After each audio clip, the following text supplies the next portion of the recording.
ojúmọ́ ìdùnnú àti àlàáfíà ni o. It is a new month láti Èdùmàrè. Oṣù tuntun tá a mú yìí, oṣù ire, oṣù ayọ̀, oṣù ìdùnnú àti àlàáfíà ló máa jẹ́ fún gbogbo wa nílé lóko lẹ́yìn odi níbi gbogbo tẹ́ bá gbọ́ mi láṣẹ Èdùmàrè. Àṣẹ. Oṣù ayọ̀, oṣù ìdùnnú, oṣù àlàáfíà, oṣù ìgbéga ló máa jẹ́ fún gbogbo wa láṣẹ Èdùmàrè. Àṣẹ. Sumaya, thank you so much for joining. Relationship Math, ẹ pẹ̀lẹ́ o, ẹ kú iṣẹ́, ẹ káàbọ̀. Oṣù tuntun tá a mú yìí, this new month that we have entered, it will be a month of Ajé, a month of Àṣẹ, a month of success for us láṣẹ Èdùmàrè. Gbogbo fífẹ́ wa Elédùmarè á bá wa fẹ́. Gbogbo nǹkan tá a kọ̀, àwọn tó láyé, àwọn tó nílẹ̀, wọ́n á bá wa kọ̀ láṣẹ Èdùmàrè. This month, whatever it is that we place our Àṣẹ on, Elédùmarè will stamp it for us. Whatever it is that we reject, that we are tired of going around with, àwọn tó láyé, àwọn tó nílẹ̀, they will help us reject it. Those that Olódùmarè has given this earth and heavens to, in charge of it, they would help us reject it láṣẹ Èdùmàrè. Oṣù àṣẹ ló máa jẹ́ fún wa, oṣù Ajé, oṣù ọlá, oṣù ọlà, oṣù ìdùnnú, àlàáfíà, ìgbéga, ìlera pípé, ìlọsíwájú nínú iṣẹ́ wa, ìlọsíwájú nínú okòwò wa, nínú ìlera wa, ìlera pípé ló máa jẹ́ fún wa lóṣù yìí láṣẹ Èdùmàrè. Bí wàhálà àti ìdààmú bá jẹ́ kọ́bọ̀ àti tọ́rọ̀, láṣẹ Èdùmàrè kò ní déwájú wa. Bọ́ bá ń pín ikú tó ń pín àrùn ní tọ́rọ́ kọ́bọ̀, láṣẹ Èdùmàrè wọn ò ní pín déwájú ilé wa láṣẹ Èdùmàrè. Gbogbo àdáwọ́lé wa nínú oṣù tuntun tá a mú yìí, ire ló máa já sí, ayọ̀ ló máa já sí, ọpẹ́ ló máa já sí láṣẹ Èdùmàrè. Gbogbo bá wa ṣe ń fà á, tá à ń dùn, tá à ń gbé, tá à ń ṣe àní ṣe lásán nínú oṣù yìí láṣẹ Èdùmàrè. This month is going to bring a lot of blessings for us, a lot of goodness, a lot of directions. Our steps will be directed in the path that we are supposed to go láṣẹ Èdùmàrè. Àní ṣe lásán. The year 2026 started just a few minutes ago, literally. Oṣù kan ti lọ, a whole month has gone. Láṣẹ Èdùmàrè, you will not look back at the end of this month and say another month has been wasted. But you will look back at the end of this month and come back to give thanks, to give praise to Ifá, to Yoawo, and to Olódùmarè láṣẹ Èdùmàrè. Because the combinations of the irúnmọlẹ̀, gbogbo àwọn igba irúnmọlẹ̀, gbogbo àwọn òrìṣà tá ní, they will support each and every one of us this month láṣẹ Èdùmàrè. Àní ṣe lásán lóṣù yìí. Àní báráyé fọwọ́ tì o. Ẹrù tálábíàmọ ìtúmọ̀ ní gbé wá ká wa mọ́lé lóṣù yìí láṣẹ Èdùmàrè. Gbogbo ire tá a ti wá ń ṣiṣẹ́ fún tẹ́lẹ̀dùmarè ti gbélé wa lọ́wọ́, ọmọ aráyé ò ní fi ṣàpínlé lóṣù yìí láṣẹ Èdùmàrè. Ibi gbogbo tá a bá kọjú sí nínú oṣù yìí, ire la máa bá níbẹ̀, ọlá la máa bá níbẹ̀, ọlà la máa bá níbẹ̀ láṣẹ Èdùmàrè. Gbogbo àdáwọ́lé wa nínú oṣù tuntun tí a wọ̀ yìí, ire ló máa mú wá, èrè ibẹ̀ la máa jẹ láṣẹ Èdùmàrè. For every one of us tá a ti ṣèpinnu láti rìnrìn àjò lóṣù yìí, we have made up our mind to go on one journey or the other this month. Àní ráàrin fẹsẹ̀ sí láṣẹ Èdùmàrè. Àní jáde lékú lọ́wọ́, àní jáde láàrùn lọ́wọ́ láṣẹ Èdùmàrè. As we step out in this month on different journeys that we have set up our minds to go on, láṣẹ Èdùmàrè, the day that the streets, that the outside is hungry and is hungry for the blood of people, láṣẹ Èdùmàrè, we will not walk into danger. Ògúnlákayé Ọ̀ṣìmọ̀lẹ̀ á pa àlọ́ àti àbọ̀ wa mọ́ láṣẹ Èdùmàrè. Ògún, the òrìṣà of war, will protect us from every form of danger this month láṣẹ Èdùmàrè. Everything that we lay our hands to do in this month, it will come back with benefit and positive benefit láṣẹ Èdùmàrè. Gbogbo nǹkan tá a ti wá sọnù, tí ọmọ aráyé ti gbà lọ́wọ́ wa, tọ́mọ aráyé ti jágbà, táwa náà ti fi àìbìkítà wa tá a ti fi sọnù láṣẹ Èdùmàrè. Àwọn tó láyé, àwọn tó nílẹ̀, wọ́n á kó padà wá fún wa ní irún, ní igba láṣẹ Èdùmàrè. Everything that we have lost, everything we have thrown away, either deliberately or accidentally or ignorantly, or the ones that they forcefully taken away from you, láṣẹ Èdùmàrè, your ancestors will put it together, multiply it, and return it back to you. Láṣẹ Èdùmàrè. Àṣẹ. Àní ṣòwò àdánù o. Àṣẹ. Àní ṣòwò àdánù o. Àṣẹ. Àní ráàrin fẹsẹ̀ sí o. Àṣẹ. Ìjọ́ tí ebi bá ń pa ọ̀nà, èmi àti yín ò ní bá wọn rìn níjọ́ náà láṣẹ Èdùmàrè. Àṣẹ. Gbogbo àwa tá a wá wà lókè òkun, gbogbo àwa tá a ti rìnrìn àjò láṣẹ Èdùmàrè, àwọn tá a fi sílẹ̀ nílé lóṣù yìí, ire la máa gbọ́, ìró ayọ̀ la máa gbọ́, àní gbọ́ ẹkún, àní gbọ́ ìjàmbá, àní gbọ́ dààmú lórí wọn láṣẹ Èdùmàrè. Àwọn aráalé wa ò ní pè wá nípe pàjáwìrì láṣẹ Èdùmàrè. Ìró ayọ̀ la máa gbọ́, ìró ọlá la máa gbọ́ lórí wọn láṣẹ Èdùmàrè.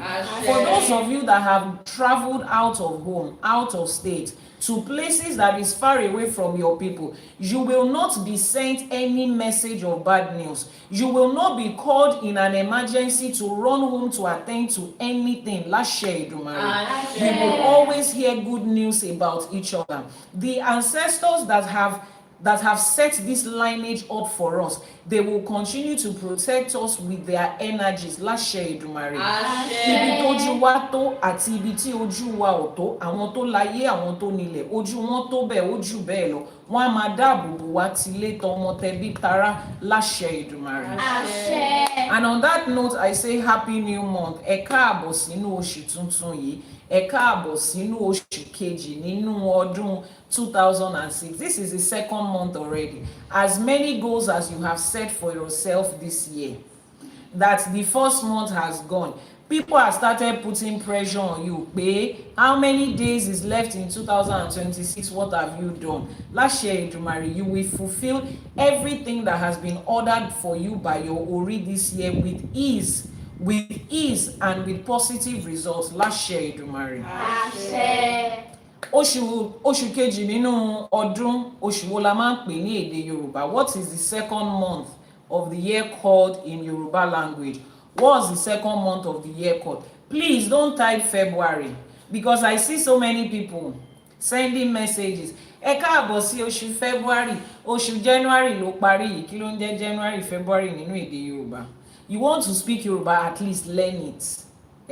Ẹ̀yin ọmọ Yorùbá, ẹ̀yin ọmọ káàárọ̀ oòjíire, you don't know what the month of the year is. Ìgbà tó ń kọ́ yín school ń gbà ẹ̀ ń bolẹ̀ forí sí, ẹ ti jẹ puff puff àtàkàrà lọ, ẹ ti mú ice lolly. Nígbà tó ń kọ́ yín ní oṣù, kí ló ń porúkọ oṣù lédè Yorùbá? What is the second month of the year called in Yoruba language? Kí là ń pè nínú èdè Yorùbá? Ó ti dà.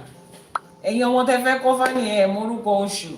Okay, let's get to our flash goal. Our flash goal says 8 gifters to send in roses. 8 people to send in roses. Oṣù Ìrẹ̀lẹ̀ là ń pè oṣù February ní Yorùbá. Oṣù Ìrẹ̀lẹ̀. The flash goal on TikTok is 8 people to send in roses. Omitade, Mr. Dayo, P1, ẹ ṣé gan ni, a dúpẹ́ o. 6 more different people to send in their roses. 6 more different people. Divine Hands, ẹ ṣé. Omitade, thank you for the repeated gift. 5 more different people to send in roses. Roses péré mà lọ pé, níbo ni gbogbo yín wà? Where is everybody? Where is everybody? Ẹ ṣé gan ni, a dúpẹ́. Oṣù Ìrẹ̀lẹ̀ là ń pè oṣù February, oṣù kejì nínú ọdún. Nǹkan tá à ń pè nìyẹn lédè Yorùbá. Sumaya, thank you so much. We're halfway gone on our flash goal and we need 4 more people. This month, we're going to be focusing a lot on our personal growth. On Ashe for today, we're going to be picking wherever it is that you would refer direct us. But on our Sunday morning live streaming, we're going to focus a lot on our personal growth. Like I told you, the essence of you having Ifa and learning Ifa is to be able to apply it to your everyday life. The flash goal on TikTok is roses. 3 more people to send in their roses. Bami, Eshe Goni, Sumaya, Eshe. 2 more people to send in roses. 2 more different people. The whole idea of learning Ifa, of coming into Ifa, is to receive knowledge. And after receiving that knowledge, you are able to apply that knowledge to your everyday lives. You are able to apply that knowledge to your health, to your finances, to your relationship, to your career, your business, your own personal growth. That is the core of it. Whatever it is that you learn in Ifa and you are not able to apply to your life, it's just like you are reading a novel. Sometimes you can even pick wisdom from novel. It's like you are just reading a poem. Twinkle, twinkle, little star, how I wonder what you are. You are looking, there is star there. Which one is twinkle, twinkle? You don't know. It's just a poem. Ifa is not supposed to be like that. Amazing. Thank you so much for joining us. Where is your brother? Thank you. Thank you so much for joining us. The flash goal is roses. We need 2 more people to send in their roses. 2 more people to send in their roses.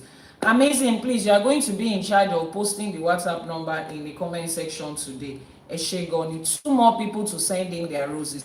So this month we are going to be focusing so much on how you can apply Ifa on your personal growth. Now, those of you on the global Ifa community, what are we talking about today? BU, thank you so much for sending in your rose. Thank you so much for sending in your rose. We need 1 more person to meet that flash goal. Those of you on the global Ifa community, what is our conversation going on today? What aspect of our lives are we applying the teaching of Ifa? Healing hands, thank you for that repeated gift. We need, divine happiness, thank you so much for that repeated gift. We need 1 more person that hasn't sent in their roses to send it in. Sumaya said relationship. Relationship is what we are looking at today. And the topic of today says, in my relationship, what is my role and what is the role of Ifa? What role do I have to play in my own relationship? What role does Ifa has to play in my relationship? A lot of people don't even know that Ifa has anything to do with relationships.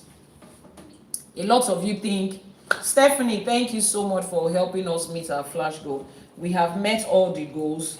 We have met all our flash goal for today. Eshegoni Adupe. Last year, Idumari, as we have all set targets and goals for ourselves this new month, they will make it possible for us to meet it.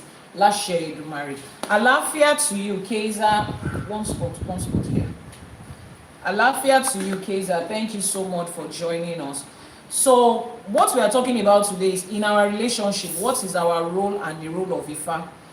So, coming from the angle of, now I said it on the page, I said you'll be able to ask questions. I need you to ask questions as regards your relationships. I'm not in your relationship with you. Maybe something you are experiencing right now, maybe something you have experienced before, maybe something you are looking at in the future that, what if this thing happens here? And Ifa, how do we handle it? And then we'll dive into the teaching of Ifa to see how Ifa helps us to handle it. Now, a lot of people that are coming back to Ifa, I use the word coming back because this is where you started from. This is where you take your roots and your source. This is where you belong. So if you come back to African spirituality, to your tradition, you are coming back to where you belong, to where you are, to where you have taken your roots. You are not coming to something new. Your spirit is identifying something that was there before. Please, if you're on YouTube, confirm that the visual is clear, the audio and the visual on YouTube is clear. Confirm that the audio and visual on YouTube is clear. So you are coming back to your roots. You are coming back to where your spirit feels at home. And when you come in, a lot of you think that it's only when you have spiritual problem or when the problem gets the audio and the visual is not clear. You would have said that in the clicking on your screen. Those of you on YouTube, at any point the signal gets blurry or the voice audio gets, scattered, just comment, just drop a comment in the comment section so that we can switch the network. Networks have been fluctuating in different ways. Thank you so much. Please, can you confirm Koviroko, I think that's what your handle is. Can you confirm that the visual and the audio is better now? Can you confirm that it's better now? Can somebody check for me on YouTube? Favor, you check on the YouTube and make sure that YouTube is clear.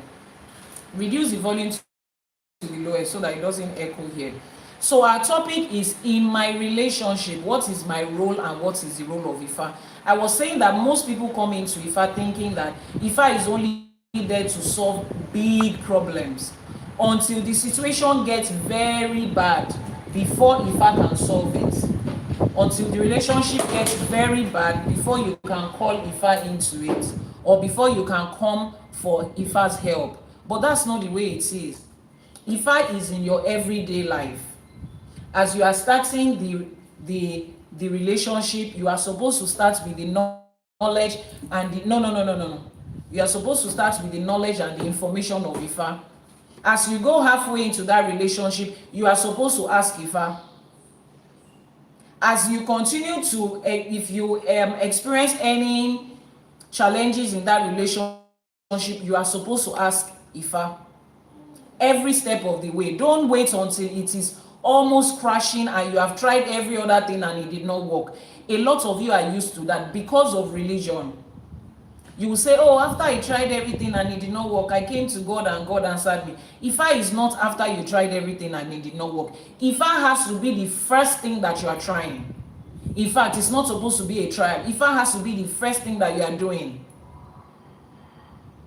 Everything about you has to be centered on that. Mrs. O Forever, Mukinyo, Eku Ojumo, Ekabo. How are you doing? How's your weekend been? Mrs. O Forever, please, can you confirm on YouTube that the audio and the visuals is clear? Confirm. I told you guys to turn on the TV and confirm that it is clear. Please confirm that the audio and the visual on YouTube is clear. Okay. You can leave it on but reduce the volume so that you can be checking from time to time.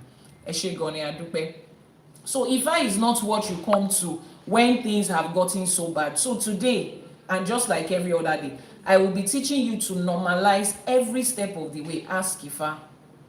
Before you go into that relationship, ask Ifa. If you have already started that relationship before you came to the knowledge of Ifa, confirm with Ifa if this is good. Eshe Goni, Mrs. O Forever. So I will be taking questions from you. This is going to be as interactive as possible. During the week on Ashe for Today is our daily live streaming. Every morning we stream, we delve into one SFA every day. We make a divination to ask, what exactly is Olodumare calling our attention to today? During the week, I think on Wednesday or Thursday, the Oduifa that we went into, the SFA that we went into talked about relationship. And it was a very long teaching. And after that teaching, I got a lot of questions. Some of those questions, I've extracted them out and I've told the people that asked the questions to make sure that they're on the live streaming today so that while we answer, they can learn and we can all learn. Now, the first question we have said, is it possible for someone to be destined to be better off single? Okay, I would answer your question, Bami. But before we start, what is the first thing that we do? Before we start, what is the first thing that we do? Children, what's the first thing that we do? Do Iba. What is the first thing we do? Iba. Say it loud, let them hear. Iba. Iba is the first thing that we do. We make our Iba. For those of you that have bought the Iba share book, especially those on the VIP package, I was opportunity to speak to a couple of you over the weekend when we scheduled our timing, and the feedback I got was very awesome. One of our VIP clients for the Ibashe, she gave me a review. She was explaining to me how her children have gone ahead to pick up the book and they're also reading it and learning it. In fact, she recorded a video of the children and she narrated how it is, and it is so beautiful that the children are learning even when their mom is not there. She was not the one that told them to pick it up. She just got back from work and she saw them there reading and reciting and correcting each other. That's not how to say it. That's not the first one you are supposed to say, and they are learning. And she said something that was worthy of note. She said, Yanifa, a lot of time as parents, we think that these children are not matured enough to learn certain things. She said when she was telling her children about Ifa, they were a little bit resistant initially, and she just left them. You know what, I'm not forcing you. And there and then she started, they were joining the live streamings, catching replays, and now the children have developed interest in Ifa by themselves. They are enjoying it by themselves without having to ask anybody, without anybody having to ask them. call your brother without anybody having to ask them to do it. And that is the whole essence. As you are learning, make sure that your children are learning. As we are growing in Ifa, make sure that your children are also growing. Click on your screen, guys. What's happening? Why is there nobody clicking? Emma Shebeyon. Click on your screen, share, like, repost. You know, we have had just 4 shares. Oh yeah, let everybody that is on the live streaming now share. If we are supposed to continue, let everybody share. Everybody should share. Everybody should tap on their screen. Everybody should send in their hearts me. Oya ni kia. Brain Lee, thank you so much for joining. Eshe Goni Adupe. Iyanifa, I see you. Moshe Aboru Aboye. Aboru Aboye. Oya, click on your share button, like, repost, and let us move on. This. So we start with our Iba. If you have not bought your Iba share book, you need to buy it. And when you buy it, make sure that you share it with your children. It is written both in English and Yoruba. They can listen to the audio to be able to pronounce the words better in Yoruba. Eshegoni Adupe. Akoda aye Asheba. Ibashe. Akoda aye Asheba. Ibashe. Asheba ti wáyé ọjọ́. Ibashe. Asheba ti wọ̀ oòrùn. Ibashe. Elédùmarè ọba tẹ́rẹrẹ kárí ayé, ọba lè ṣe lè rí, ọba lè rí lè ṣe, àṣèbà aníkíbà wá ṣe o. Ibashe. Kábíyèsí alágbádá iná aláwọ̀ tẹ́lẹ̀ oòrùn, àṣèbà aníkíbà wá ṣe o. Ibashe. Ọba tó lọ kọrin kése, ọba lánàá, ọba lẹ́ni, ọba títí ayérayé, àṣèbà aníkíbà wá ṣe o. Ibashe. Òròmọ níṣẹ́ fàyàtì, ọba tó tẹ́ ẹni bí ẹni, ọba tó tẹ́ gbogbo ayé, tó tẹ́ ayé bí ẹni tẹ́ni, àṣèbà aníkíbà wá ṣe o. Ọba tó ta sọ́mọ̀ bí ẹni tẹ́ aṣọ, àṣèbà. Ọba tó fi gbogbo àgbáláyé yìí ṣe àpótí ìtìsẹ̀ rẹ̀, àṣèbà aníkíbà wá ṣe o. Kábíyèsí aṣẹ̀dá, amẹ̀dá, awẹ̀dá, ọba àjíbí, ọba àjíkẹ́, ọba àjípè, ọba lánàá, ọba lẹ́ni, ọba títí ayérayé, ọba tí ò ní ìbẹ̀rẹ̀, tí ò ní òpin, àmọ́ tó jẹ́ ìbẹ̀rẹ̀ àti òpin ohun gbogbo, àṣèbà aníkíbà wá ṣe o. Ẹ̀rù jẹ̀jẹ̀ létí òkun, ẹ̀rù jẹ̀jẹ̀ tó ń mi gbó kìjikìji, ẹ̀rù jẹ̀jẹ̀ tí gbogbo ayé ń wárìrì ẹ̀, àṣèbà aníkíbà wá ṣe o. Ajagunmalé olúwo òde ọ̀run, àṣèbà olúbíkin ọ̀sán ìbíkin, àṣèbà. Ẹ̀yin bàbá mi, ẹ̀yin tẹ́ ẹ tẹ̀ ká tó tẹ̀, ẹ̀yin tẹ́ ẹ wí ká tó wí, ẹ̀yin tẹ́ ẹ ṣawo ká tó ṣawo, ẹ̀yin tẹ́ ẹ tẹ̀lú ìdó, ẹ̀yin tẹ́ ẹ lànà fún wa, àṣèbà aníkíbà wá ṣe o. Àṣèbà àwọn aláṣepọ̀, àwọn tó ṣawo kù sẹ́yìn fún wa, àwọn tó là wá lórí, àwọn tó dá wa lóṣù, àwọn tó ní ká máa ṣawo, àṣèbà aníkíbà wá ṣe o. Lórí igun mẹ́rẹ̀ẹ̀rin àgbáláyé yìí, níbi tá a ti ń pe Ifá, tá a ti ń pe àwọn òrìṣà, tá a ti ń pe àwọn irúnmọlẹ̀, tá a ti ń pe Olódùmarè, àṣèbà gbogbo àwọn òrìṣà tí ń rán irúnmọlẹ̀ wa, àṣèbà gbogbo òrìṣà tá à ń ṣọ̀sẹ̀ fún lẹ́yìn, àníkọ́lọ́sẹ̀ ó gbà kíbà wá ṣe o.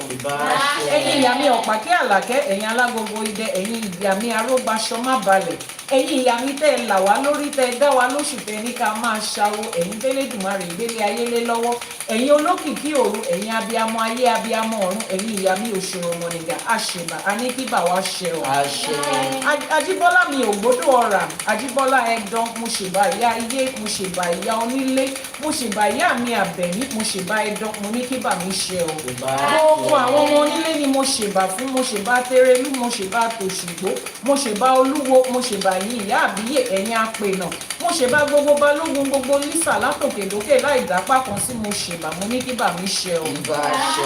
Gbogbo àwọn babaláwo ìyá nífà, bàbá nífà, babaláwo ìyá nífà, bàbá lóríṣà, ìyá lóríṣà, gbogbo àwọn àpẹ̀tẹ̀bí, gbogbo ẹ̀yin eléwé ọmọ, gbogbo àwọn oníṣègùn, gbogbo àwa tá a jókòó nílẹ̀ káàárọ̀ òjìrè tá à ń ṣiṣẹ́ irúnmọlẹ̀, àṣèbà yín o, mo ní kíbà mi ṣe. Mo ṣèbà orí, mo ṣèbà ẹlẹ́dàá gbogbo ẹnì kọ̀ọ̀kan tó péjọpọ̀ síbí, ọmọdé tó wà nílé mo ṣèbà, àgbàlagbà ilé mo ṣèbà, nílé lóko lẹ́yìn odi níbi gbogbo tẹ́ ẹ bá wà mo ṣèbà, lórí igun mẹ́rẹ̀ẹ̀rin àgbáláyé yìí mo ṣèbà, mo ní kíbà wá ṣe o. Láṣẹ Èdùmàrè, oṣù tuntun tá a wọ ìbà báyìí, òun ló padà wá ṣẹnu rere yín awo máa yin Ifá yin Elédùmarè nítorí wa, láṣẹ Èdùmàrè. Oṣù tuntun tá a wọnú ẹ̀ yìí, ọ̀tún báyìí ni ọjọ́ ń yọ, ọ̀tún lóòrùn ràn, ọ̀tún báyìí ni ire wa máa yọ, lògo wa máa yọ, lọ́lá àti ajé wa máa yọ, lọ́lá àwọn tó ṣílẹ̀kùn ọjọ́ ìní, láṣẹ Èdùmàrè. Inú ẹ̀kọ́ Ifá mi la tún fẹ́ wọlé ni ọgbọ́n, ìmọ̀, òye, ìdùnnú, àlàáfíà, ajé, ọlá, ire àti ayọ̀ àtàlàáfíà tó wà nínú ẹ̀ òun ló máa jẹ́ tèmi àti yín tọmọ tilé tẹbí tará láṣẹ Èdùmàrè. Àní gbọ́ lásán, àní kọ lásán, ẹ̀kọ́ Ifá yìí á wọnú wa, á wá dodindi, á wá mú ọ̀rọ̀ tí Ifá sọ á múṣẹ nínú ayé wa níre láṣẹ Èdùmàrè. Àní ṣe lásán o. Ifá ti gbé àwọn ará wájú, Ifá gbé wá. Ifá ti gbé ara wa wájú, Ifá gbé wá.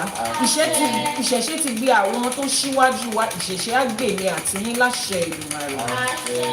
Àṣẹ.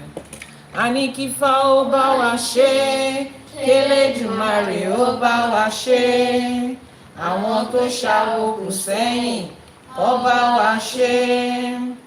Àní kí Ifá ó bá wa ṣe, k'Elédùmarè ó bá wa ṣe. Àwọn tó ṣàwo kù sẹ́yìn, ó bá wa ṣe. Ifá bá wa ṣe, Elédùmarè á bá wa ṣe. Àwọn tó ṣàwo kù sẹ́yìn fún wa, wọ́n á bá wa ṣe tiwa láṣepé lénìí láṣẹ Èdùmàrè. So today the topic we are speaking on is, in my relationship, what is my role and what is the role of Ifá? Nínú àjọṣepọ̀ wa, nínú ìbálòpọ̀ ọkùnrin àtobìnrin, nínú ìgbéyàwó ni o àbọ̀rẹ́ lẹ̀ ń ṣe, ẹ ṣáà ń ṣe wọléwọ̀de. Nínú wọléwọ̀de tá à ń ṣe yẹn, kí ni nǹkan tó jẹ́ ojúṣe tiwa? Iṣẹ́ tó yẹ ká wàá ṣe, kí ló jẹ́ ojúṣe Ifá níbẹ̀? Àsìkò wo ló yẹ ká máa tọfá lọ láti máa gbọ́ nǹkan tí Ifá ń sọ? What is the role of Ifá? At what point are we supposed to sit down and say, in this marriage, in this relationship, in this friendship, I want to hear what Ifá has to say? At what point is the role our own? At what point is it our responsibility? And at what point are we accountable in our relationship? Nǹkan tá fẹ́ gbé yẹ̀wò lénìí nìyẹn lórí ẹ̀kọ́ Ifá. Thank you so much for joining. Those of you that are coming in for the first time, I remain your host, Olóyè Ìyánífá Awóbánkẹ́fà, tí gbogbo èèyàn mọ̀ sí Ìyánífá Ẹwà. Èmi ni atọ́kùn ètò Sunday morning live streaming lórí Ìyánífá Ẹwà TV àti Ifá College. Láṣẹ Èdùmàrè, èmi lẹ máa rí, àwa náà lẹ máa bá wọn ní fẹ́lò ní ìṣe wá láṣẹ Èdùmàrè. For those of you that are joining for the first time, hit the plus sign to follow, click on your screen, repost, share, like, subscribe, turn on notification, do all of the good stuff. I'm your host, Chief Ìyánífá Awóbánkẹ́fà, popularly known as Ìyánífá Ẹwà, and I'll be anchoring today's Sunday morning live streaming. You're watching us live on Ifá College TikTok channel and Ìyánífá Ẹwà TV YouTube channel. Onílé àti àlejò, wọ́n ní kẹ́ wá nǹkan fìdílé àbí kẹ́ wá nǹkan fi, bóyá kẹ́ jókòó sórí nǹkan ni o àbí kí nǹkan jókòó sórí yín ni o. Ẹ ṣáà wá bẹ́ẹ̀ ṣe máa ṣe, kẹ́ róòdì máa ṣọ, kẹ́ ráṣọ mọ́dì, ẹ ṣe kọ́nu méjèèjì, and let's get into it. So today you are going to be asking questions about your relationship. There are certain things that you need to know about your relationship and the roles that you have to play and the one that Ifá is playing. A couple of people sent in questions during the week after we treated something that had to do with relationship on Ashe for Today. If you are on that episode of Ashe for Today, yes, that's the one I'm referring to. And a lot of people had questions to ask. So I told them, I said, join me on Sunday so that when I'm responding to that question, every other person would also be there to learn one or two things. But if you have questions on this live streaming, please post your questions in the comment section. Somebody had asked a question earlier. The person said, what if some people are just destined to be single? What does Ifá say about people that are just destined to be single?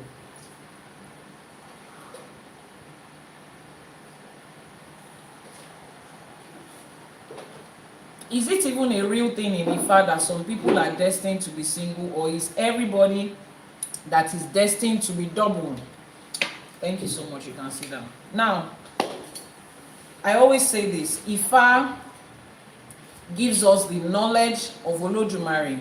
Ifá gives us information from Olódùmarè. And one major information that Olódùmarè is giving to each and every one of us is this: you are a different and a separate individual on your own. Your destiny is different from any other person's destiny. So you see, as people are destined to be married, some people are destined to be single. Ẹlòmíì ilé ayé tó wá yìí, ó lè máa yan ọkọ, ó lè máa yan ìyàwó, you might not. Now let me explain that from this. When we were coming from Orun to Aye, we stopped by at the house of Ajala Mori Mori, to pick our Ori, our destiny. You understand? So it's possible for you to have picked a destiny that says, this person picked money, this person picked children, but they did not pick husband or wife. Eléyìí ò lórí ọkọ, kò lórí ìyàwó. That is what Yoruba calls it. Wọ́n lẹ́yìn ò lórí ọkọ, kò lórí ìyàwó. The person did not pick the ori of ọkọ and ìyàwó, of husband and wife. But remember that Ifá is also atún orí ẹni tí ò sunwọ̀n ṣe. So if your destiny says you are destined to be single, and you look at it like, orí yẹn ò sunwọ̀n bẹ́ẹ̀, it's not the best, that's not what I want, you can go to Ifá and say, Ifá, ibi tó rí ò ti sunwọ̀n yìí, ẹ bá mi tún ṣe. Wọ́n ti ṣàkọsẹ̀jáyé fún ẹ, wọ́n ti tẹfá fún ẹ, wọ́n ti lò lórí ọkọ ò lórí ìyàwó. They have done divination for you in Ìṣẹ̀fá, Ìtẹ̀fá, àkọsẹ̀jáyé, Ìdáfá, and they said your ori, you did not pick wife or husband. You can now go to Ifá and say, people are getting married in this life. I also want to get married. How do I go about it? It's like when they say èèyàn rí owó, the person did not pick ori that has plenty money, and the person came into this life and say, Ifá, ilé ayé tá wà yìí owó ló fi ń ṣayé o. Òun mọ̀ pé òun ò yan rí owó, àmọ́ báwo lòun ṣe máa rí ajé? The person whose ori did not pick abundance of wealth, the person goes to a babalawo and says, Ifá was the one that said that when he picked ori, he didn't pick a lot of wealth. But Ifá, you to look at this world and see how money is required in everything. Is there any way you can help me to get more money? And then Ifá says, do this and do that, manage your wealth this way, add this and add that to it, use this product, use that product, and wealth will increase. So there is no such thing in Ifá as you cannot tún orí ẹ tí ò sunwọ̀n ṣe. You cannot fix your ori where it is falling short of what you want it to be. So you will go ahead and you will ask Ifá to say, Ifá, this is it. When I did my Ìtẹ̀fá, this is what they said. But how do I fix it? But then there are certain people that they told them pé wọn ò yan rí ọkọ, wọn ò yan rí ìyàwó, and they want it like that. Ìmọ́lẹ̀ àbọ̀yè àbọ̀ ṣíṣe ọmọ ṣe ogbó àtọ̀yìn o. They want it like that. They don't want Ifá to change anything. Àwọn ò yan rí ọkọ, ó ti dà bẹ́ẹ̀ yẹn náà. Àwọn ò yan rí ìyàwó, ó ti dà bẹ́ẹ̀ yẹn náà. Ifá says, you did not pick husband and wife when you are coming from. It's okay. With what everybody is going through in marriage and relationship and breakfast that they are serving themselves up and down, it's not, I don't want. Some people are like that, and it's okay. It's okay for you not to want. If Ifá says more, come more, you can live your life without it. So the person that asked that question, I hope I've been able to answer your question. Please drop a comment if you are satisfied with the answers. Please, I need engagement on this topic. I need engagement on this topic. I need engagement on this topic. So I need you to be asking your questions and contributing as we're going on. Bami, have I answered your question? Thank you so much. Now, the other questions that came up talked about Okorun. Somebody just said Okorun. Now, let's talk briefly about that topic, Okorun. Okorun, Abiyawo Orun. So, let's just put it under the topic of heavenly spouse. A lot of you have said, spirit spouse is better. Spirit husband, spirit spouse, you have heard a lot about it in so many different places. How can I visit you and Ifá College, ma? Just head over to the website ifacollege.ng. You can visit the website there. You want to visit me, send a message to the WhatsApp number that is pinned on your screen right now. Chief Iyanifaewa, that's WhatsApp number. Copy it and send a message. That number is a verified WhatsApp number. It's a verified WhatsApp number. That's the verified WhatsApp contact of Ifá College and Iyanifaewa. Eshegoni. Spirit husband. So when you say spirit husband, it means that somebody has been married in the spirit. Now, this your body is how a spirit is housing your body. So your body is like this fine dress that I'm wearing, and your spirit is like this, your hand that is inside your body. So before you entered into this dress in the morning, before you wore this dress in the morning, your body was already existing. So before you carried this your physical body, your spirit was already existing somewhere. and you had a life of his own. Your life did not begin the day you wore this dress. You have been living your life before you ever bought this dress. So your spirit has been in existence before he entered into his body. Now, in that world where it existed, Ifá sọ fún wa pé bó ṣe ń ṣe láyé bá ṣe ń ṣe láyé báyìí bẹ́ẹ̀ náà ló ń ṣe lọ́run. Bíbélì gan sọ, ó ní as it is in heaven so is it on earth. Bá a ṣe ń ṣe láyé báyìí òun ló ń ṣe lọ́run. So gbogbo nǹkan tá à ń ṣe láyé yìí, à ń lọ́kọ ni o, à ń lọ́rẹ̀ẹ́ ni o, à ń ṣègbéga ni o, à ń ṣègbéyàwó ni o, à ń jẹun ni, à ń sùn, à ń jí ni, bó ṣe ń ṣe lọ́run náà nìyẹn. So every experience you are having on this earth, you are getting married, you are having friends, you are working, you are getting promotions, you are buying cars, you are expanding, you are having misunderstanding. That's the same way they are doing in Ọ̀run. It's just a photocopy. So your life has existed in Ọ̀run. In that Ọ̀run, you had friends that we call your Egbe, your heavenly mates, your heavenly group, your association people. You had husband and wife. Ọkọ ọ̀run, ìyàwó ọ̀run. Some people were married, some people were not. Just like in this life now, if you take the current statistics of everybody, it's not everybody that is married at this time. It's not everybody that is single at this time. Some people are married, some people are single. So if we all decide to relocate to another country, some of us will relocate as married, some of us will relocate as single. Same thing. When you left Ọ̀run, that other life you existed in spirit, and you came to this earth, some of you were single at the time, some of you were married. But the fact that you were born into this world as an infant child and you are just starting your journey in this body, it does not mean that your life before now does not exist. Just like if you leave Nigeria or you leave Ghana or you leave Kenya and you travel to UK, does that mean your life, your existence for 25 years in your home country doesn't exist again because you have traveled to UK? No. You are going to continue life. The people in UK are just getting to know you. When they are going to celebrate anniversary for you, we're having a party today, 2 years in London. Pooh, we pop champagne and drink. 2 years in London, does that mean 2 years of existence in life? No. So when you are celebrating 15 years on this planet, 15 years birthday, does that mean 15 years of your existence in life? No. So you have existed somewhere and it doesn't erase it. When you come to this earth, you are still that person. Your spirit still has that same memory. So if you have married a husband or a wife in Ọ̀run, you are still that person's husband or wife. Nothing changes it. Your spirit is just continuing a journey. It is this body that was born on that your birthday. It's this body that is growing. It's not your spirit that is growing. Your spirit is an old spirit. It has been living before. So that your marriage is still existing. So when you come into this earth, someone says, Mama, I want to do my own Ifa where I feel meet you. Send a message to the WhatsApp number that is showing on your screen right now and drop that exact message there. That WhatsApp number is the verified WhatsApp number of Iyanifa Ewa and Ifa College. I would answer the other questions. Let's finish with this.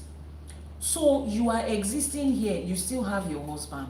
But now you have come into this life. And they said, people here go to school, they build houses, they get married, they have children. And it is your desire to get married again here. Then your heavenly husband, your spirit husband and spirit wife is disturbing you. Have you forgotten you are married?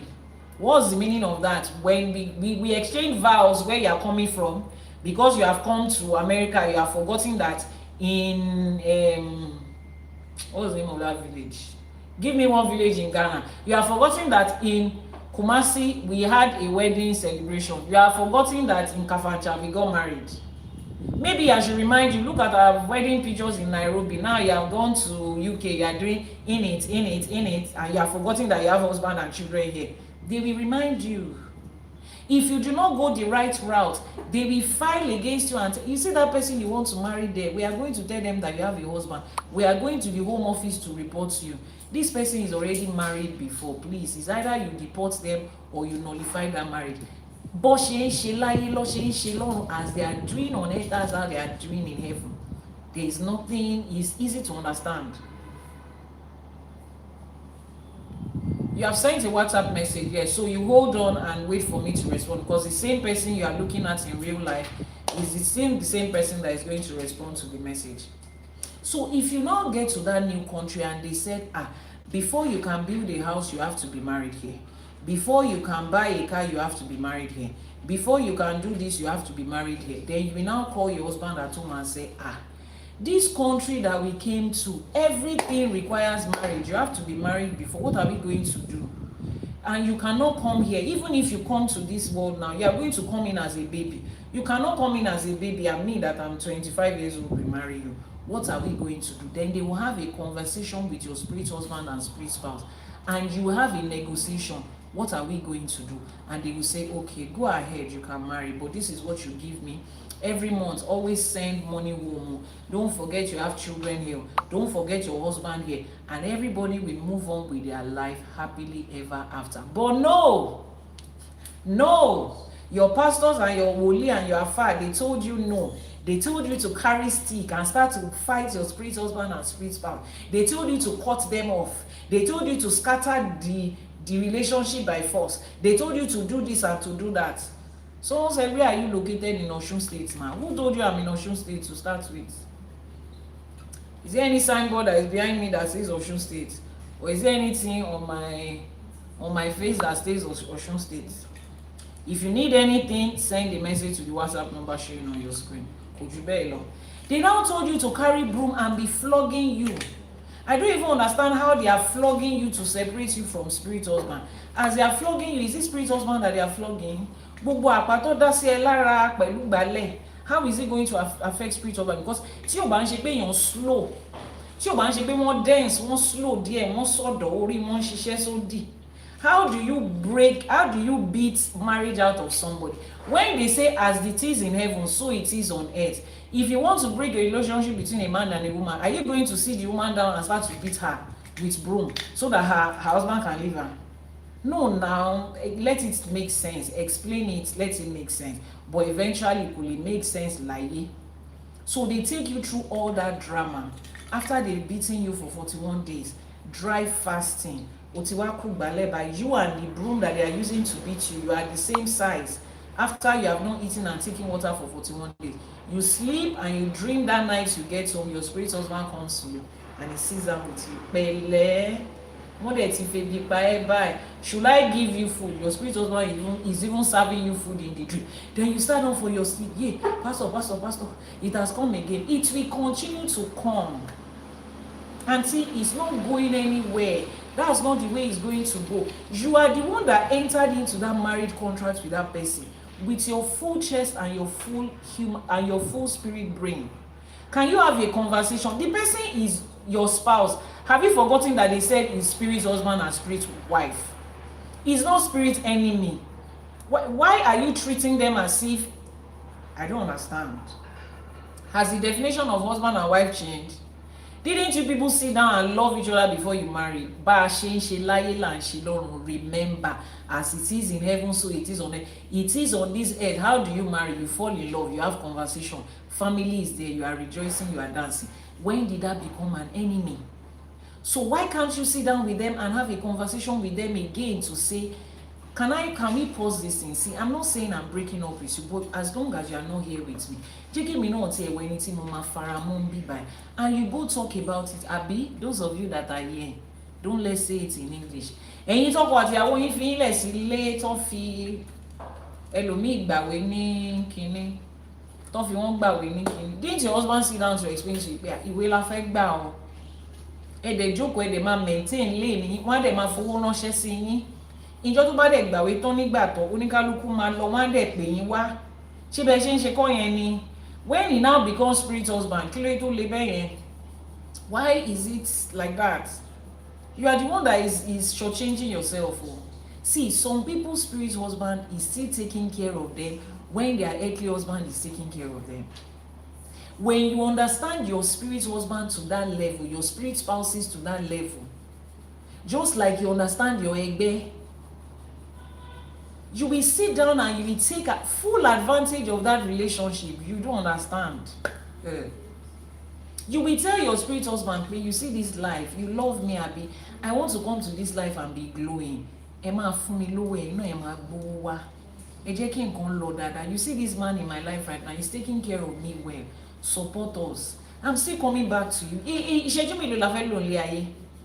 How many minutes is life on this earth? Remember when you were 5 years old and you were going to primary school? Ìwọ ìkọ́ni ló ti pé 40, ló ti pé 50. Ìṣẹ́jú mélòó ló kù téèyàn lò nílé ayé? Can spirit husband give you instruction? Yes. They can give you instruction. They are spirit beings. They are living beings. So whoever it is that is helping you take care of spirit husband and spirit wife issue, they are the ones that is running you streets. They are the ones that is setting you up against your spiritual spouses to cause all this problem. Ah, Mama, you don't understand. If you know the type of spirit husband that has been dealing with her, that spirit husband is not letting her breathe. It's not spirit husband that is not letting you breathe. It's ìjà tó gbé wá ni. Is the gbas that you carry to spirit husband that is returning blows for you. You are the one that came with hammer. If you come to somebody with hammer and they come with sword and you are complaining, you can sit down and have spirit-filled amicable conversations in a divination. So if you're on this live streaming or you're watching a replay and they've told you so many things about spirit husband and you think they're the one that is disturbing you, or spirit spouse, husband is more common. That's why I keep saying the word husband. But whether wife or husband, send a message to the WhatsApp number that is showing on your screen right now. Yanifa, they said every problem in your life is wrapped around spirit husband. Please, how do we get to the bottom of it? We will do a divination and ask your spirit spouse, what do they want? This life, you are ready to move on, to enjoy this life where you are. You are not leaving them. You are still going back now. Shiba shima pada sibita timbo aye loja orunile. Akonwa noja ambini. This life is just a marketplace. After the market, are you not going to go home? You are still going to go back home to meet your husband and wife there. Ajule wa shima pada loli. So we will have a conversation with them. They will tell us what they need. We will give it to them. They will give you instruction and guideline that you have to follow if you want peace. And you will follow it and everybody will live happily ever after. Storybook Bakbari, novel baton. So don't resist the urge to wake up at night. Wherever it is, my spirit husband is, I catapult him, I squeeze him, I overthrow him. He's not he's looking at you like this. When you are done, toti lagun. TBT by told you you're ready by and you're now anything you will not again. My spirit husband, wherever it is you are, I drag you. By the time you sleep, you will dream and you will see him. He's still there waiting for you. If Jesus knows how to handle spirit husband, you will not be there still experiencing it today. Oh yeah, Jesus to be your last day one. Kilo shele, it's been 10 years, you are still dealing with spirit husband. That's not the way to go about it. So send the message to the WhatsApp number that is showing on your screen right now. Let's see the second question. You are laughing. It's true now. Is that not the way it is?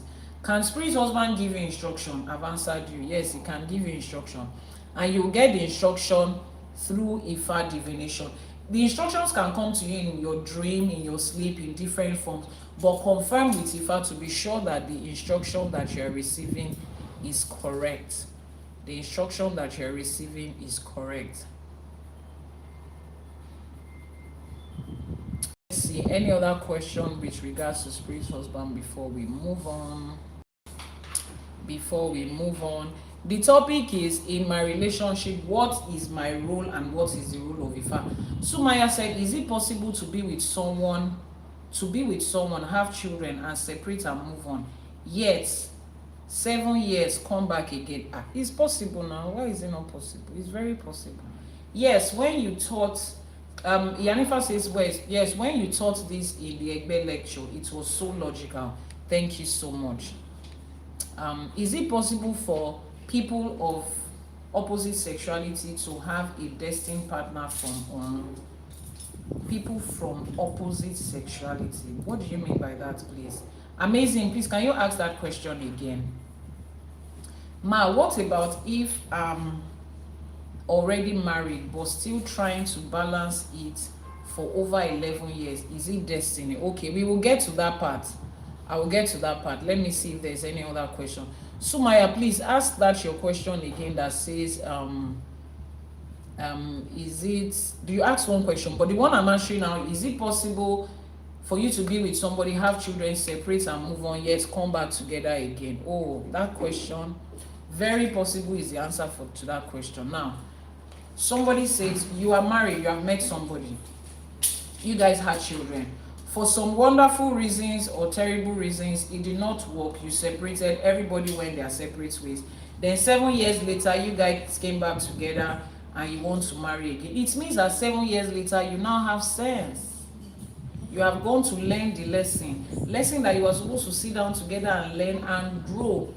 Life decided to take you to other places to learn it. Remember that I said, Ibita and lo jiun, ibita ma ya lopo. Where we are going to in life is not far. Our destiny is not far. Where we have to branch off, to learn lesson, to pick tools, to gain experience. It is our branch off that is our stops, that is plenty. We have to stop and pick something here, stop and pick something here, stop and receive sense. And some people will have 21 stop on the same thing. It's the same thing they are stopping for. You can imagine you are going from here to there in Nigeria. You are going from Lagos to Ibadan and you need to withdraw money. Then you are stopping by at 21 different POS. You stop here. We don't have, you stop at that place. They don't have, you stop. See the number of times that you stop. Your journey is looking far. But then Ibadan is just 1 hour away from you. But the stops on the road, that is it. Instead of you to have withdrawn money from home, that sense that you were supposed to learn, that knowledge you were supposed to have gathered from Ifa and instilled it into you about your destiny. Your parents did not gather it, or they gathered it, you refuse to listen to them. Information about your destiny that your parents were supposed to have picked up during Akosejaye to be able to teach you as you grew up before you are ready to make adult life yourself. You didn't get it. The same way, let's liken it to be pressing on the journey from Lagos to Ibadan. Money that you are supposed to withdraw, you know you are going to need cash on the road. You are supposed to withdraw it from the house, you did not. You are now stopping the buy at 21 different POS, ATM. There's no card here. It's weekend. Oh, this one has swallowed your card. You did not need that stuff, but you have to make it because what you have not withdrawn the cash. So a lot of you are stopping by at different places to pick something they were supposed to have given to you from childhood. But since you did not have it from childhood, you will pick it up along the journey of life. So you will go to different places. Someone says, even if you don't love, if you don't feel love for them, you are not describing the situation in details. The question you ask me is it possible for them to come back together again? I'm saying yes. So the question you're asking now is a little different. The question you're asking now is sounding like somebody is forcing them to come back together again, even though they don't love each other. Just continue to drop your questions, I will answer. Somebody is forcing them together. I don't understand that part of it. But can people come back? Can you explain? Yes, you can come up and explain, please. Sumaya, I said if you have any questions that requires audio, you can come up. Let me see if I can send you a request to follow. Or you can send a request to follow and I would... You can send a request to... I said to follow. You can send a request to come up so that you can ask your question. Okay. Let me accept it. Sumaya has a question. She has a question. She has a question. Is it possible to see your spirit husband in real life? Question is... I'm sorry... Sumaya, hold on a bit. Somebody is asking, is it possible to see your spirit husband in real life? The question I'm going to ask you is, when you see them in real life, how do you recognize that it's them? How do you recognize that it's them? It's like you are asking me, is it possible for you to see your great-great-grandmother in real life? If you see somebody, how will you identify that, this is my great-great-grandmother? How do you identify that this is who they are? So if you have actually seen people that say they have seen their spirit husband in real life, how did they know that was their spirit husband the day that they saw them? Is it the person that came to you to tell you, I am your spirit husband? Or is it, I need to know how do you confirm that? There is no way to confirm that as far as I know. So Even if you see them, you cannot know whether it's them that you saw.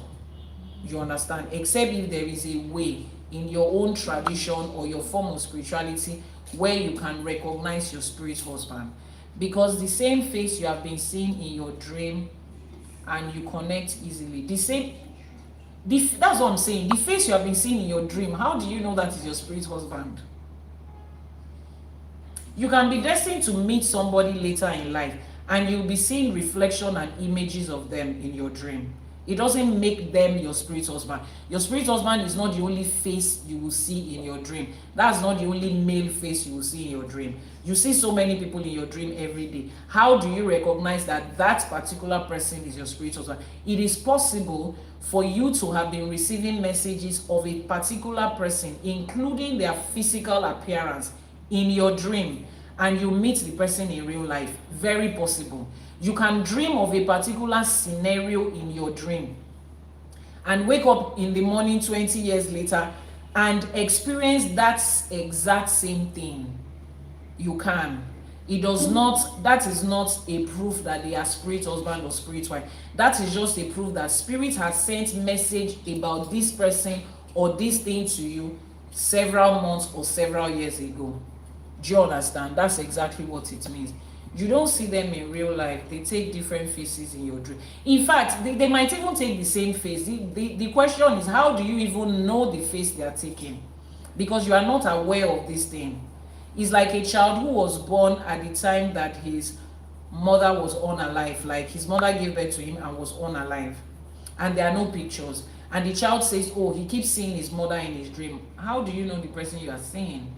So you can see somebody in your dream and connect to the person physically. That doesn't make them your spirit husband or spirit wife. Now, there are some things that I want us to resist the urge of attaching things to.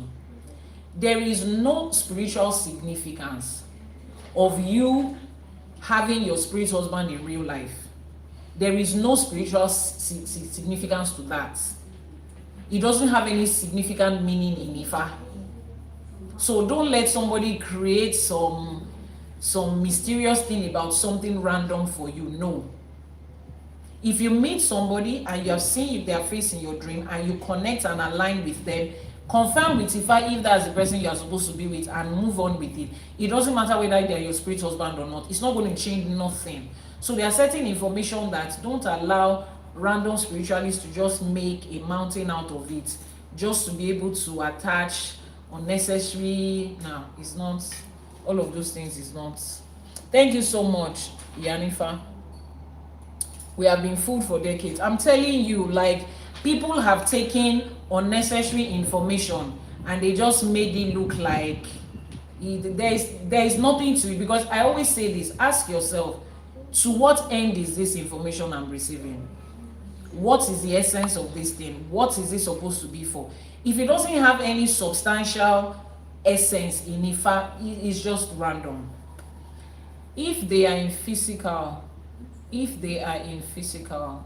they aren't in spirit. Exactly. Thank you so much, Yanifa. Thank you for mentioning that.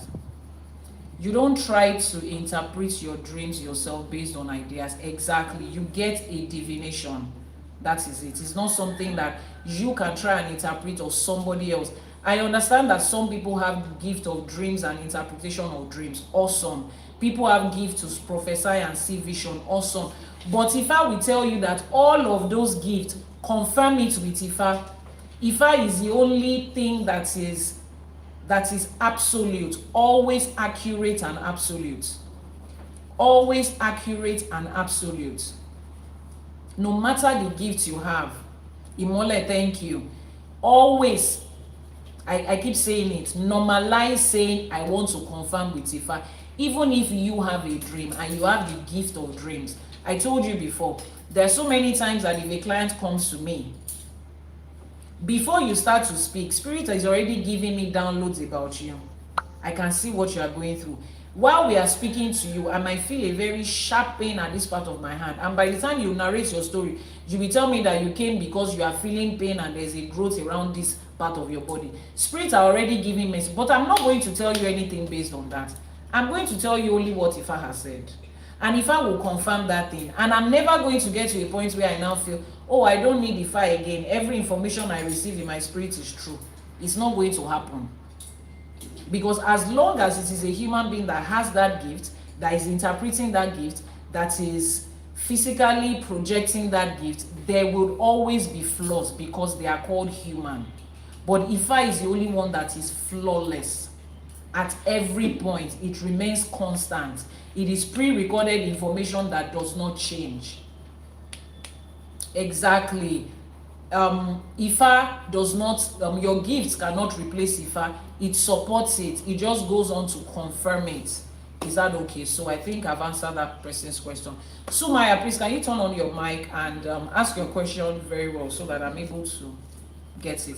The topic we are speaking on today is my relationship. What part does Ifa have to play, and what part do I have to play? Sumaya, are you there?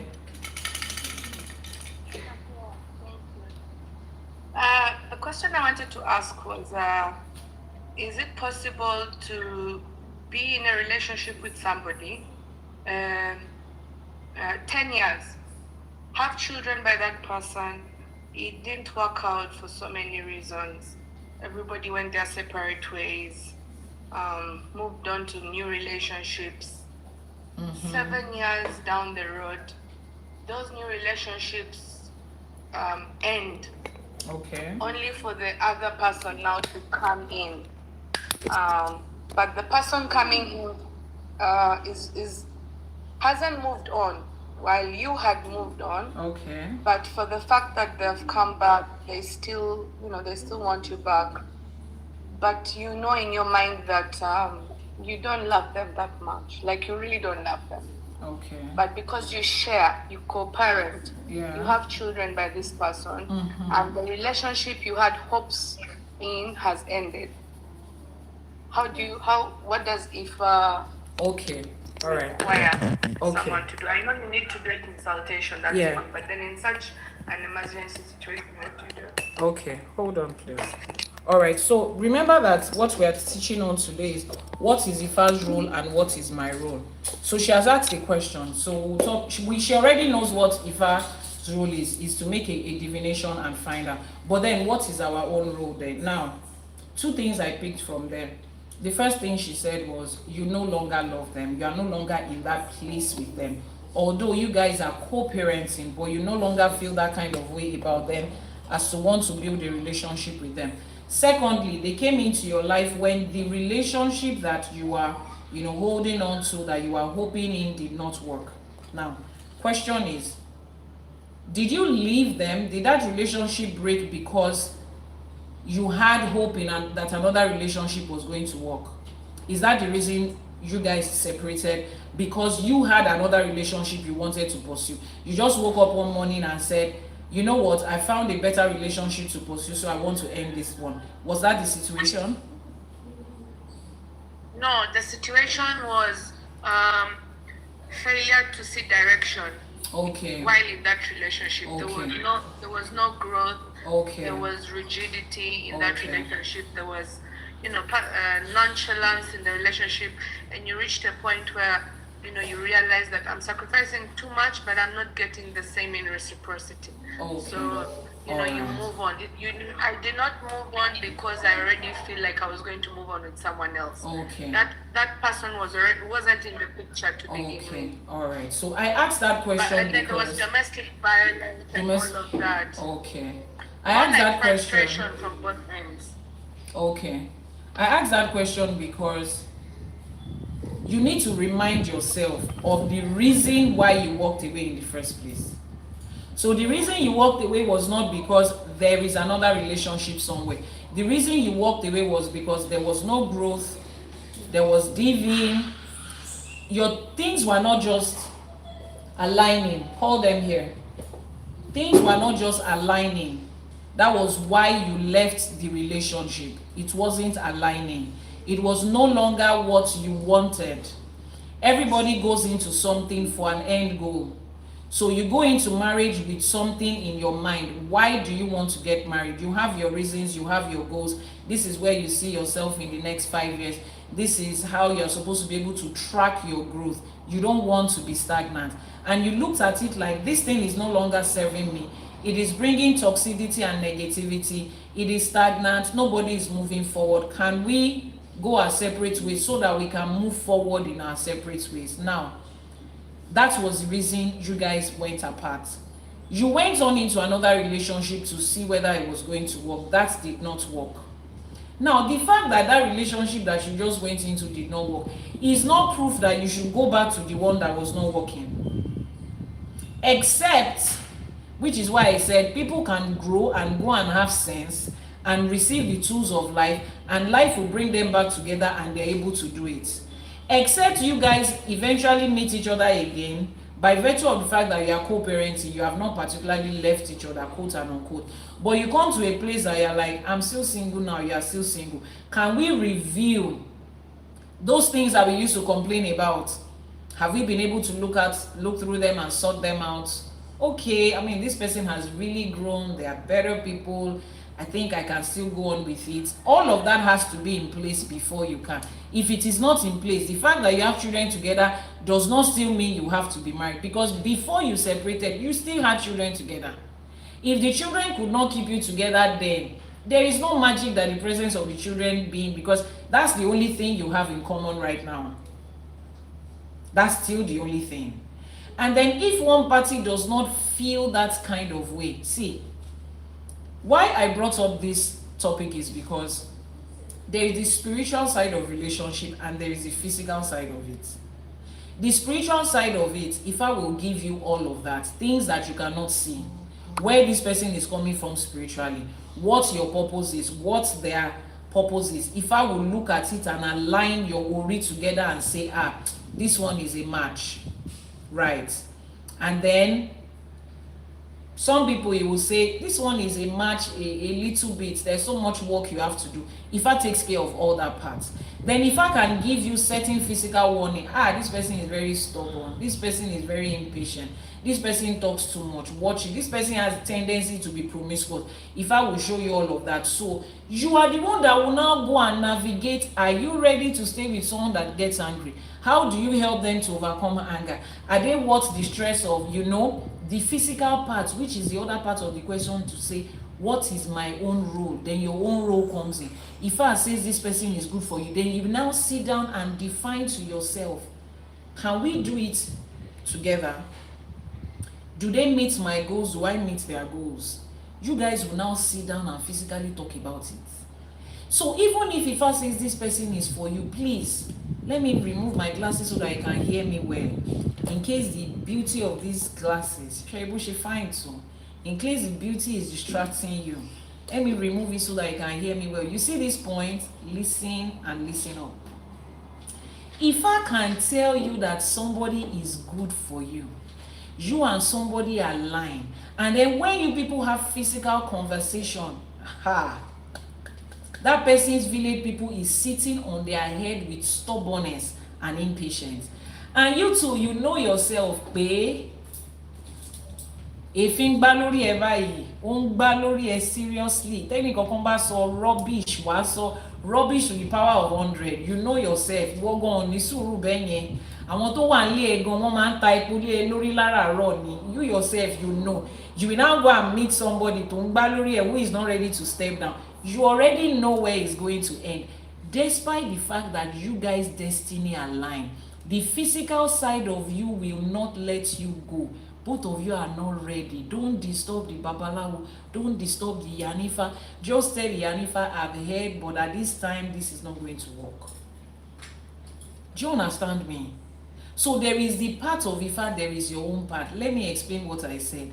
Ifa says, Ifa says, this person aligns with you. Ifa has looked at your destiny. Take, for instance, you are destined to be a doctor and they are destined to be a nurse, and you can work together. I'm just saying, simple example. And your destiny together can, produce that wonderful work that is going to save the next generation of the world. That's your purpose in this life, and you have found somebody you can do it with. But aside from the fact that that person is a doctor that has very good doctoring skills, and you two have very good nursing skills, and you are both hardworking to save the world, the person has stubbornness and anger issues, impatience. The person combine the three in one. They combine 3 in 1 iwa of that nature. And you yourself, you know that it's only your mommy that can say, Vanessa, keep quiet, and you will keep quiet. Once it is not the voice of your grandmother you are hearing, you will bring fire down on anybody. You cannot go and be with that person. Now, both of you are speaking about it, that see me in my house. So when my family members wake up every morning, they will drop a little bit of palm oil on my head so that I can cool the spirit of my ancestors. That's where I am. Even my father knows that when I'm speaking, he needs to keep quiet. And the man is looking like, this one that can insult our daddy. He's not ready to be with you. Now, it doesn't mean that you don't have that destiny that Ifa saw. But it means that physically you are not ready to go on the journey of marriage with someone, and it is okay to say, I'm not ready. It's like somebody looks at a car, checks the engine of that car, checks it and says, oh, this car can travel from New York to Atlanta, right? The car is in a good shape, the fuel of the car is doing good, the fuel tank can take in enough for you don't even have to stop on the way, the AC is perfect, everything is good and everything is perfect. And you too, you are of age, you have a driver's license, and they say take the key and drive the car. But your mommy will stop you and say, Oga, what did you drink this morning? What did you smoke this morning? Mommy, why are you saying that now? They've already checked my driver's license and they said it's good and they said the car is good. I'm your mother, I know you. What did you drink and what did you cannot be in this state of drinking and smoking and handle that car. Although the car is fit, although you have a driver's license, if you start the engine of that car with this thing that you drank, you and the car, you are going to crash, and you are not going to come back to the factory that sold that Bentley for you and say, can you imagine, they sold a Bentley for you that crashed. Who drove the Bentley to crash? It's you now. So you see, Ifa has said this part, engine is good, driver's license is valid, fuel tank is good, we have our GPS. That's Ifa speaking. But Ifa will still give you hints. Make sure that when you are driving that car, you don't drink and drive. Make sure you turn on the headlights. Make sure you see all the signals. In case anything is showing red on the way, attend to it. Make sure that you are sober when you are driving. Make sure that you sleep well before you go on a journey of 10 hours. If I will tell you all of that, it is now left to you to make sure that the person that is driving you in the car did not play game to 2 a.m. and decided to come and drive at 3 a.m. They did not go clubbing all night and drinking chemical reaction. Once the chemistry students, they have turned their body and their soul into petri dish and they've done chemical reaction there. You need to be sure that's not what is going on with the person. You need to be sure the person is not going through some mental distraction before you allow them to start the car, despite the fact that the car is good and their license is valid. Exactly, that's the way it is. So as you go on this journey with Ifa, in relationship, you need to understand that. So Sumaya, you need to sit down with that person or whoever it is that you're asking this person a question on their behalf. Let them have a conversation. Are we ready? Do we still align on that same thing? Remember why we fell apart in the first place. So have we overcome that part? If you have not overcome the part, continue to co-parent. There is nothing wrong with that. There is nothing in relationship that sounds like history. Because we have history, because we have counted 20 years, we have to be together. It is not about where you are coming from. It's about where you are going. You could have wonderful success. If 1 year after that 15 years, physically threatening for you to the game has ended. 90 minutes is the end of a football match. Is Oti Pari. Extra time is just a few minutes. You cannot say, coach, please, we still want another extra time. See, we played well, oh. Our 90 minutes was well. Give us another 30 minutes. The game has ended. Look at the stadium. Everybody is going home. Carry your ball and go home. It's time. Film Tipari. It's time to go home. You cannot stay in the cinema and tell them you want to be watching behind the scenes in the cinema. It's time to go home. It's time to pack your load and go back to your daddy's house. You have done enough. Except both of you are on the same page again and you are ready to make it work. What will people say? You see that what will people say? We will come back to it. What will people say? If we take a walk through the cemetery today and ask how many people held on to the last thought of what will people say, you will be surprised. What will people say? What will people say? Don't worry, we will have a special guest to come and tell us what will people say. Somebody said that they want to ask a question. Before then, why does that matter what people say? We will come to it. What will people say? We will come there very soon. Before then, let's take it. And somebody was saying that they wanted to come up. I had asked even if it affects their mental health. There is nothing but, see, Sumaya, there are certain things that we know that is not going to happen. You already know that it's not going to happen. You already know you don't, this is not it. You yourself already know. So sometimes I think that we just need to hear it from somebody else. So whoever it is you're asking that question on their behalf, if the person needs to hear it from somebody else, this is me telling them that you already know the answer. Odrifa says, O monoton, otunwan bere ono. O monoton, otunwan bere ono. You already know the way. You are now asking for direction. You need me to re-echo the direction. The direction you are going is the direction. You already know where you are going. The direction you are avoiding is not the direction. You already know the direction you are avoiding. So trust me, we have our answers already. Let's see if there is any other question. Imole, you are the one that said you wanted to come up. Okay, please, can you give me a summary of what you want to talk about? Just type it. Let me know what you want to talk about, so that please, man, I have a serious question to ask in this phase, man. Okay, yeah, I'm speaking to you now. You can't help but receive sense with this manner of explanation. You will receive sense. So let's share it, Dumare. It's just like you are talking to me directly. Is the father is talking to you? Yes, I have dealt with someone that they said we are compatible, but stubborn is the guy's name, and we don't have time for stubborn. If their mommy and their daddy did not train them on how to deal with stubbornness, let them go home. When they have dealt with stubbornness, they can come back. But we are not about to be dealing with that. Lord, you met them and Ifa hits you with Iretemeji, you go to do the work. Exactly, Yanifa. You go back and do the work. There is a lot of work that needs to be done. Before that, you are compatible. I like that. There is a lot of work that needs to be done. Before that, oh, that's your husband, that's your wife that Ifa says, are you ready to do the work? Are you ready to do the work? Imole, please send a request. She's speaking from the mind and experience. Most of us face this issue. Yeah, we all do in one way or the other. Let's see. After I met my wife, asked me if it's possible for one to see her husband in the dream and then meet him. It's possible. There's nothing that is not possible. You can meet your husband in your dream. They will show your husband to you in your dream and then you meet him physically. But whatever you are dreaming about and you are seeing physically, please confirm with Ifa.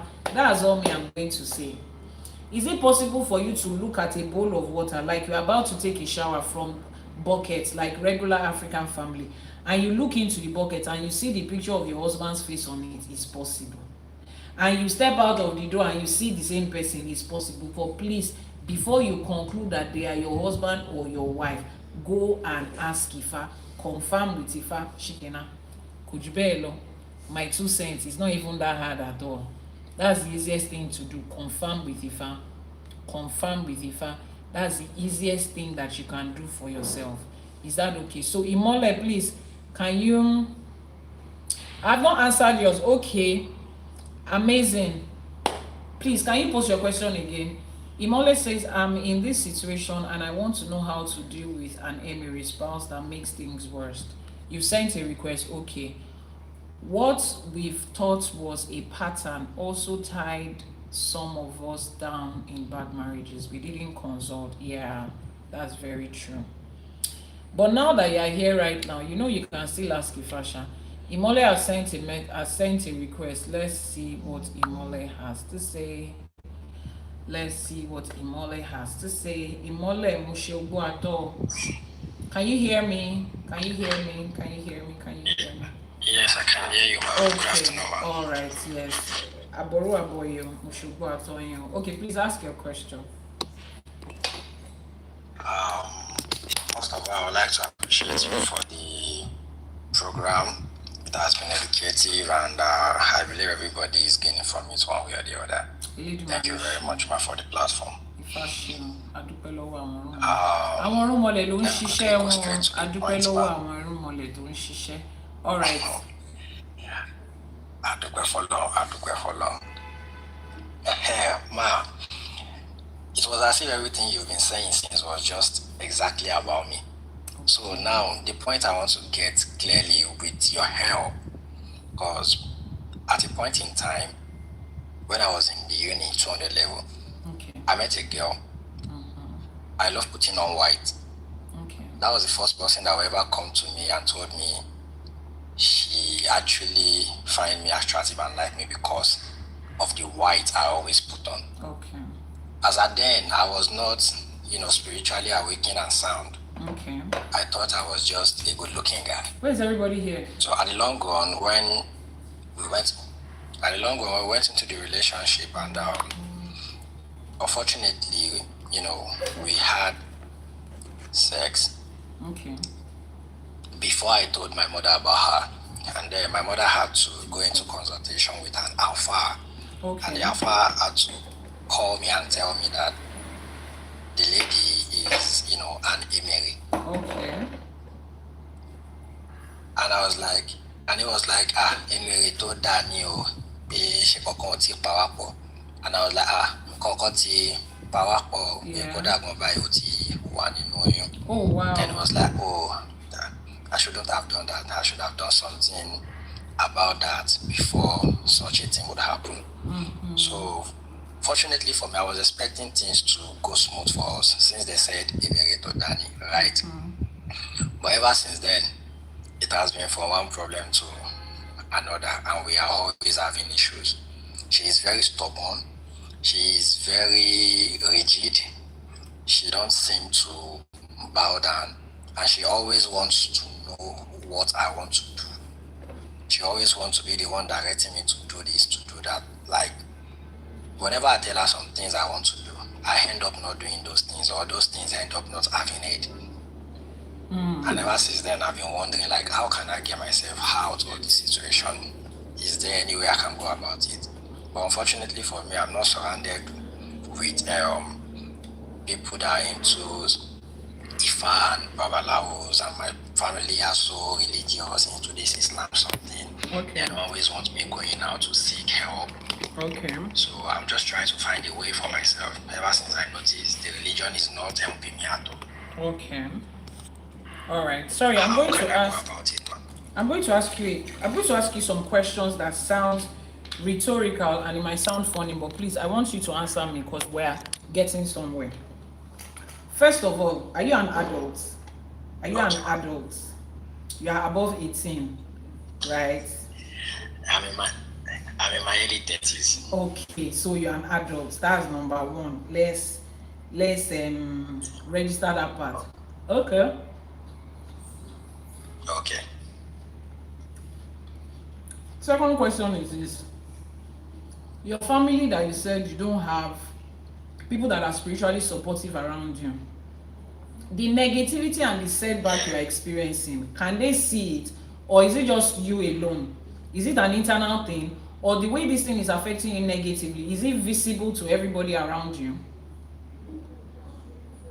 Yes, ma, it is visible to them, but they only believe it is this Islamic stuff that can change it, and this has been going on for 7 years without seeing any results. Okay, now let me tell you something. Family, the family that we are born into or we are born out of, we did not choose them, right? Adele ayé ló sọ fún wa pé daddy ẹni, mommy ẹni, ẹ̀gbọ́n ẹni, àbúrò ẹni. We came into this world and we recognize them. But you know the true definition of family? People that have your back and people that want your best interest, and you guys feel the same thing. If you have been going through negativity over the last 7 years, almost constantly, and you have communicated it with the people you call family, and they have made efforts to try to get you a solution in a certain way, and that way is not giving visible results, and the only other option they are giving you is continue to endure it, please, is that the definition of family or it is not? I just want to know, simple question. Is that the definition? Is that what you expect from family? Not at all. Okay, so there are some times that it is okay for us to redefine these things and tell yourself that when it comes to your marriage and your overall well-being, no, your family will choose religion ahead of you, and that is okay. You see, religious people, they will choose their religion ahead of the well-being of an average person, because as far as they are concerned, they are defending the cause of their religion, and the leader of their religion is happy with them. They will choose the religious people, religious fanatics, particularly àwọn ará Middle East yẹn. They are so fanatical that it is joy for them to stand against people just to defend their relationship. So let me repeat that. They are going to choose their religion over you. That one is true. That is exactly what is happening here. So the question I'm going to ask you now, which is why I asked you first of all, are you an adult? If you're an adult, let me tell you what it means to be an adult. One of the benefits you have as an adult is that you can make your own decisions and stick to it. That's one of the advantages you have that a 13-year-old doesn't have. It is your right as an adult. It is your benefit. You can exercise it if you want to. And at this point, please exercise it. These people are not standing for you. Okay, let me continue to narrate it. These people are not standing for you. They are choosing their religion now. So who is going to choose you? In this situation, who is choosing you? Who? No one. I'm the only one choosing myself. Exactly. So don't say no one. You are choosing yourself. That's enough. As long as the number is not 0, it is 1.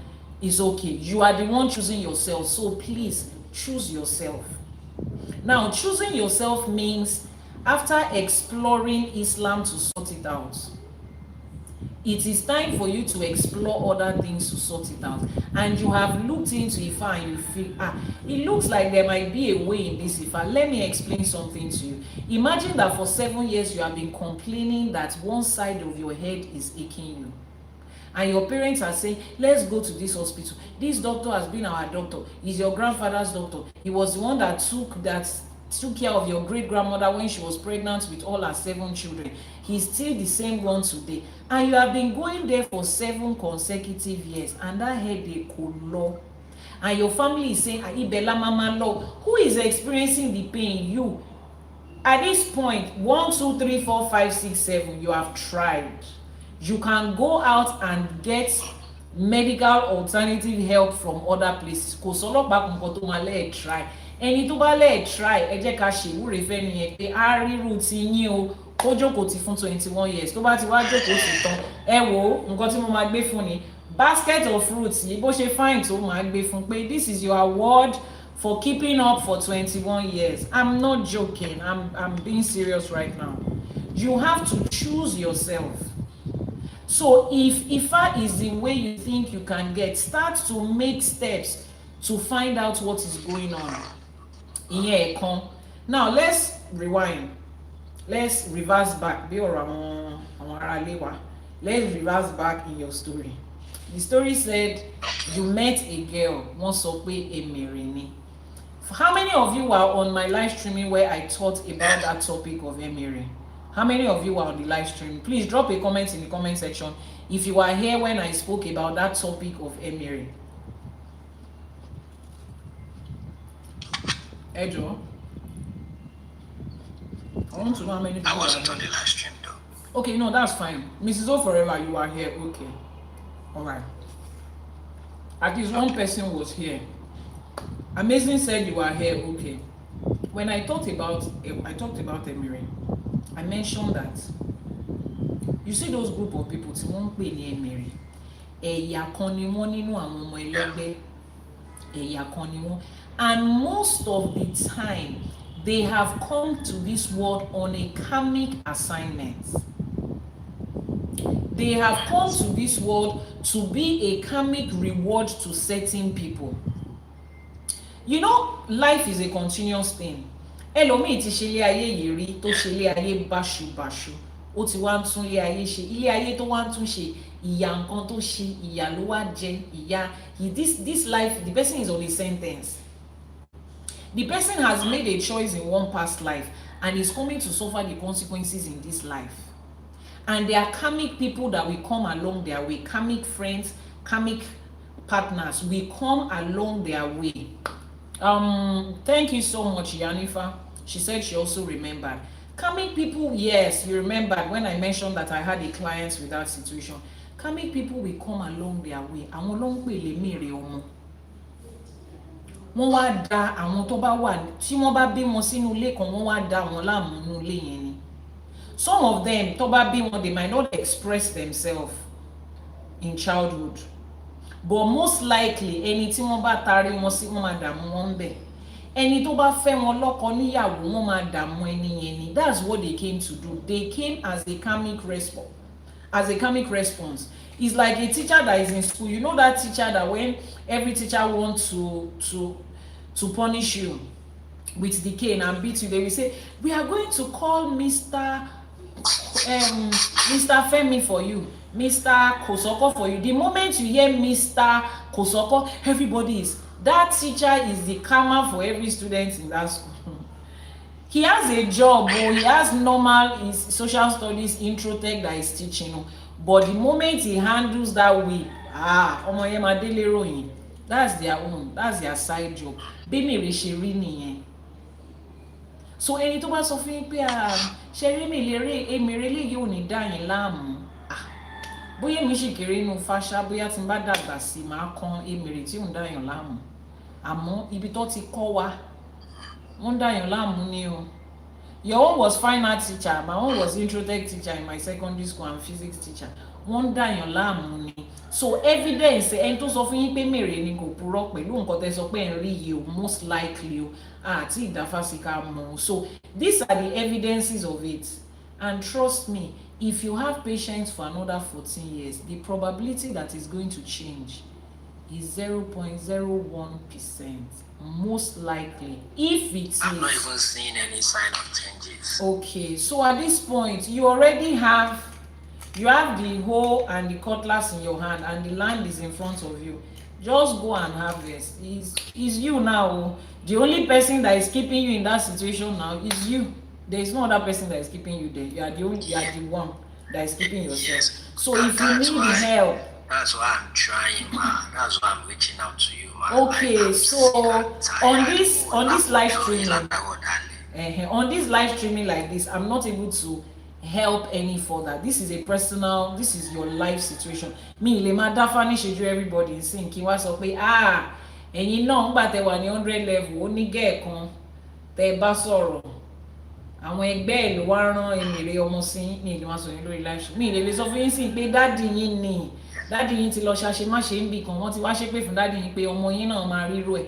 Mi lè má sọ yín lórí live streaming. You understand what I'm saying? So just send a message to the WhatsApp number that is pinned on your screen. But for every other person that is in this type of situation, okay, for every other person that is in this type of a situation, please, move it to be Elédùmarè bẹ̀yín. You are, as long as you're an adult person, the ball is in your court. You are the one you are an adult human being. You can decide, you can take steps about your life. Which brings me to the question that somebody said, what will people do? What will people do? What will people say? What will people say? Do you know what people are saying? Go to social media, you see what people will say. The same people that are shaming me for single mother, she's raising children on her own, she's so shameless. They are the same people that are shaming a girl that got pregnant and she went to abort the pregnancy. Ẹ lè imagine, ọmọ yẹn lọ ṣẹ́yún ní ṣá, irú ọmọ wo nìyẹn? They will shame the girl that got pregnant and did not abort it, say, oh, one domoto, omoniranu, odokoni, this one. The same people will shame a married woman who has been married for 5 years and did not have children. This one is just barren. Those same people will still shame a woman who gives birth to one child. Olomokan tí ìkúrò lágàn. What's the difference between someone that has one child and someone that doesn't have at all? Ẹ̀rọ ọlọ́mọkan tí wọ́n ní pé ọmọ ẹ̀ wà ní bus stop ń jà tó léwo nù wọn, mélòó ló ní? They will shame the woman that has one child.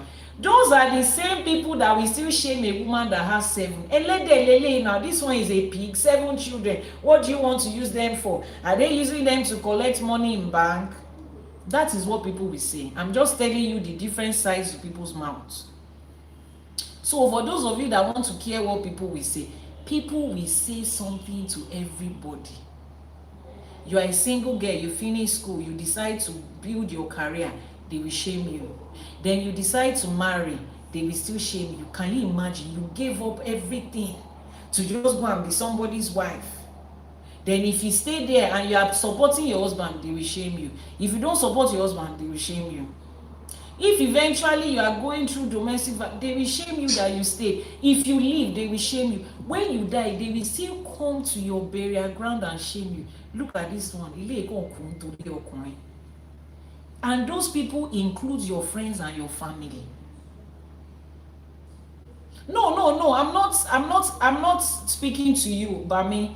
I saw that you quoted your question. There was a comment earlier. This is not directed towards you or towards anybody in particular. There was a comment earlier. The person said that the reason a lot of people stay or want to go back is because of what people will say. So I'm analyzing it to people that might be watching this live streaming now or later in the future, that you want to know what people will say. This is what people will say. If you build a big house, they will say you have wasted money. If you build a small house, they will ask you, what kind of God are you serving that cannot bless you? If you do not have a house at all, they will still shame you for not having. If you give birth, if they give birth to you into this world, they will shame you. This child did not see where to go. It's Nigeria that they came. If the child becomes unalive tomorrow,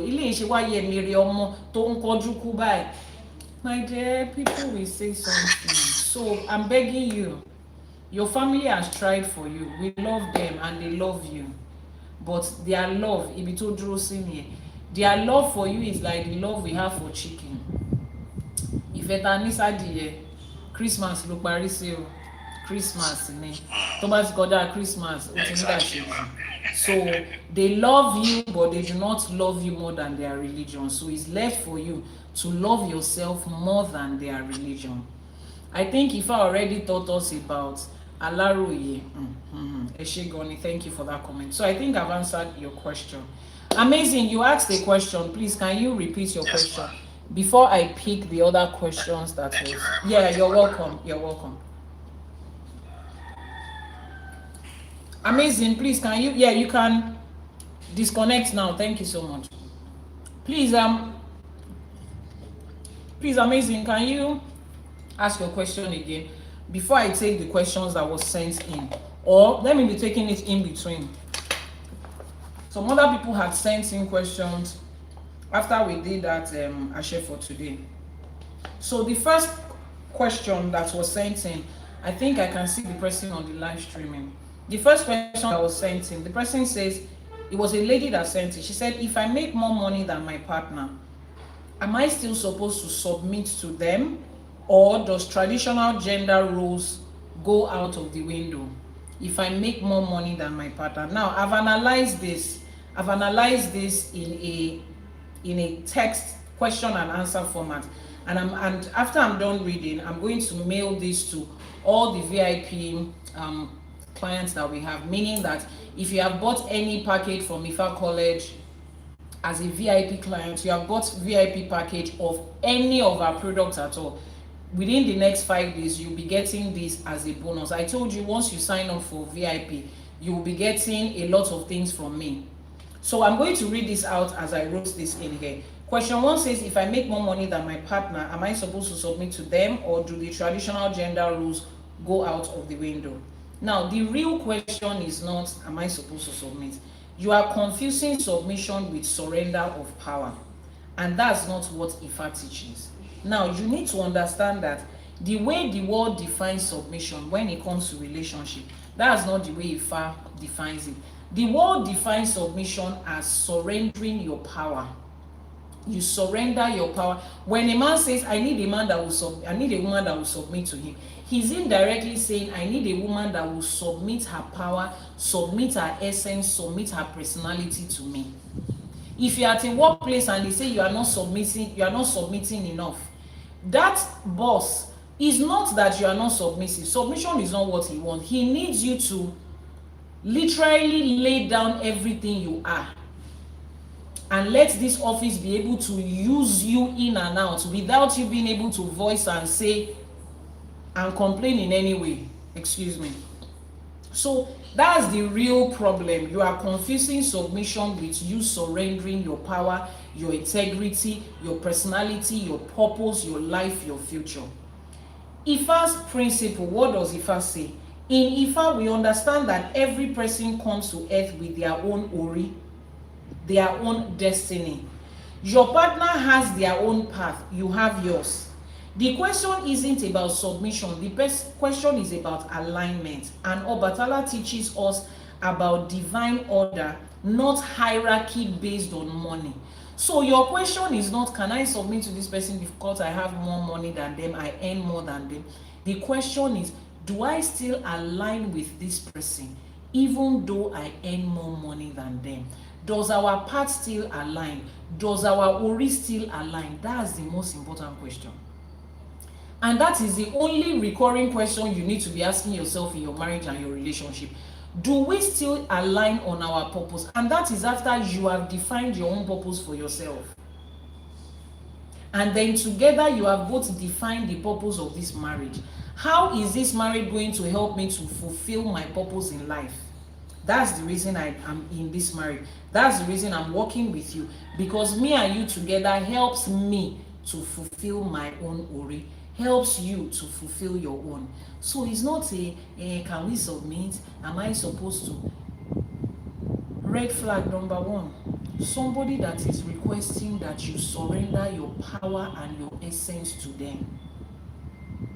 Telling you to lay everything down before them. Telling you to forget who you are. Literally strip you of who you are. Just sit down there and be who I want you to be. That's not submission, that's witchcraft. Witchcraft. If you are looking for those that are flying, those ones, they are showing you to your face that they are not flying at night, they are flying during the day. Witchcraft, there is no such thing in that called submission. Now, it says here, the truth is when a woman out earns her man, the real test isn't whether she should submit. It is whether both of you can honor each other's purpose without ego destruction.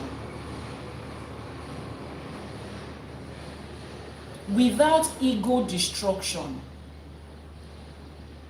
It is not about who is earning more. What is the more money? What is it? The most important thing is that with your financial value, your financial status, are you both still able to coexist together and fulfill life's purpose without your ego destroying you? The woman that has more, without you feeling like, oh, now that I earn more, I'm bigger than this man. Are you able to exist in that relationship as a man, knowing that your wife earns more than you and it is not destroying your ego? That's the real question. It's not about submission. It is you asking yourself, am I able to earn more money than somebody else and still treat them like people?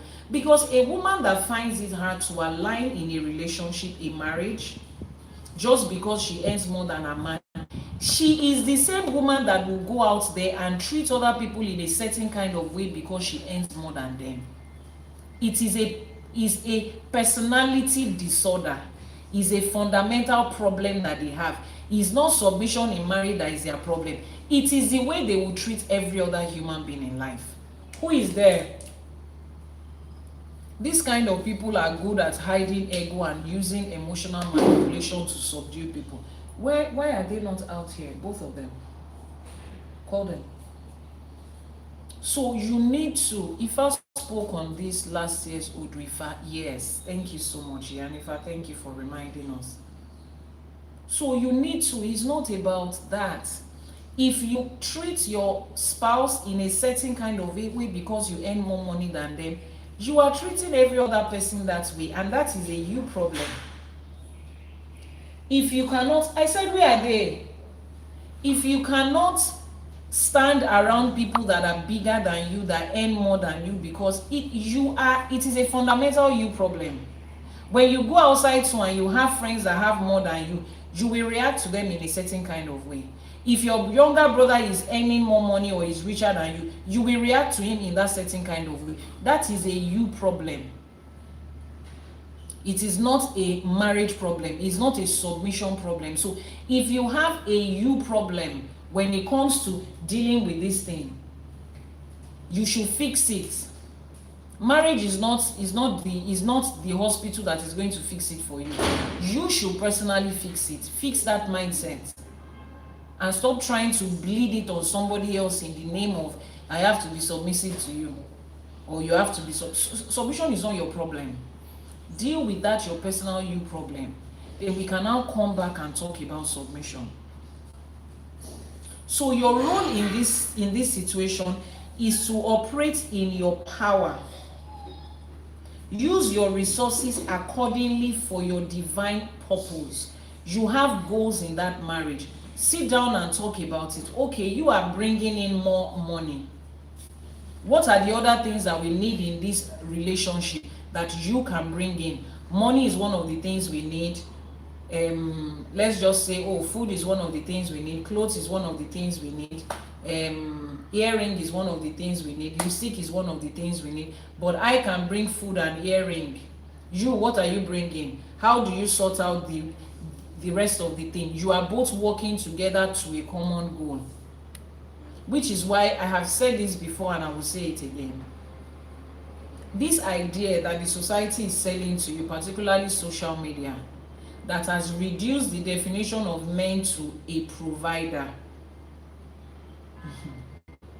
If you know the kind of damage that it is causing for people, if you know how it is shortchanging you from getting the best out of your relationship, you have reduced the definition of the man in your life to being a provider. So the moment you can provide more than him, that man does not have any value to you. There's nothing else that he can do for you. And as a man, you have defined yourself as a provider. The moment you cannot provide, there's nothing else. So after you have provided, what else? Thank you so much, Yanifa. After you've provided, what else? Nothing. You can't do any other thing aside from that. And there is a time that people will get used to your providing that it's no longer a big deal. You do not represent anything else in the life of that woman. You do not represent anything else in that relationship. And the moment the woman begins to earn more than you, it's like she's taking your only power that you have away from you. The dating pool in this generation is messed up, honestly. And all of this wannabe relationship coach on all these content creators on social media in the name of relationship coaches, they are not even helping. Go online now, anybody that is talking about marriage and relationship, men and women, End Time Podcast, I'm telling you, he's a provider. If he cannot provide this and this and that, and the Bible says a man that cannot provide for his family is worse than an infidel. That's where your problem started from. That is where your problem started from. We analyzed it on this program. Today we talked about men, the role of men. When your Bible said it's worse than an infidel, what does an infidel mean? Someone that does not believe in a certain thing that a group of people believes in. That's just what it is. Even even religion has reduced a man to that. So the moment a woman earns more, there is a problem, because she's taking the only power that the man has away from him.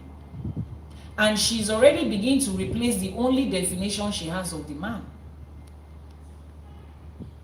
Which is why people say women that are successful, women that are financially stable, they find it difficult to either find a man or keep a man in this generation, because the definition of what you asked her to have a man for, she can already do it herself. She's already providing for herself and so many other people. So if the man does not see himself beyond a provider, he's not able to find a place in her life. He's just going to be there as, okay, be a support system. These are things that I have experienced firsthand. So please, when it comes to this whole money, somebody earns more than you think, first of all, deal with the fact that I hope you do not have a personal problem. This is something I can relate to while growing up. Yes, a lot of us can. The only time that we provide, only Nigerian ladies will have this problem. Don't all women. It's not only Nigerian ladies. If you say it's only Nigerian ladies that will have this problem, then you don't even have an idea what women generally are. All the podcasts that are talking about it, you think those podcasts are made by Nigerians and targeted towards Nigerians alone? No. Go online and check them. Go online and see content creators in the West talking about a man has to be a provider, you cannot do it. The people that are talking the most about this issue about 50-50, they are not Africans that reside in Africa. They are Westerners. Most of the people that are championing the cause of we cannot do 50-50, we cannot do 50-50, they are not Africans living in Africa, they are Westerners. For those of us Africans living in Africa, until recently, 50-50 was not an issue in an African home. Those of you that grew up in the 80s, in the 90s, how many of you in your house did you hear your parents talk about 50-50? Even till today, how many of you do you hear your parents talk about 50-50? How many of you? So you see, all of these things, whoever it is that says it's Nigerian women, you need to get your facts right. Don't let me spend my time explaining that to you. Please get your facts right. But that is not even where we are talking about. Thank you so much. That's not even the point. The point is this. We have to, as women, as you are raising children, you are raising boys and girls, please raise your boys to know that they are more than just money-making machine. Their worth and their value is more than just the money that they bring. Which is why a man in 2026 can say, because he has money, he's asking a woman, what do you bring to the table? He's saying that with the mind that I have already brought money to this table. What else are you bringing? You are asking an able-bodied, mind-functioning person a derogatory question of what do they bring to them. You are not asking them because you want to know. When people make that statement, they are making that statement from the point of you don't bring anything to the table.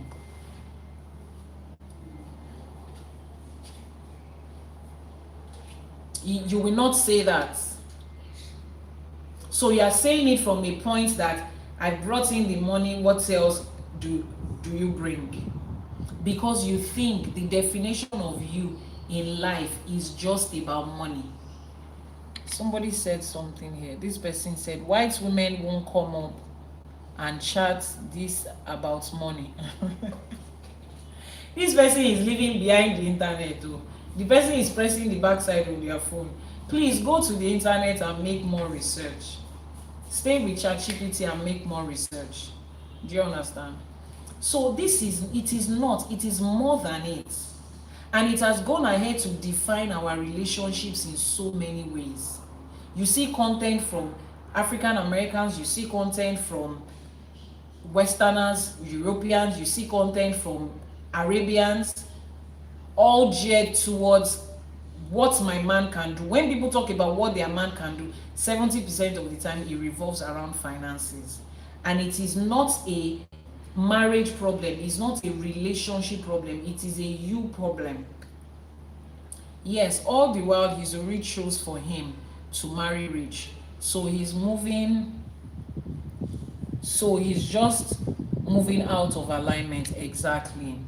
He's just moving out of alignment.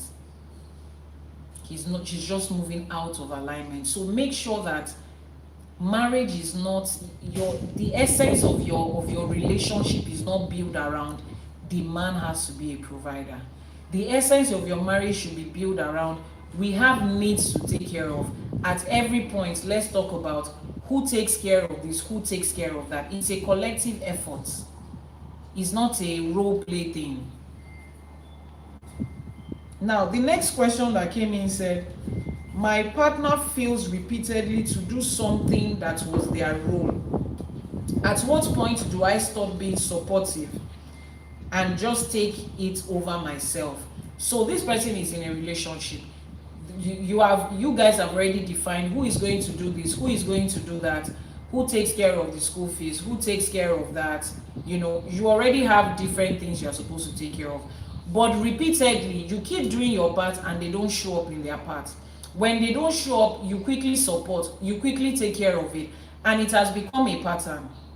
So this person is asking, at what point do I stop it as being supportive? Let me just take up the role myself and just be doing it, knowing that I'm the one that is doing it. Again, it's a woman that is asking this question.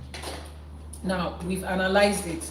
The way I analyzed it, I broke it down to the real question you are not asking. What the principle of Ifa says, the truth about that situation, what your role is, what the role of your partner is, and what the role of Ifa is in this conversation. So let's start with the real problem. The real problem is not that you are trying to support. The real problem is that you are enabling stagnation and calling it support. You are teaching somebody how to do life.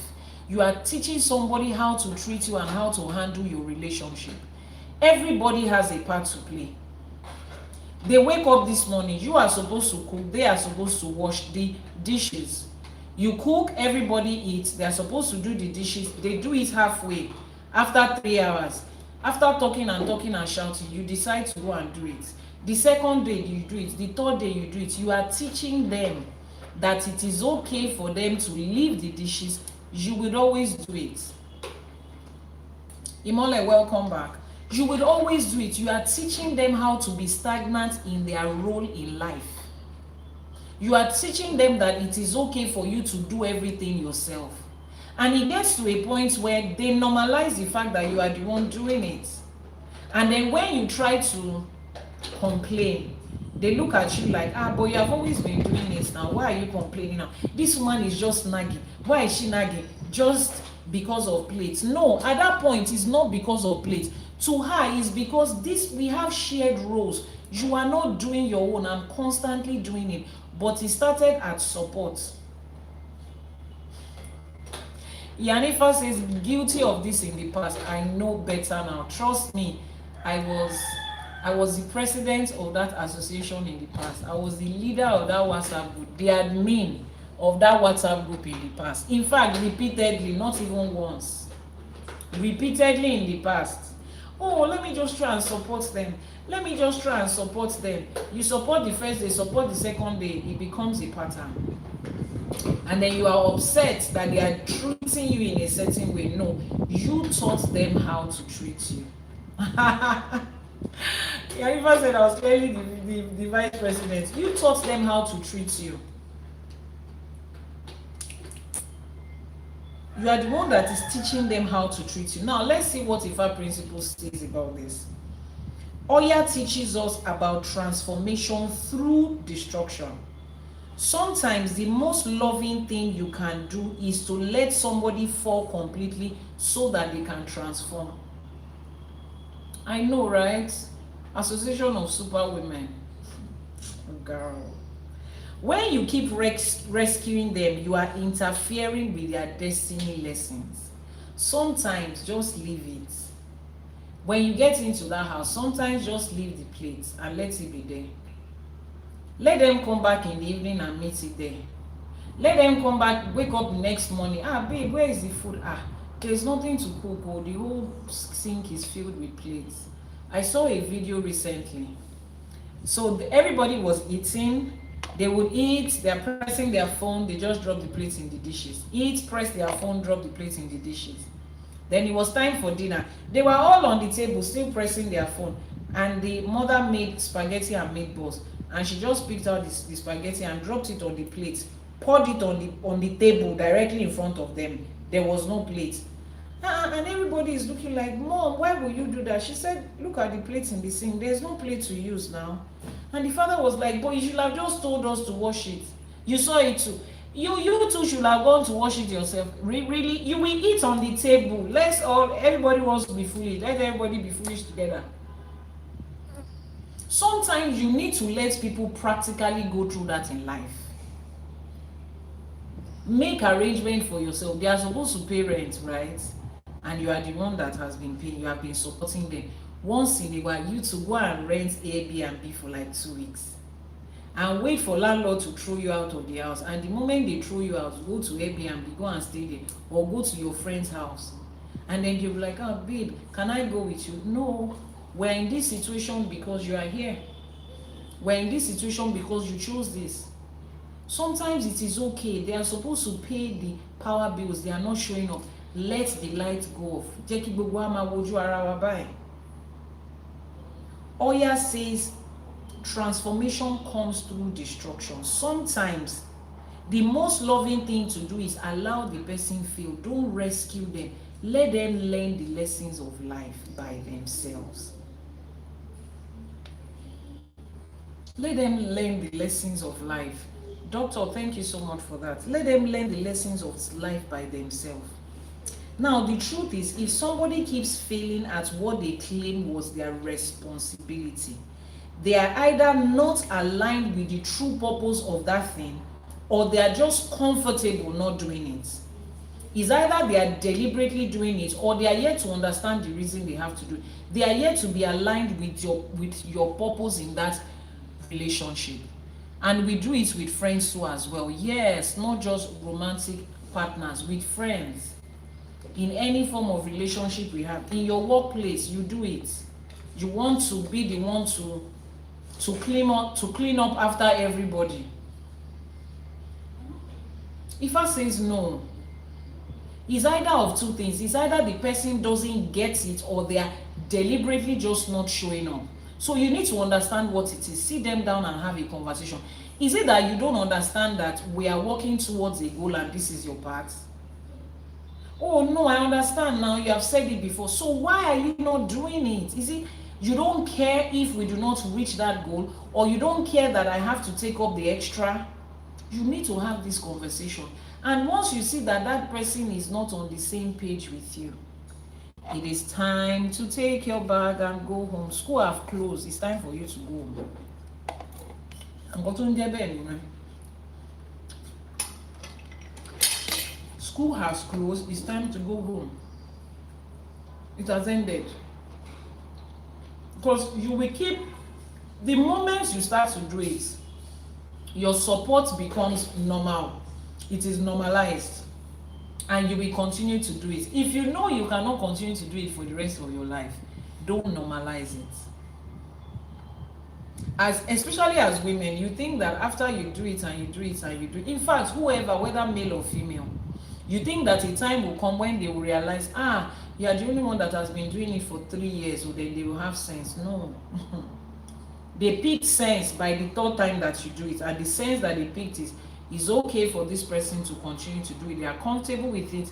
They are not complaining. Even if they are vocalizing complaint, deep down they will still do it. They will just leave you alone. So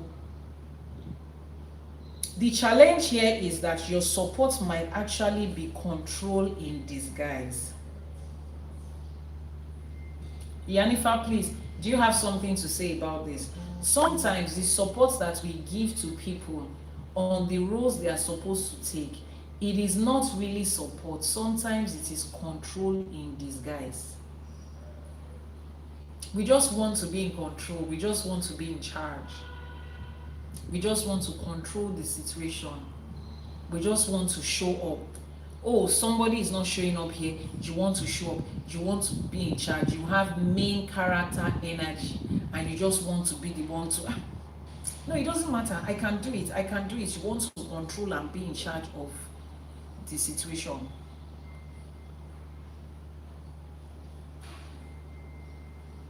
I'm saying this, I'm repeating this, and I'm pausing because I had to come to a point in my life where I realized that this is what I was doing. On the surface, I tell everybody, oh, I'm just trying to help. But really, I was a control freak. I just wanted to be in control of the situation. I just wanted to make sure everything was done right, done in my way. So the moment somebody doesn't show up in the way they're supposed to show up, we'll just do it. It's time to really ask yourself, what are you doing? Are you supporting? Is it out of the fear that you don't want to communicate, you don't want to be seen as a bad partner or a bad friend, and you are struggling to take up the role of other people out of fear of losing them, fear of being labeled as but you have it, what is it going to cost you to do it? I thought you were my friend. Is it out of fear of that? Or is it out of the fact that you actually want to control the situation? Yarifa, trust me, I'm calling myself out. We are calling each other out. Is it out of that? Or is it that you have just refused to understand what the end goal is here and understand the fact that both of you are involved? Because you see that goal called marriage, you have to, or relationship, you have to review it from time to time. Recheck and make sure that you are still aligned and you are still on the same place. I hope the person that has that question has answered. Your support might actually be control in disguise. Ask yourself, are you more invested in being the strong one or having an equal partner? Because that is not support, that is ego. The next question says, is it my role to fix my partner's I like this question. Person said, is it my role to fix my partner's relationship with their ex, or should I stay completely out of it when it affects our home? Yanifa, please, can you speak on this question? I've answered it in this my write-up, but I need somebody else's opinion. The person said, is it my role to fix my partner's relationship with their ex, or should I completely stay out of it even though it's affecting our marriage, our home, our relationship? Yanifa, please let me know if you are able to speak on this. Are you in a place where you can talk about this? Are you in a place where you can contribute on this for us? When it comes to your partner's ex, how far are you supposed to go? When it comes to your partner's ex, how far are you supposed to go? Especially when the presence of that ex is affecting your own relationship in a certain kind of way. Is it supposed to be a let me completely remove myself out of it, or is there like a middle ground in it, or are you supposed to be fully involved? That's what this person is asking. Aboru Aboye, Yanifa, thank you so much for joining us. Yeah, hello, how are you? I'm doing great, thank you. My first immediate question is why do you want to do that? And I understand it's impacting your relationship. Like my ex-husband and his first ex-wife, it was like everything she did would in our home. Everything she did impacted our home. But at the end of the day, it's almost like the same thing as the first question. That's his path, his destiny. And so instead of trying to help him fix the relationship with his ex, the real conversation to me should be, what do you need to do so that what's going on with his ex does not impact your household? That's the conversation. The real conversation is, why is this energy over here coming into our home over, why is the energy over there coming to our home over here? And I'm guilty because my ex-husband, I was just tired. Like, this is pre-E5, so I was tired. Pre-E5, didn't know I had spiritual gifts, didn't know I could get like none of these things. So I'm just like listening, and there would be days and weeks, and I'm not being hyperbolic, I mean this in a literal sense. He'd be mad at something she did, and he wouldn't talk to me. And then when he'd finally speak, he would like go off, and he's like, well, she's keeping the kids, da da da da da da da. Bruh, I didn't do it. Exactly. I didn't do it. I didn't do it. Why you mad at me though? And so I feel like one of the first questions is like,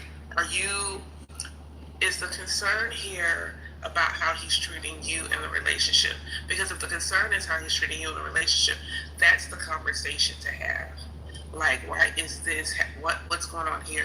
Is this going on that? Is there healing he needs? Because that's something he needs to address. Mm-hmm. And if he's unwilling to address it, and it's bad enough to where you feel like you need to step in, then you need to ask, okay, what is your goal? And like, real talk, like, why would she talk to you?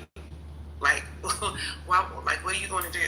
Are you going to be Dr. Phil and you're going to sit them together on a panel and be their therapist? That's not your job. Exactly. That's not your role in this situation. Exactly. I wish more people knew, like, consulting five. Like, if I would just say, like, look, if I will let you know, is it worth it to stick it out until they heal it? Is there something you need to do? Is there an echo that needs to be done that helps soften things so that it's not impacting your household? But at the end of the day, unless something comes up in your divination that says intercede, you are stepping on his destiny the same way as the first question. Like, you are stepping in his destiny. That's something he needs to address and he needs to handle. And it's not a dig at him.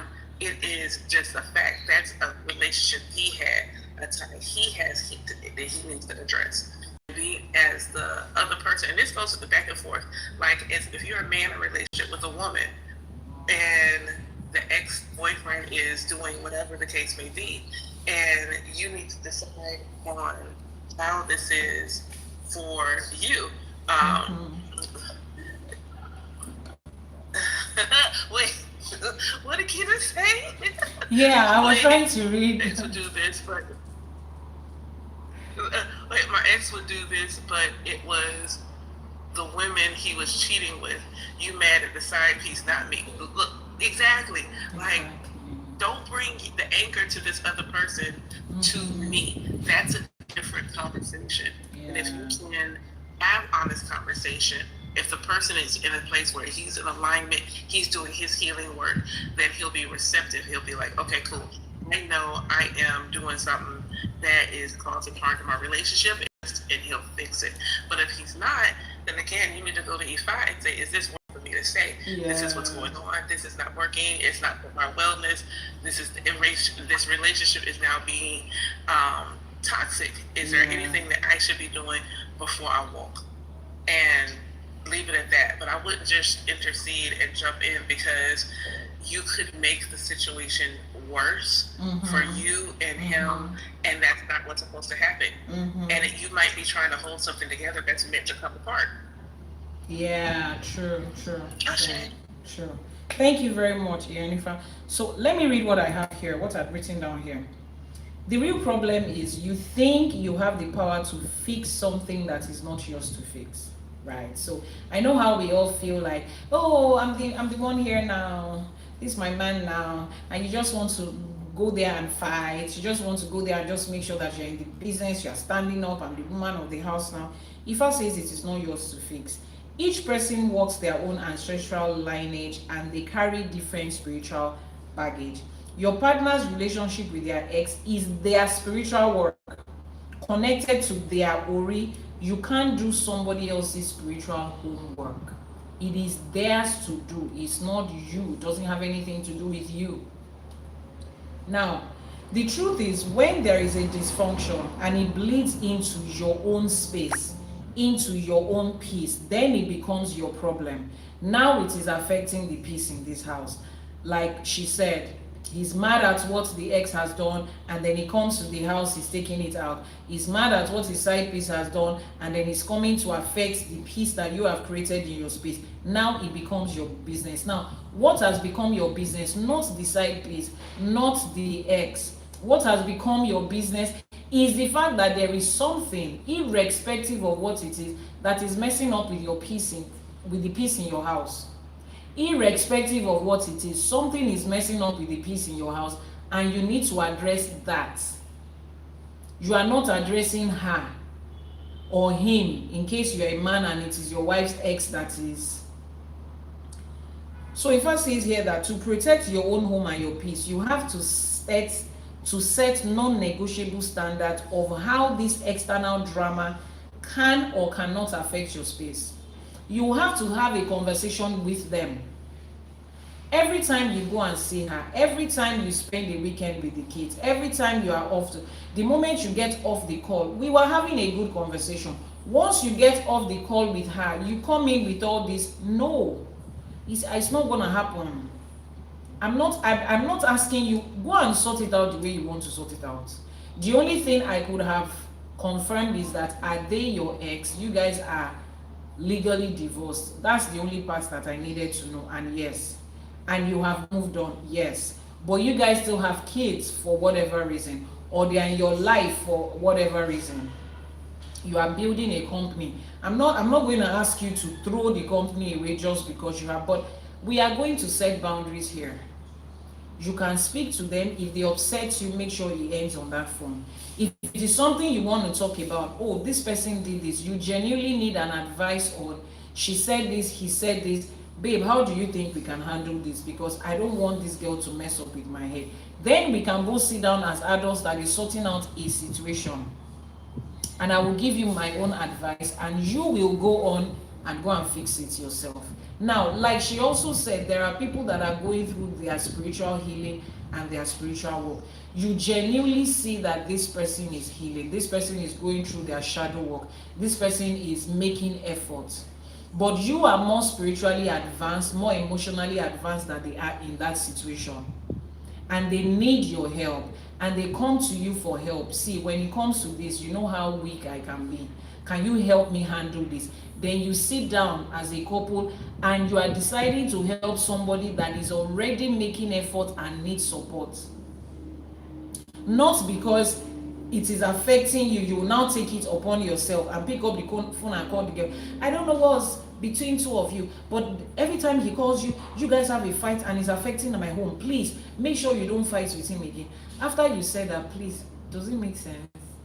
How do you tell another adult to make sure that they don't fight with somebody else again? She's angry that is affecting you. I mean, she's angry with the fact that you have him. She's happy that she's affecting you. You just told her now this is affecting you, and she's going to do it more. Trust me, she's going to do it more. I've had to deal with that situation, and every time he comes to me to say, babe, can you imagine what this one did and that one did? He has an ex-wife and a baby mama. Can you imagine what this one did? And this one said this. I allow him to talk. It's a conversation. I'm your best friend, so just talk. Say it out. Say everything out. I'm listening. And after everything, I'm like, wow, this sounds like a lot. How you feeling? Like, I don't know. I'm just feeling okay. We need to process how it makes you feel. Now, this conversation, was it really necessary? No, she didn't see anything exactly. So the next time she's going to speak to you, let her type it out. It is easier for you to process text messages than to process voice, because you see, the end goal of a voice call is just to trigger you, is just to make you angry. And it keeps happening over and over. So while you are trying to heal that part of your life, tell the person, oh, I'm in a meeting right now, send a message. They say, when you finish, call me. I'm not likely to finish early. If it's urgent, send a message. If they refuse to send a message, it means that they just want to speak to you, make you upset. Can we understand that? Okay. And that's the same advice I will give to him if he comes with, maybe he's a friend or his father or his mother or his sibling. This is how you should address. people that want to constantly upset you in your space, go and treat it like that. It doesn't concern me. It doesn't have anything to do with me. The only time it begins to affect me is when I see that this is affecting a man that genuinely wants peace. I will go to Ifa and ask, this girl is she's becoming a problem. Ifa, what is there to do? And Ifa says X, Y, Z, ABC, and I'll call the man. This is what Ifa said. You too. It's not everything she says that you'll be responding. Do you need help or not? Ifa says don't do this. See, I was speaking to somebody yesterday. Let me just chip in something. I'll give you guys the full details later. When my partner was going to walk out of, he was working out his divorce. We had envisioned it was going to be dramatic. Now, backstory. It's been 20 years of in and out in that relationship. 20 whole years. I think the only happy time they ever had in that 20 years was like 3 years. Now, this is not just me hearing his own side of the story. This is me having to be in and out of conversations, and I hear the way the woman too speaks. I know that these people have lost love for each other a long time ago. They are just in a karmic relationship.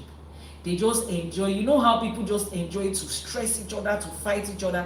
The moment they are not stressing and they are fighting, their body is feeling like, this place is too calm. Let's go and fight again. That's the kind of relationship they had for years.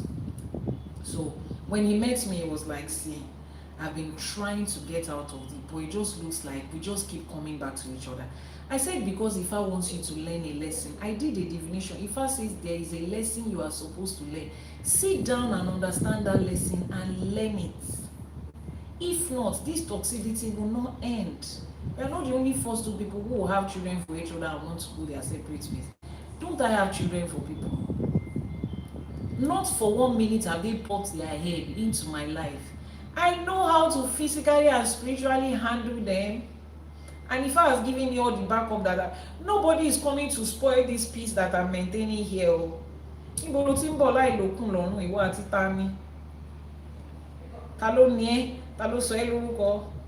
are who? Where are you coming from? To come and disrupt this peace that I have? You will cross 7 million oceans, the sun and the moon before you get here. Not in my space. Some of us have learned to maintain it. So the partners that come into our life, they are coming to experience overflowing peace like a river. But some people have not learned it, and it's okay to let them learn. So when he started, he was talking about her. If I tell her this time around, she will not take it easy with me. I think I'll just tell her that, you know what, I found somebody. I said, no, you will not say that. How can you say that? You will not. What do we want? You want peaceful and amicable. There is an Orisha that takes care of peace. The Orisha is called Obatala. Let's go to Obatala. Shibi, Obatala is one of your own Orishas. And apparently, all his Orishas are in my house. I'm the one keeping them and taking care of them. Okay. And I sat there in front of Obatala. I said, see, it's your son that sent you to me. I'm always the one that is the mouthpiece. Your son sent to me that he wants peace in this situation. He wants this situation to go peacefully. And Obatala requested for so amount of shea butter and snail and all of that. And we did everything.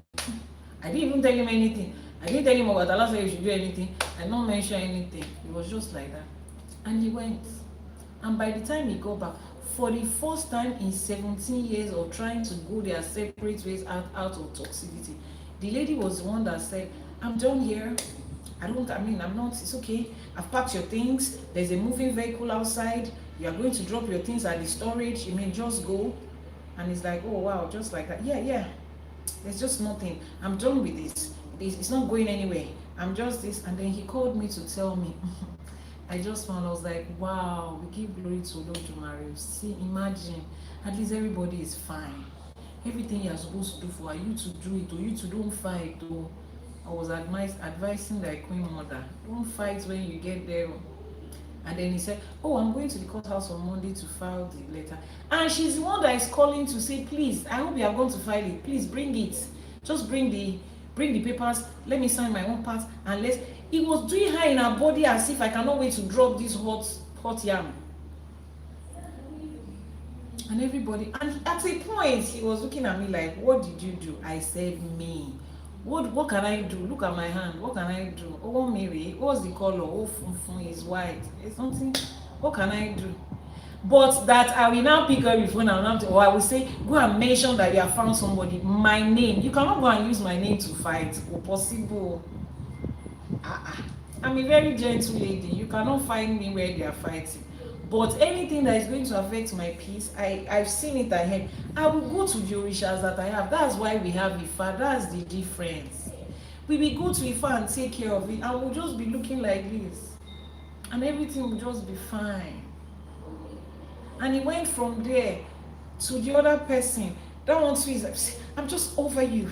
I don't have anything to do with you again. I said, let me also give you gist though. A few months before, the other one, so in the process of them trying to go back and forth in their relationship, right? He had tried to move on with somebody else. That's where the baby mama came into the picture. And it still did not work. The girl still dragged him back into the relationship. This girl a few months ago, the baby mama a few months ago had gone to file for child support. Those ones have been running after him left, right, and center with letter to come and save him. And he's like, I don't want to go down this route of child support. I don't want to. I said, you don't want it. He said, I don't want it. I said, okay. We'll go and meet the people that don't want it. When we don't want something, who do we go and meet? He's Amon Yami. They are taking a case legal. Who are the judges of this earth? Amon Yami. And I sat down with the pot of Yami that is in my house to say, this is the situation. This is how everything is going. And your son said I should tell you that he does not want it to go this route. He will do all his responsibility to mother and child, but he does not want child support. Please help us handle it. And I told him, Yami said, you have to be sure that you will do everything. Babe, you know me now. You know I would always do everything I'm supposed to. I know you. But you also need to tell Yami with your mouth that you are going to do right by mother and child. Have you agreed? Okay. And we gave it to. And I sat down like this again. And then he called me to say, oh, she's on her way right now to the county to withdraw the child support. I was like, wow. I said, what did you say? Nothing. No. She said she just thought about it that, I'm a good man, I'm a good father, I will do the right thing. Wow. Okay. And I'm just here and I'm like, oh, that's good. Please, when you come back home, remember that we are going to give offering to Ifa. Let's come and thank Ifa. Ifa should thank Eledumare. Lobaton. It's not that hard. But you see, those of you that will now carry phone, you now be hearing, leave my husband alone. You are the ex. You have lost him. I've won this one. You have lost. What did they lose? The husband that cannot respect you enough to set boundary. That's what you said. Somebody lost and you won. In your line, shame did not pass in front of your compound. No form of integrity for yourself. You will now be fighting your husband over ex in the house. The ex was fighting him. That's why he was bleeding anger on you. You two will now join in the. You are a woman. That's why I said, you see this year, Ifa, you see that program that we want to have for women in Ifa and Isheshi. Women need it. If you know the power you carry as a woman, you will just sit down like this. Everything will be happening. You will just sit down like this and you'll be looking. You don't know that you have the power to effect certain changes. You will be here. See, at the time that all of these things was happening, I was in Nigeria, I was in America. We were not even under the same roof. I don't even know them. They don't even know me. It's not anything. And I'm here. You will now leave your house in California or wherever it is you are. You'll be disturbing my peace inside this Lagos that is already dying on somebody's head. This Lagos that is already hitting off somebody's head. You will now add your own to it. He will now pick up the phone and now be shouting. Can you imagine? The whole conversation will now be about you. And see, you cannot have that kind of space inside my life. It's not possible. As who? You cannot. Both of you should go and deal with what you are dealing with. The moment is coming to mind, drop it. Peace is what I bring to you. Peace is what I expect from you. So as a woman, there are certain things you can do to help, because now it is beginning to affect your peace. Because now the man in question needs your help and your support. He has to need it. You are not the one that should take initiative to go and, because if they don't learn, he got to a point in his life where he learned the lesson. I allowed him to. I could have, immediately I got into the relationship and I saw that, oh, I like this person. I could have gone ahead to go and do spiritual work to just break them and separate them. I could have done that now, but he won't learn his lesson. He will still carry that character flaw into the relationship with me, and what they were dealing with and they were complaining about, I would have also had to deal with it. That's what a lot of you don't realize. There is something he has to learn with that ex. Go there and learn it and fix. The moment you learn it and you get to the end of that lesson, naturally everything will just take form. You'll just find out that the person that used to be nagging again, everything is now peaceful. What happened to that girl? You have learned the lesson. Your time in their life is over, and everybody will go their peaceful separate ways. So please, it is not your responsibility. So much moves when you learn the lesson. Exactly. So much will move. But if you don't learn it, they will still be revolving around the same circle. Prince Kush, how are you? You will still be revolving around. So to every woman that has to do with exes, especially exes that children are involved, that will continue to always be in their life forever, because the fact that your current partner has children with somebody, there is a 99% chance that they will continue to be in each other's life forever. And they did not separate on good terms, most likely. So they will still bump into each other's head. Is that okay? The baby mama will still throw shades like, what is it? I'm over you. I got somebody better than you. Don't worry. It's just a little while longer. She's going to see the same thing that we see. They will continue to. The relationship will continue to be like that. There are just very few co-parents who are exes, who are matured enough to have beautiful relationships. Like when you see some people and their baby mamas and their ex-wives, you yourself that is your partner will be asking a question. Please remind me again, why didn't this relationship work? You realize some people are better off as friends.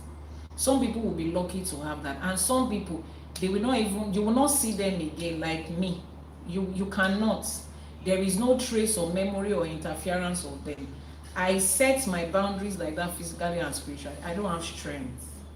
I asked if I gave me go ahead, and I did everything I needed to do as a spiritual woman to maintain the peace and the space in my life. You have to do it. So women in Ifa and Isheshe, the moment we start this program, I need you to be a part of it. Our women are going through so many things that they do not have any business going through. So many things that are beneath them. Like it is literally beneath you for you to be experiencing that as a woman that has come into Ifa and Isheshe. How? You have passed that stage in life, but you need to realize it, to know how to activate it. Starting from your relationship, starting from parenting, to how you deal with your friends, to your workplace, especially those of you that are in male-dominated environments. See, a woman that controls, quote and unquote, a woman that controls, she's not like this. She's not like this. No, she's like this. Most of the time, she's just there, she's just smiling. And his friends will be like, how did you do it? How did you get this? I can't count the number of times I got that. Like, how did you get this guy to be so calm, to be so... I just smile like, we think Ifa has a way of changing people. Ifa really has a way of changing people. If you know what I know and you do what I do, and you know what Ifa has a way of changing people. Wọ́n ní nǹkan tí àgbàlagbà fi ń jẹ ẹ̀kọ́ abẹ́ ewé ló wà. When we eat eko is cornmeal. You have to eat eko with something. You don't eat it, or you don't just eat it like that. But what an elderly person is using to eat his eko is under the leaf. He cannot show it to the child. That's wisdom. What a woman is using to maintain peace in her life all round, to control the narrative, is under her leaf. And she's just here, she's just smiling. And for the men that know, they will ask you, first thing they will ask you is, what did you do?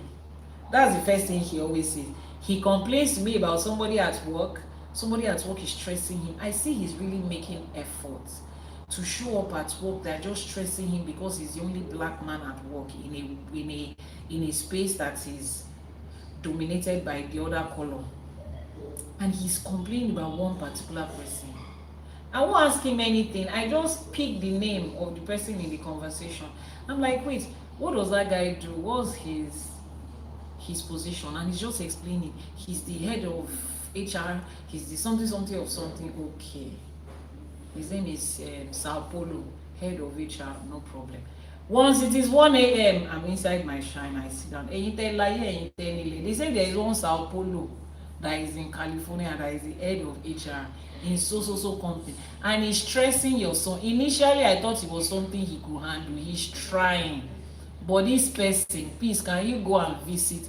I not say you should do it. I just go and visit the person. Let them see that this color that we carry is not for fun.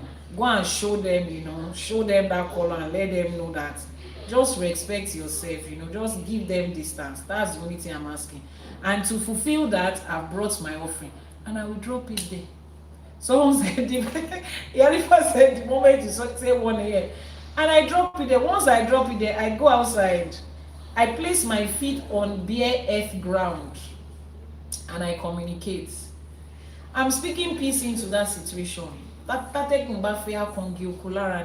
Where you are, I call my partner's name. You are experiencing peace at that work. Anybody that does not want to align with peace for you, they should carry the person somewhere else where you'll be experiencing stress. I cannot be in a long distance relationship and then I'm communicating with my partner and half of the conversation is one Mr. South Polo that is stressing everybody. Who are you? Who gave you license into this relationship? Who gave you part of our call time? Work is stressful enough. We probably have just like 4 hours to speak in a day or 2 hours sometime. Then your story wants to carry 30 minutes. Oh God, you don't have that right here. You don't let your family go and be talking about you in their house. And by the following day, he's like, wow, babe, can you imagine? I woke up this morning and they told this man to move from this place to that place. And then before the end of the day, he was like, babe, what did you do? Like, why are you always asking me what did I do? Oh my God, I know you. What did you do? I didn't do anything. I just said, when you are complaining, I just decided to help you echo it in the ears of other people to say, this complaint is too much. Let me carry it to the other people that can help us. That's the only thing that I said. And we'll both look at it and we'll laugh. Women in Ifa and Isheshe, Iyanifa, Owini and I, we owe you something this year. We owe you something this year. We owe you the wisdom that the Orishas have given us to direct women to the place they are. You see those people that are fighting feminism, we love them, but they are going about it the wrong way. By the time we are done with the first set of women, their friends, we ask them how did they do it, and we show them what is under our leaf. So as a woman, just understand that going to fight an ex is not your question, it's not your problem. It's not your problem at all. Iyanifa, please, I also need you to help me with this question. Question number 4 says, if my partner isn't meeting my intimacy needs, is it my role to communicate better to them, or is their role to be more attentive? Who exactly is failing here? That's the question. Did you get the question? I got it. I laughed. I laughed. So, without any backstory, it's both. And it's funny because I don't know if you hear this over there, but over here, it's always, well, I don't want to have to tell them, and I don't want to have to, like, they should just know. Really? Just understand, I am psychic, but you know what I'm not doing? You know what I'm not going to do? I'm not going to sit here and read you every day with your mouth work. It'd be one thing if you're nonverbal. Okay, cool. Like, then we can do telepathy. That's what we can do then. We can do telepathy then with your nonverbal. But Yanifa, please can you pause a your bit? like, Please can you pause a bit? Yanifa said, I'm psychic. But what I'm not about to do is read you where your mouth works. As pape eno en ṣiṣẹ́ wọn gbẹnu ẹ falagbafo. That's what she's saying. Your mouth is working. You did not borrow the radio station, your mouth. How can I be trying to figure out what's going on in the head of an adult human being? As mothers, we did that with our babies when they couldn't speak. Your baby is crying. You are trying to figure out, is it the diaper? Are they hungry? Then I will now still be doing that with a grown adult that is not challenged with speech. Kojo. Yanifa, thank you for using those extra words. Kojo is not going to. Please continue. Sorry, I had to pause in that point. I'm not I doing laughed. that. No, you're fine. Like, when that question comes up, my question is always, what did you tell them? And this is me speaking as a woman who pre-E5 struggled with allowing myself to communicate. I don't like this, I do like this. And honestly, therapy triggered the conversation first.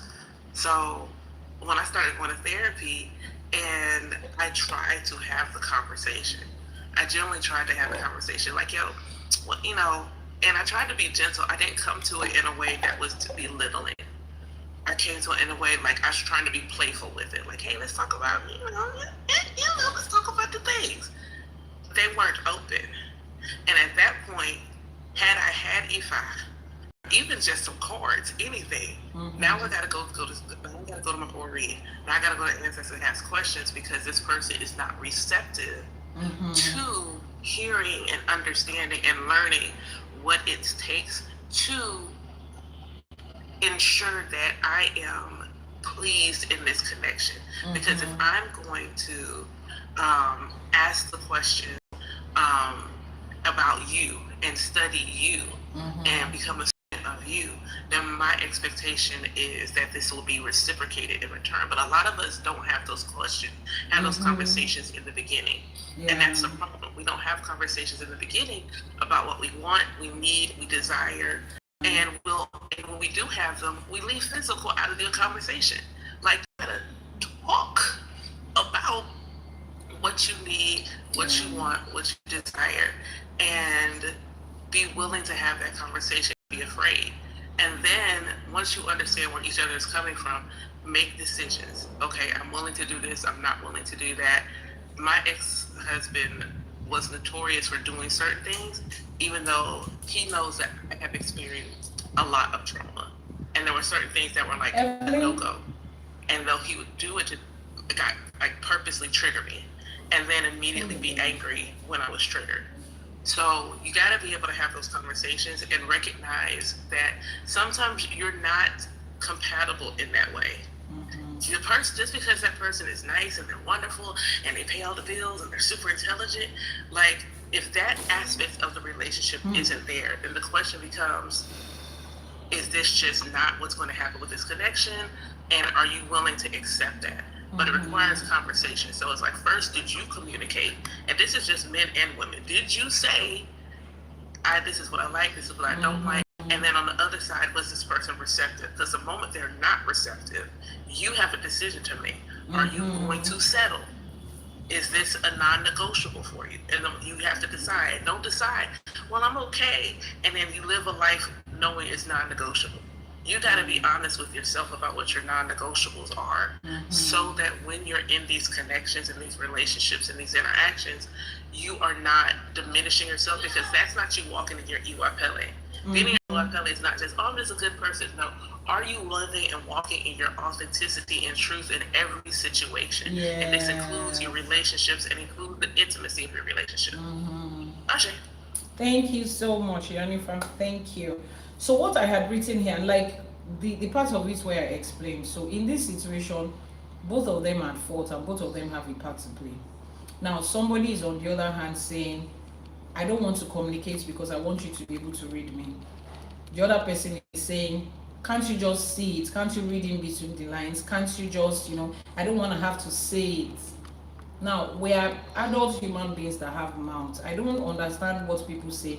I don't want to have to say. Now, there's a difference between I don't want to have to say it and I don't want to have to keep repeating it.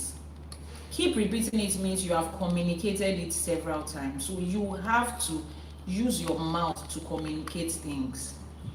You have to communicate things with your mouth. And especially as people of color, in whatever continent we find ourselves, normalize communicating about intimacy. I know religion has taught a lot of us that while you are still dating, you are not supposed to talk about these things. Yeah, that's religion. So you are not supposed to talk about these things while you're dating. Then when you get married, you suddenly start to talk about it, and both parties, have different expectations. And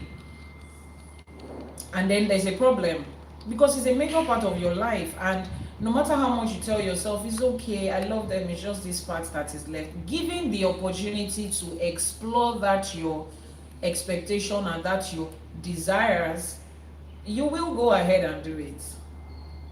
Given the circumstances, you will do it.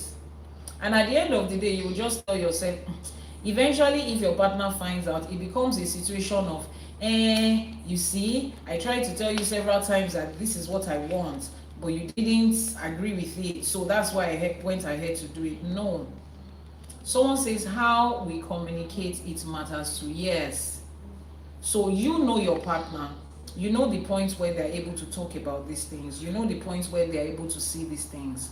Sometimes because of, the kind of person you are, your upbringing, whatever it is, social media has helped us a lot. There are certain videos certain reels you can share with your partner to communicate something. And then they can ask you, if you guys have a good relationship, they probably ask you, I saw that particular video that you sent to me in the afternoon. What's up? Or even if they don't say anything, babe, I sent you a video this afternoon. You sent me so many videos. Yes, this particular one. Okay, what about it? Yeah, I like it. Really? You like such things? The truth is that I do. I have not just been able to find a way to tell you, and I wouldn't mind if it's something that we can explore. Now, you guys know how to figure out the middle ground of whether you want to explore it or not. But at least you have communicated it. Don't leave them to become mind readers. Just like she said, there are certain information that, by virtue of the fact that we are spiritualists, we receive without asking for. But I can receive that kind of information from a client just to help them. I'm not wanting spirits to be speaking to me about my partner and then they are not saying anything. Spirits can tell me before you tell me, but I also want you to tell me. I'm not going to respond to you based on what spirit told me about you. You are my partner, you have mouths, you can talk. You understand? So please communicate these things. Now, Ifa says, Oshun teaches us that pleasure, sensuality, and desire are sacred, but not shameful. They are sacred, but not shameful. Now, why a lot of people are silent about this thing is because of the shame that is around it. Especially, when he married me, I was a virgin. How do I tell him that I like these things? The next question the man is asking is, who taught you? You have already started having bad friends. You have already started. Are we still about that in 2026? Please. I hope that's not what's going on in your relationship. Do we still have people that say that? Do we still have such people who their partner will bring up things and they'll be like, who taught you that? Who taught you that? I hope that those of you that have come into Ifa and Isheshe, you are not coming with the mind that there are some things you are not supposed to do and there are some things you are supposed to do. Between yourselves, so I'm not talking about other people. See, even if on the grounds of what is acceptable in intimacy, I cannot speak to anybody's relationship about that. I cannot. You people are the one that will communicate what is acceptable to you. There is no such thing that I know with evidence in Ifa that says this type of style of intimacy is wrong or is right. I have not. I'm a very small baby when it comes to Ifa. There are people that are grown-ups.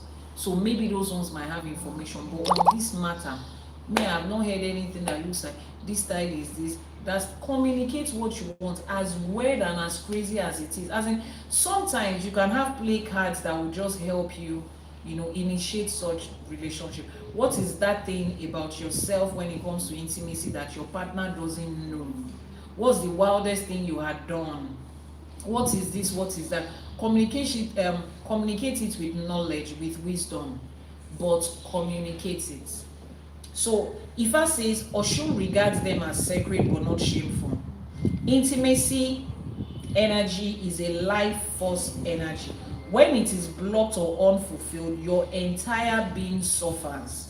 So if you have to shut down on that aspect of your life because you cannot communicate with your partner, or because your partner does not share the same view, Ifa says it is a life force energy. It's more than just the pleasure. It has a key to every part of your life attached to it. And the truth is that in this situation, both of them are failing. Exactly, your creative energy will diminish. Both of them are failing in this case. One person is failing by not speaking their truth clearly and repeatedly. The other one is failing by not prioritizing the pleasure and the connection of their partner.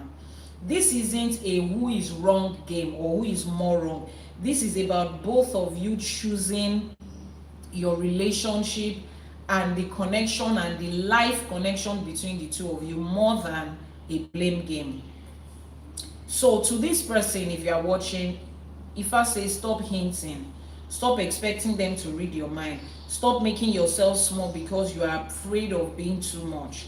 Say exactly what you want, when you want it, how you want it. If you cannot speak, don't expect to receive anything. Don't blame your partner for not reading your mind. Speak. People scared to admit that they got kicks. You see that part? And then I feel like it's still religion. Yeah, it comes down to religion, because it's religion that has built these unrealistic moral expectations. While you are single and you are younger, you are not allowed to talk about it. I thought that we got married. A lot of people, even religion taught us that if you know you cannot continue to stay holy, get married. Like it's like a license to endless intimacy. Now you are married, you still cannot express that intimacy. So where do you want to go and express intimacy in the maximum of it? When you go back to heaven or inside the grave? I don't understand. Because as a child you couldn't. As an unmarried couple, they still shamed you for trying to be intimate in some part of the world. Now that you are married, every part of the world accepts marriage as a license for intimacy. You still cannot talk about what you want to talk about. Talk about it, Just talk about it. I wish I can help you to break it down further than that, but talk about it. Send them things that will make them know. You can send them a whole video. I mean, that's your partner. Abi? I'm not understanding. Like, that's your partner. That's the person you are doing life with. That's the person you are in bed with. Why is there... I understand, Sha, because of the way some people's relationships were built, Some people didn't start their current relationship when they had come into knowledge. You understand? And I have a short reply to something you said. Okay, Yanifa, please go ahead, please. Well, you said, asked the question about people being judged. Like, is he still saying, "Oh, you got bad friends"? Speaking as a Black woman in the States, so this is probably a lens of descendants of chattel slavery. You and I had talked about the mask that we wear to hide the wounds of those generational wounds. And when looking at this conversation, when I think about what was done to both sides, men and women, I think a lot of times the inability to have true and honest conversations about that is because we're still holding on to wounds. So when someone says, oh, what did you learn that he used to do that for so-and-so, that's because our ancestors had to do things against their will with so-and-so. And their partners were unable to do anything. Or if they tried to do something, they were unalive. And so there's both guilt and pain, and how that's manifesting is we don't talk about it enough. We don't talk about it, and it's because we haven't done our own healing work with that. But there's also fear. That's the other thing. People don't have this conversation out of fear of being judged and out of fear that this person's going to walk away. You're afraid to lose the relationship. Maybe a year or two ago, I started doing an affirmation to say that I had the courage to face things in my relationship, even in the face of it ending. Like, I was not afraid to face the ending of a relationship. And a lot of times, a lot of these questions come up. It's because if you speak your truth, you're afraid that the foundation you thought was stable is going to crumble. You're afraid that this thing that you have exalted as this, there's nothing that can touch it. But you know, you're not getting such and such a thing. And you know that if you say this, that it's a hard conversation, and the fear of the relationship ending, speaking from inside the house, the absolute fear of the relationship ending. What are you going to do with this end? Will I ever meet somebody else? You are holding on to something that is supposed to shatter. Because if this thing that is supposed to bring you joy and pleasure breaks you, it wasn't meant to stand. And I think more of us have to accept the fact that some things we have been holding on to, trying to hold them up. When you talked about control, they're not meant to stand. And you feel uncomfortable because this is that Osa energy trying to come through. Like, I'm going to knock this down one way or the other. And you fighting against it, and that's why you're uncomfortable. Ashay. Jennifer, thank you so much. You said something now. Let me ask you a question. Imagine that somebody had come to you for a divination concerning a partner. Now, these are the two of them are Ifa devotees. They are practicing Ifa. In fact, they have done their Ifa, and they come to you to ask about, you know what, we want to get married and all of that, and you do a divination for them, and Ifa says that relationship is supposed to work, and then they start their journey and decide to not be intimate until wedding, and then they get there and they find out that there's a lot of incompatibility when it comes to intimacy. Now, the major part of the incompatibility is coming from the fact that one partner is having is on medications for a certain treatment, and it's a long-term treatment, and one of the side effects of it is it affects intimacy levels, intimacy desires, and at the beginning of the relationship, everybody is trying to impress the other person. They're both trying to impress each other, and the other partner that has the problem is trying to impress, and then they cannot keep up with the impression, and it just becomes a zero, like almost zero. Now, in that kind of situation, as an Yanifa, they come back to you to say, but if I say this is the person I'm supposed to be with, how do I handle this? How do you tell them to handle that? First off, I feel like you. So, the one thing I would do is, in my inquiry would one be about if there's something that can be done on the medication side, like maybe this medication is not compatible. So that's one thing I would consult you about, is about that medication. Like, is there something that can be done? And is there a more holistic route that they can go that is going to still bring them the same level of wellness without the side effect? Or do they just need to go to the doctor? This is the side effect. Like, for me, that would also be a question. Did you tell the doctor that this was happening? And what did your doctor say?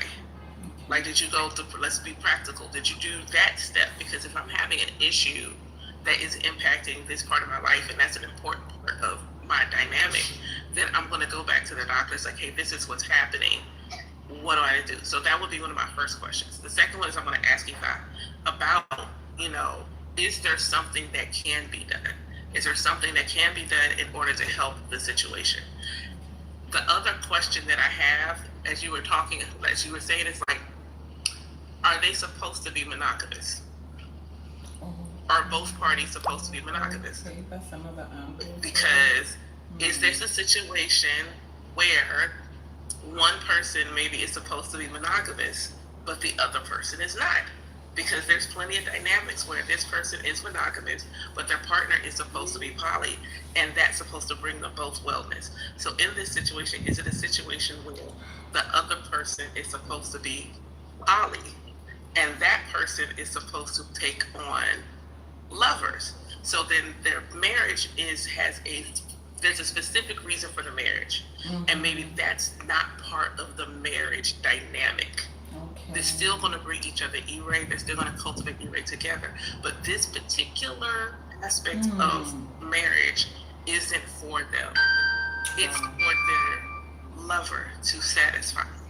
They're supposed to take on a lover to satisfy this part. And because they're satisfied there, they are fully satisfied in their marriage.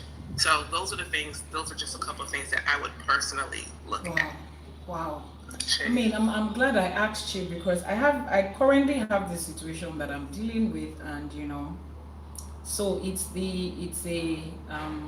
the woman is the one that is fine, the man is the one that is on medications for a treatment, and it's mental health, and you know how mental health side effects of mental health medications can be, and mental health drugs are not something that you can take people off. They're not things that have like alternative, because we have also been trying to explore, if there are holistic ways of taking care of the mental health. Now, in fairness to both of them, the man was open with his mental health challenges, and she is also a huge fan of people, taking care of their mental health. So she was like, it's okay as long as you're using medications and you're fine and you're healing, But then coming to live together and coming to do life together, they both realize how much this is going to impact the life of somebody else there. So their attempt to say, go off this medication. Even if you go off the medication, it's not like the side effects is just going to go out like that. It's going to take an extended period. Exactly. And that is after you have found a treatment that can fit in. So all of that is really going to take. So it's a man that was struggling with this. So it was the man that came to me and he said, Yanifa, I know what Ifa said and all of that, but see, I'm not able to face this woman, and I don't think I'm able to do this. And I'm like, why? She's not complaining. She said, yeah, I know she's not complaining, but I see it in her face every day. I see that she's not happy. I see that she's not this. And so first of all, it is the stress of the mental health, how sometimes they have a breakdown, and this, and this is supposed to be a new couple that are in love, and then they have to deal with all of this. She's not complaining, in fairness to both of them. But then the guy is like, as an African man, as a black man, the two major ways they are defined is money and intimacy. Those are the two things that define the size and the competence of both parts of their life is what determines a man. So he's like, in that aspect of it, he feels like he has failed. He can never win. Like he failed on arrival with his woman. So I had to call both of them together. Okay, let's look at it this way. In fact, the man said it. He said, see, if she can meet other people, she's okay with it. In fact, if he wants her to be the one to choose, if he wants to bring the person into the house, but as a Nigerian woman, because when you were saying it now, you see I was in my face, I'm like, I'm trying to live the reality of that in the world where I live. In the world where I live, if it were to be the other way around, if it's a man that they say, oh, you could have options, it sits into this environment. But for the woman, it does not sit into the environment. Now, aside from sitting into the environment, she's not even that kind of person. So she's like, it's either I'm here or I'm there. The moment I step out and I'm intimately involved with somebody, I have to be emotionally involved with someone before I can be intimate. That already just said this has ended. So It's either we're just ending this and I'm moving on with somebody else, or I'm here, you know. So they both are not ready to let go. As much as the man says, you know what, this is what I want. Okay, Nature. Who is there? Sorry, hold on. Where is Sunshine? Tell her to go to the gate and bring Uncle Joseph. Please go to the gate. He's at the gate. I can't call them. Just walk down to the gate and tell them that your madam said you should let the guests in. Yeah, thank you. So, you know, it's just, we've been trying to do it, and you know, it's just, but from where I stand, I know it's going to end eventually, you know, but I just don't know how to tell both of them that, you know what, it's okay if they send, because the truth is every other thing they are doing well. I have watched them. I literally it, and you can see how it is growing, how happy they are, how everything is functioning, and maybe a part of me too. Maybe a part of me too just hates to see it go, you know. Maybe Like, there's a part of me. I'm trying to figure. Okay, yeah, I can hear you. I'm trying to figure out how to ask this on. Okay, I'm trying to figure out how to ask this on TikTok. Is he opposed to?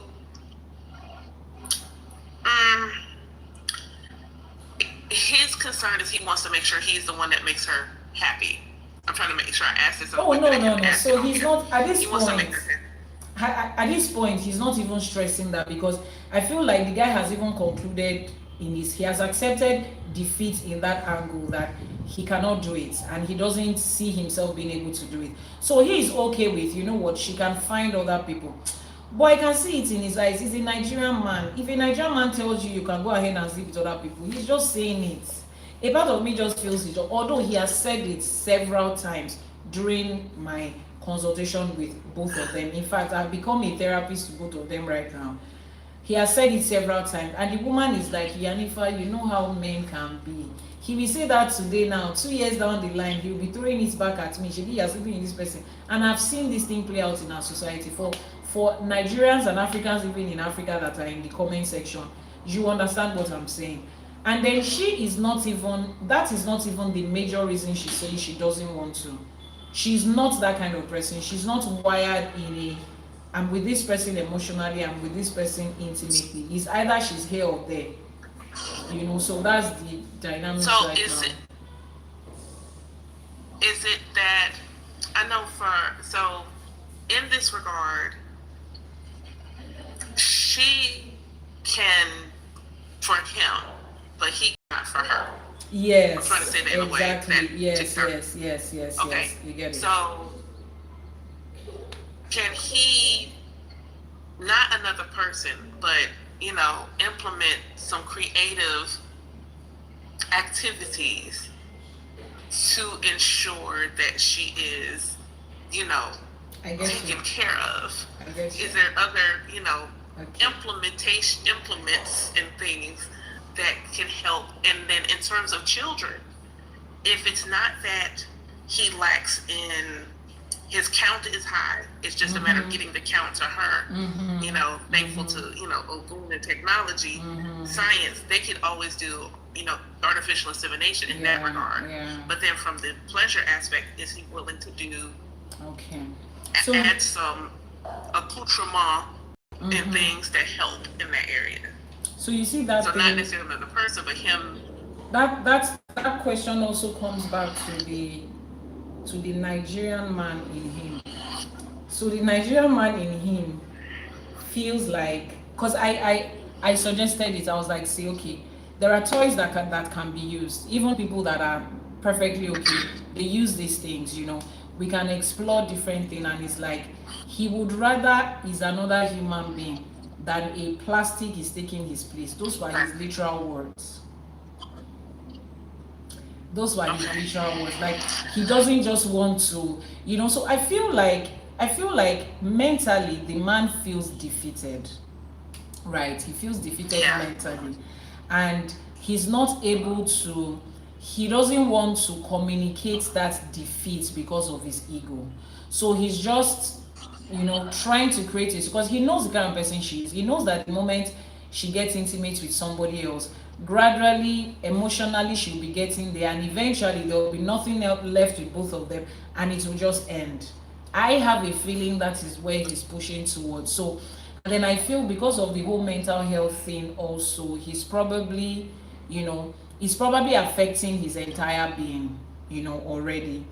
This is probably one of the few things he's holding on to feel like a man, and now he cannot. So I just feel like there's a whole lot there. Although the truth is, if I'm supposed to, on a couple of equations, I've told the two of them, see, if you guys go your separate ways, it doesn't mean Ifa has failed. It doesn't mean you have failed.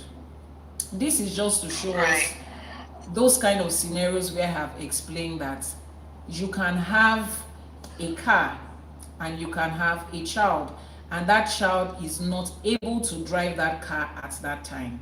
So this other person, the man in this question, he's not mentally and physically, in quotes, able to handle the needs of this woman at this time. It doesn't mean that destiny-wise they are not aligned. It doesn't mean that their ori cannot align.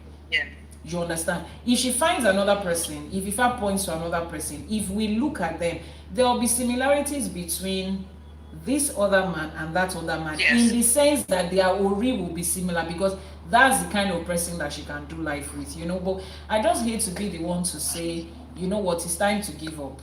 But I mean, that's their decision to make. But I'm just thinking if there is any more options we can explore, particularly because of the woman. When a woman is in love, she just doesn't want to hear anything. I can see her drained.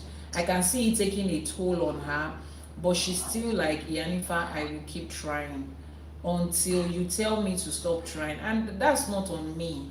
I don't want to take that responsibility, So I'm just letting them hang in there right now to see how far they can go. If there's any immediate problem that needs to be sorted out, I help them just at that level, and just hopefully one day they are able to, decide what they want to. But seriously, it's very painful. Listen, Ia, I think from ear to ear, what I would say is that understanding that we hate to give bad news to, but I feel like for them understanding, if I didn't tell you are meant for each other, only for you to fall apart. So, whatever the lesson, the message, the medicine is, there was a reason for you coming together. Mm-hmm. Maybe a pathway that brings you back together, going back to the person who asked the question earlier. Mm-hmm. There may be a pathway to coming you back together. There may still be some healing work that needs to be done on his part so that he can come off the medication or switch medications in general, so that part of it can be met. Or even for him, it could easily be a learning opportunity for him. What do you do in this situation? And are you willing to go beyond what you feel like you should be as a man and do whatever it takes to take care of your wife, despite what you have been raised to feel like you should be? Like, if you can go beyond your limiting beliefs about what you should do, and okay, I'm gonna take care of my lady. I'm gonna make sure she good. No matter what, okay, I can't do it this way, but I can think of 5 other ways to send her into the cosmos. So I'm gonna take all the ways to send her into the cosmos, and she gonna be good regardless. And if we decide to have children, if this is still going on, science has already a solution for us there. But it's gonna stop me from making sure that I am the one to please her. And maybe that's his lesson, is that he has an expectation of what this should look like. And if he can shatter the expectation and be in the now of what it is, and allow himself to move beyond the limiting beliefs put on men, it's okay, this is the only way to do that. No, it's not. There's plenty of other things you can do, even without toys. There's plenty of things you can do and send her into that stratosphere where she's like, do you want to play? Are you good? Would you like a sandwich? What can I do for you now? There's plenty of ways you can make that happen. And I think if he's willing to learn what that looks like for her, they could stay the course. But he has to move past, it has to be this way, and move into what way should it be. Okay. Thank you so much. I think I'll have another session with them again because for real, I'm getting tired of their conversation, but it's okay. I would have, thank you. I'll have another conversation with them again, and I hope that this is able to help them. Yanifa, thank you so much. I still have a lot of questions, but I think I'll just take one last one because we're running out of time already. Okay, so this person was asking about finances. The person said, if I found out my partner has been hiding debt from me, is it my role to help them fix it, or is it their role to deal with the consequences alone? So the partner has taken loans, they're owing money, and they didn't mention it, they were not open about it in the relationship, and then, oh, you guys are committed now together, and then you find out that your partner is in the red for a whole lot of money that they are owing different people in different places.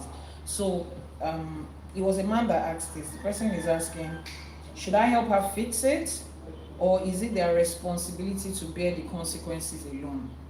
Yanifa, please help us before we round off.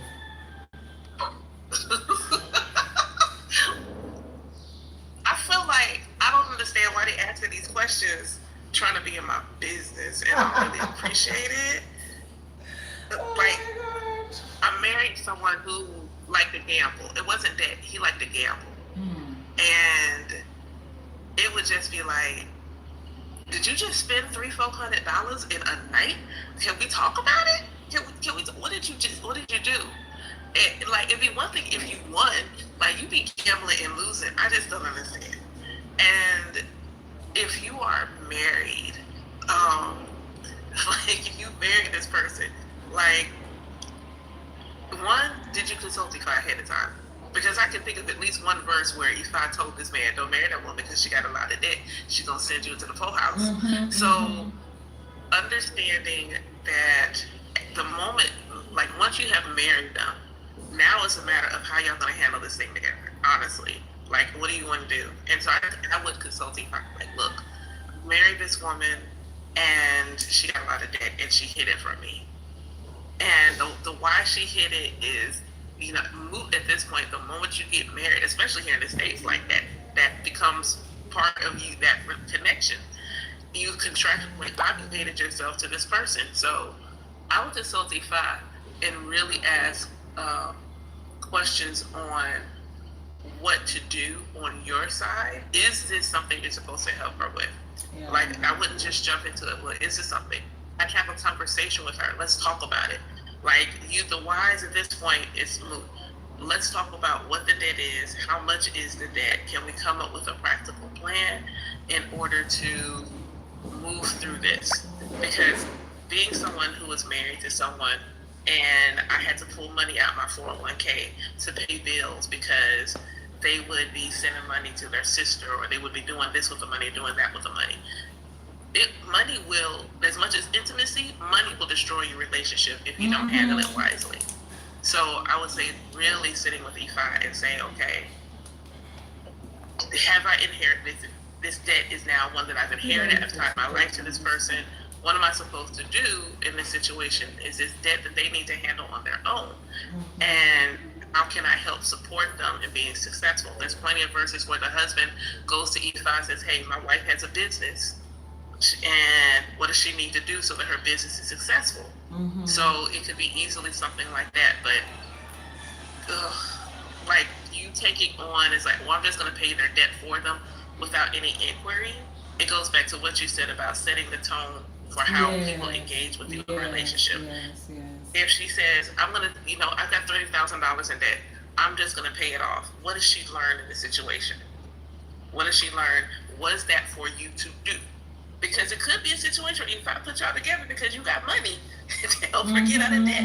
But if you don't consult Ifa on it, you could have been interrupting her growth and her development and her destiny. Her lesson could be, you should have been honest, you should have been forthright about what was going. And so if this relationship ends, that's how she learns.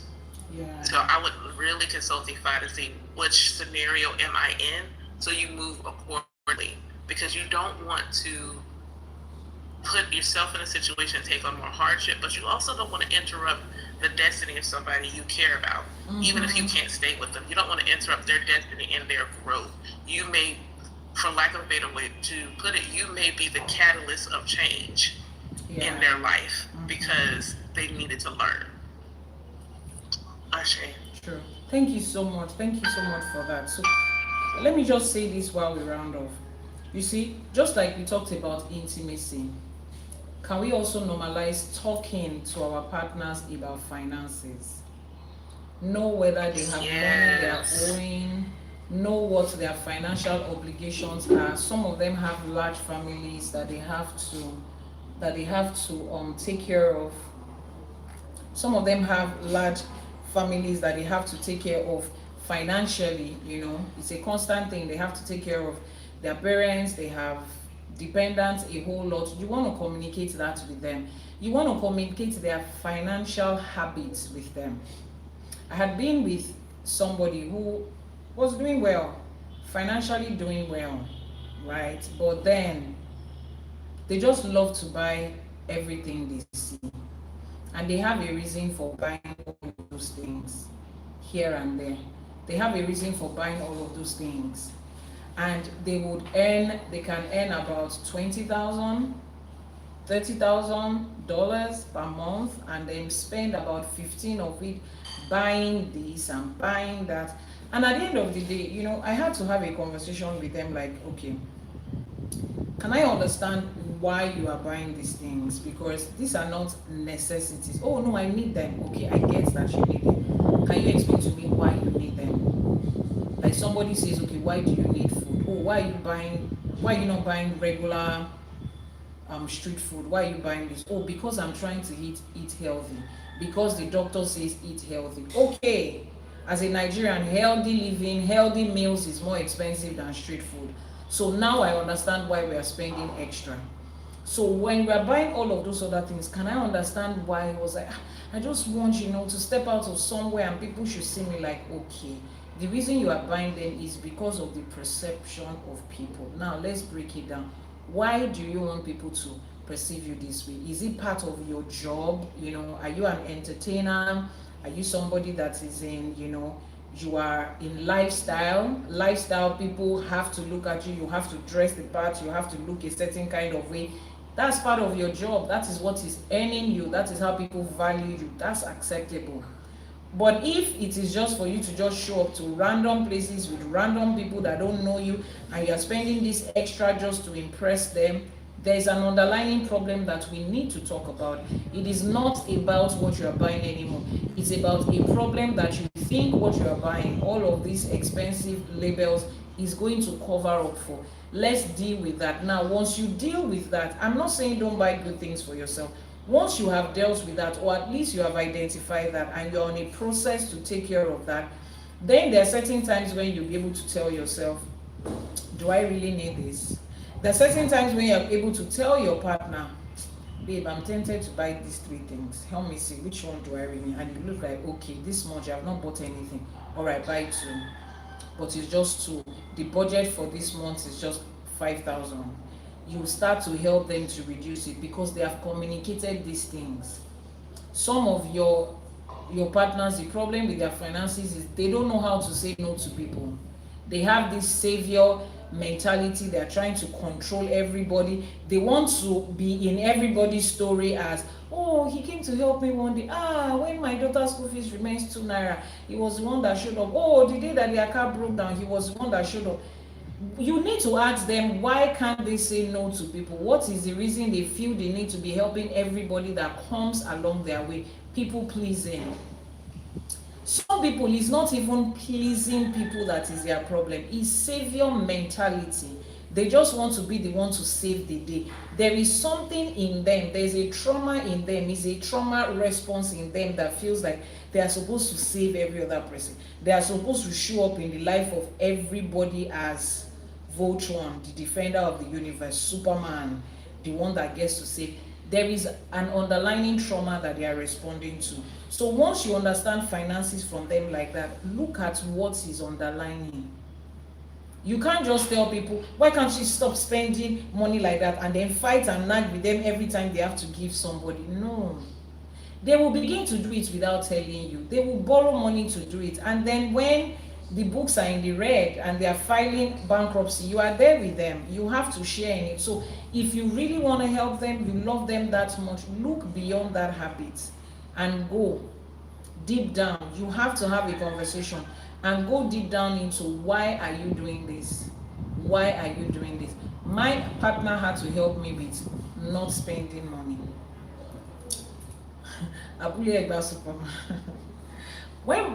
when my partner came to Lagos, the first thing he said is, why don't you have a car? I'm like, I don't need a car in Lagos. First of all, I can't drive in Lagos. Every other driver aside from me in Lagos is moving mad. I cannot drive in Lagos. I'm not about to be whining down and telling somebody, kilo share mommy or I'm not going to do that. I know how I can be. So I was like, okay, but at least you could still have it, so that somebody can drive you. That's why there's Uber.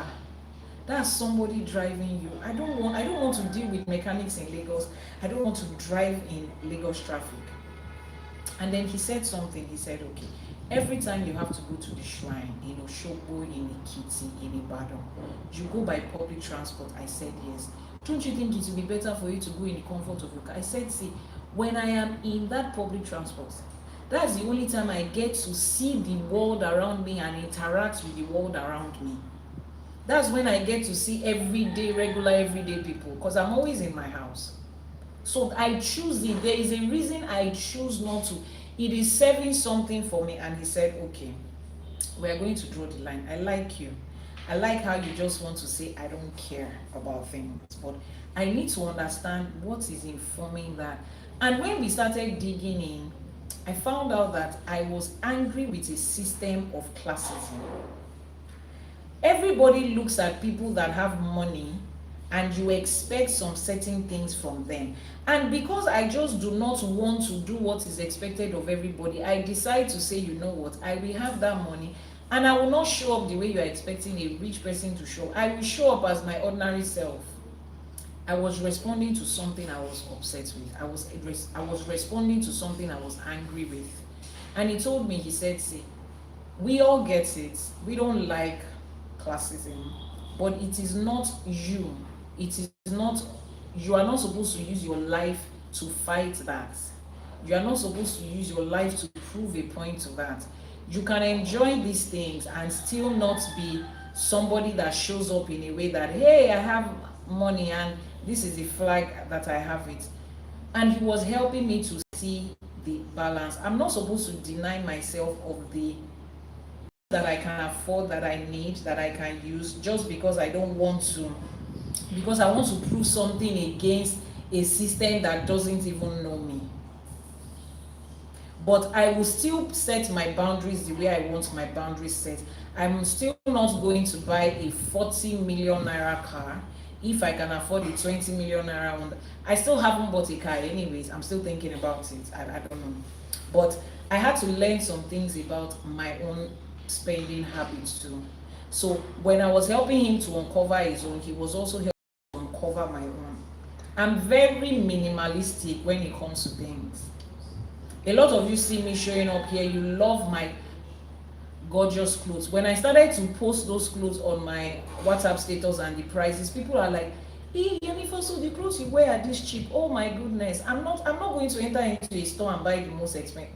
As how I will go to, there is literally a factory in Aba that makes those clothes. It is not imported from anywhere.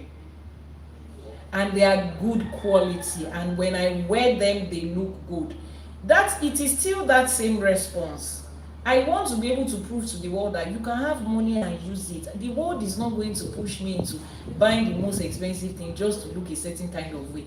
I am not on that table. I am minimalistic in everything. So when my partner first came and he stepped into my house and he looked around the house, he's like, babe, you need a lot of things in this house. I'm like, what? We have chairs and sofas to sit down, we have dining table to eat, we have kitchen equipment, we have a bed, we have bookshelves. What else is missing in this house? My house is huge, and there are different spaces where you can put in different things that you do not need. that you will just be staring at in your face. So it's like, no, it's not like that. When these things look beautiful, you know, you look at it, you admire it. I'm trying to understand it because every piece of furniture in my house is functional. I don't have a decorative fun. I don't.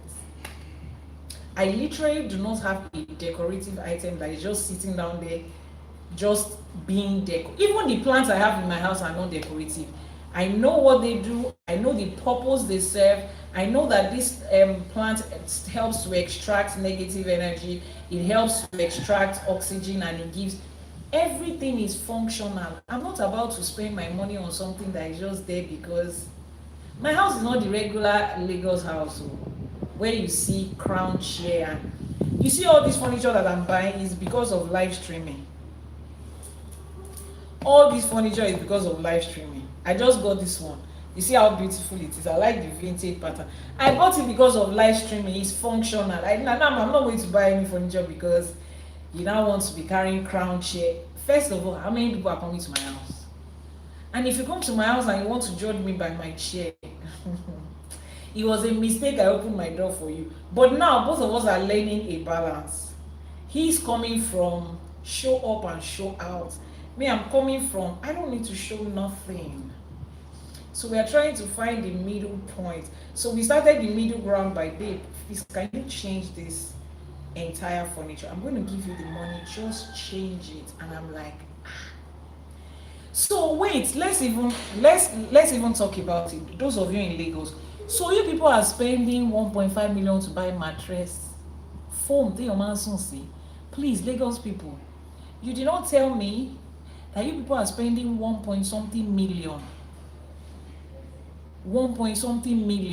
to buy mattress. As in pillow is 100k. They say it's memory pillow 100k. I went to the page. They said it is a hybrid Canadian kinikan mattress.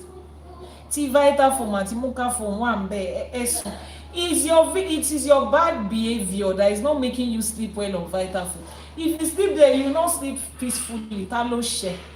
And you budget bill could be. Why are you not sleeping comfortably on Vita food? Kilo share, talo share. Talo share. Who did you offend that is not making you sleep well at night on 200k phone?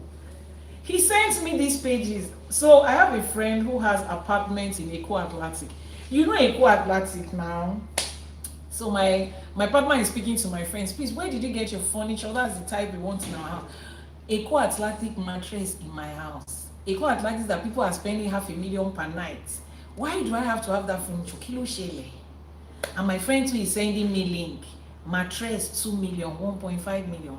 Pillow 100k. After you now buy mattress, they say you now still buy. What was that thing that they say that we put on the mattress yesterday, children? Mattress, what do they call it? That white thing, mattress stopper. Wọ́n tún wá mara mattress tó, wọ́n tún wá mara mattress stopper. Ìyẹn 180k. I've been reluctantly buying it little by. He has sent me the money since, so Matun rò pé we are not about to sleep in glory. We are not about to sleep in glory. Akoma sun akoma jí láàárọ̀ ọjọ́ kejì ni. What? That's me. Very minimalistic. I want good quality minimalistic things.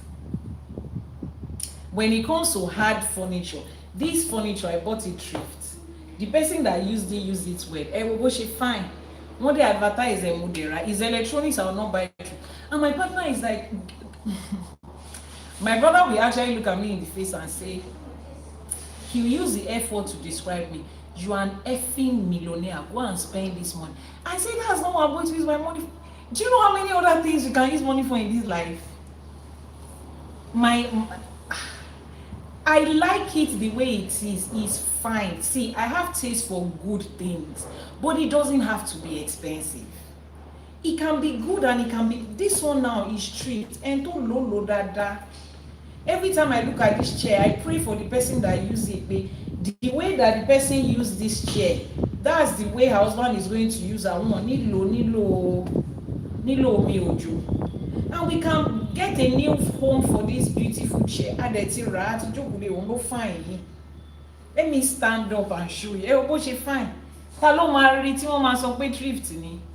Then you enter into life mate and bed mate. This same chair, they will hang 4 million on it. Someone said, Yanifa, when you start to make that money, oh God, we are making that money. We are making it already. But then there is always a middle point.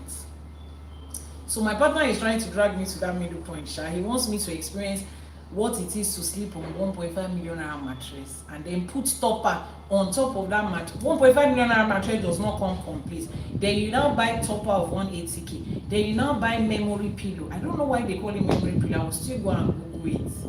I don't know what memory is keeping for us, but they say when you sleep there, you'll be rested. So they delivered it yesterday, and I sent him a video. I said, babe, they delivered. They said, you see, you will sleep different tonight. The way I've been sleeping and waking up every day, I cannot really say, okay, it felt a little cozy, it felt different, but I know that after a couple of days, I will get used to the feeling. Yes, they call. I'm serious. I just said, why did they call it memory pillow? For real, memory pillow for those who forget. Somebody said it's memory pillows for those that forget their dreams. Men, it has to be looking like that, because I don't understand why it is called memory pillow. But it's okay. We have bought it, and I slept and I woke up. And I woke up the same way. I mean, it felt cozy. I was feeling luxury, you know. I was feeling like, what's that thing they call it? I was feeling very feminine, and I was feeling like a high-valued woman. At least I was feeling like hotel kind of, you know, that kind of. But I know that feeling after 3 days. I was feeling premium. I know after 3 days, I will be feeling myself again. They said there is 10 years warranty. How many of us want to use mattress for 10 years? Anyway, maybe those of you that have been married for plenty time, not somebody like me that I go and I come. I will go to another place very soon, but it's okay. I said all of that to say that we had to have these conversations to understand our spending habits and our financial habit. As little as these things are, the reason I'm buying it is because he gave me the money to buy it. If he said, babe, change that mattress before you come, you will come. The only thing I will change is bed sheets. That's the only thing I'm going to change. Bed sheets me come here. Even the bed sheet, my friend was one that pulled me to 20 count cotton. I mean, of course, I know the difference in the feel. Yeah, I do know the difference. And I do like the 20 count, 2,000 count cotton that she bought, you know, that she made me buy. It feels good. But at the end of the day, a lot of people that are doing it are just doing it to keep up with status. You now invite the person that is not supposed to come into your room. They will now come to your house to visit you. Where is mommy? Mommy is in her room. She said you should come upstairs. It's so that you can see that she has changed the mattress. She wants you to see that they have royal bed in their room. That's the only reason she's saying mommy says you should come upstairs. That's the only reason mommy is saying you should come upstairs. It's a let you do what you are okay for your to joke, but people will be doing kidney from there. I must have fluffy Egyptian cotton. Yeah. So you see somebody like me, I don't care. I'm just learning to care. My partner he's really teaching me and infusing some things into me to care, you know. See, if you see me outside of live streaming, somebody was fighting his wife the other day. Look at the way Yanifa dresses. I laughed. I told the person, let the people in my house tell you how I look when I'm not on the live stream. I'm a normal person, no. I'm just top and short. That's just me. I feel comfortable in it. I'm happy like that. I know that I'm on that extreme side of this thing. Good quality things, though, but not in excess. And my partner is, you know, Igbo men. When Igbo men want to show up and show out, Odogu Panana, that when you look at their neck, you'll be seeing their bright future on top of their neck like this. When they So we both of us are coming from here and here. So we are trying to, I'm letting him see that certain things are not necessary. He's letting me see that you can afford it, just do it for yourself. Forget about the world. Just do it and wake up every day and enjoy that. I mean, there's some things I won't negotiate. I won't negotiate a big house. I love big space. So whatever it costs to own or rent one, you will find me there. I won't negotiate my peace of mind. So whatever extra it takes in Africa to live in a peaceful space, I hate the stress and noise of generators. So whatever it takes to live in an environment that will never have that, to me, that's not luxury. That one is just basic life. But these are conversations that you should have. As little as these things, you'll be surprised that they go on to affect your relationship, and they will cause issues. You are looking at your partner like they are wasteful. You are looking at your other partner like this person is stingy. But if you understand where they are coming from, what is beneath that, you'll be able to explain to them that, oh, help them understand that it doesn't have to be like that, you know, let's find a middle ground.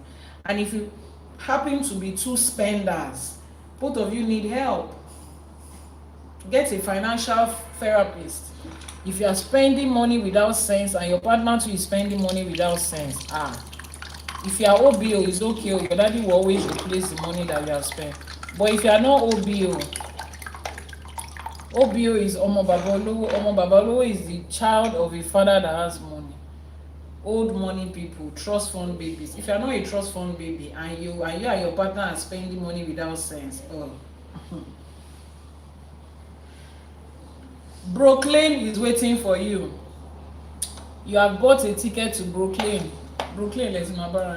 So please talk about finances, talk about it. Nepo babies, I know, right? Talk about it, talk about finances. It's a very important part of your relationship. If you did not talk about it before, when you started, now is the next best time. Find a way to communicate it. Find it. If you're in a relationship where you are scared to communicate, that is another problem that you have to deal with first. Your partner should be the person that you are most open to communicate with, especially finances, because it's going to affect your life at the end of the day. Make sure that you guys are on the same, on the same wavelength when it has to do with that. A very big red flag, in fact. Make sure that you are on the same wavelength. Yanifa, thank you so much. I really, really appreciate this impromptu co-hosting that you have done with me today. I'm super grateful. Lashe Edumare, if I would continue to increase our wisdom, our knowledge, and as we apply Ifa into our everyday life, it will continue to work. Amazing. Please post your question again. Please, I beg of you. Please post it again. Don't let me scroll up. It's too far. Please post it again. Yanifa, thank you so much. I'm super, super, super, super grateful. Thank you, Iya. And it's on my birthday, so I was like, oh, what a great day to start my day. Ashe. Thank you so much. Ashe Goni. All right. Please, can you ask your question again? Amazing. Let's take your question as the last question and let's round up. Can you ask your question again? Can you ask your question again? Amazing. Please ask your question again. Happy birthday. Whose birthday is it? Amazing. We're waiting for you. Whose birthday? D, whose birthday is that? Your birthday? Is it you? February babies.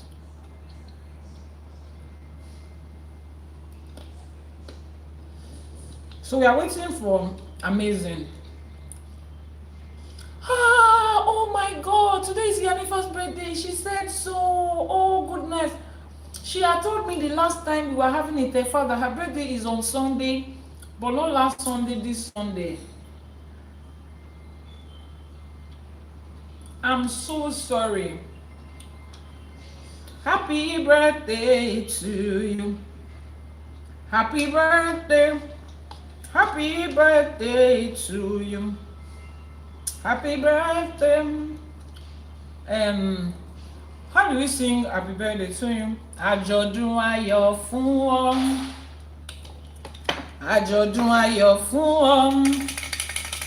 Àjọ̀dún ayọ̀ fún ọ, Yanifa. àjọ̀dún ayọ̀ fún ọ, àjọ̀dún ayọ̀ fún ọ,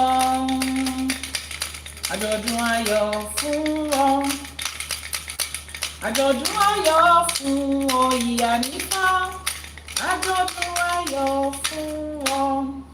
Àṣẹ Èdùmàrè, ìgbà ọdún kan ló máa jẹ́ o, nínú ọlá, nínú ọlà, nínú ìdùnnú àti àlàáfíà ni o. Nínú ọlá, nínú ọlà, nínú ìgbéga, ìlera pípé, ìdùnnú, àlàáfíà, ajé, gbogbo ire gbogbo báyìí látọ̀tún àtòsí l'Elédùmarè máa gbé wá fún yín lódindi láṣẹ Èdùmàrè. As you are starting up a new year, a new journey, láṣẹ Èdùmàrè, it will speak newness.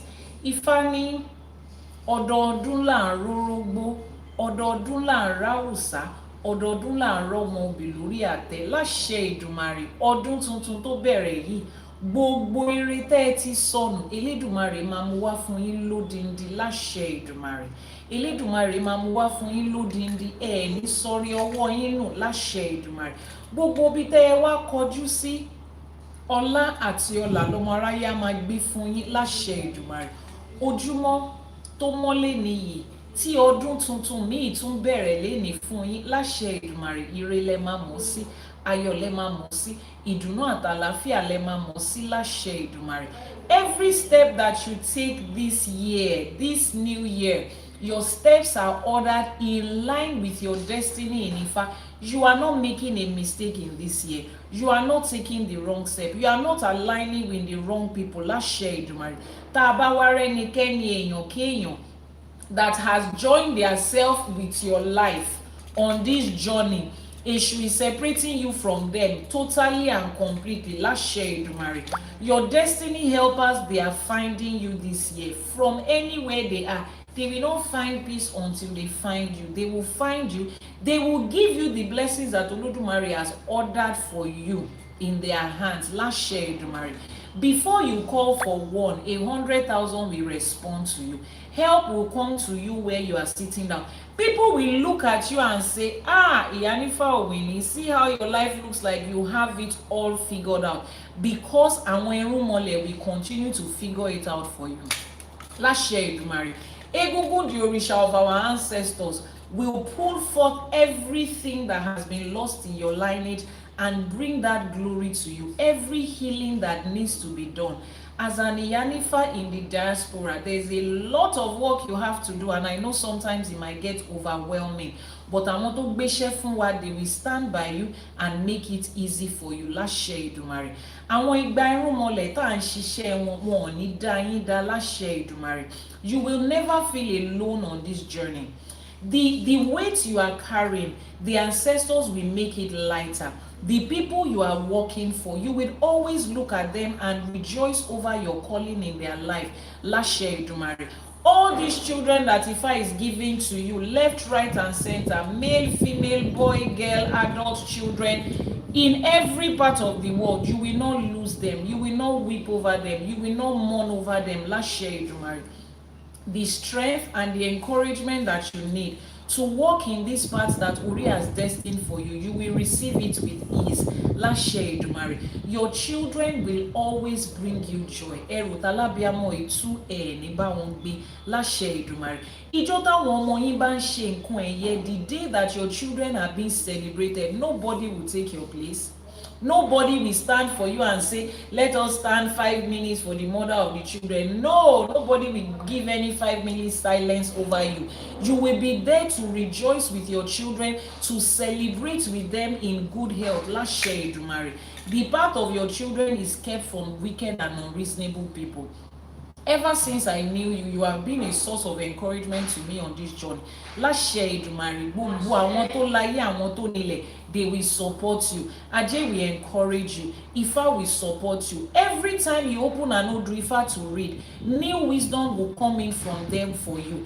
And your light will shine so bright that everybody will ask, who is that person? Where is she? Who gave her the power that she's working with? láṣẹ Èdùmàrè, every step of the way Ifá will support you. Ifá gbé yín, àwọn tó láyé àwọn tó nílẹ̀ wọ́n á gbé yín láṣẹ Èdùmàrè. Happy birthday, Iyanifa Winnie. We love you. Thank you very much. On behalf of my entire team and my entire family, we say we love you and we cannot wait to meet you. We are waiting for Daddy Trump to arrange himself so that we can come and visit you again. Those of us that ran away, now that we want to come, the man in the White House is acting like somebody that is smoking, killing, combination. Happy birthday, we love you and we'll see you soon. Please don't cry, we love you. Thank you so much. Amazing, your question.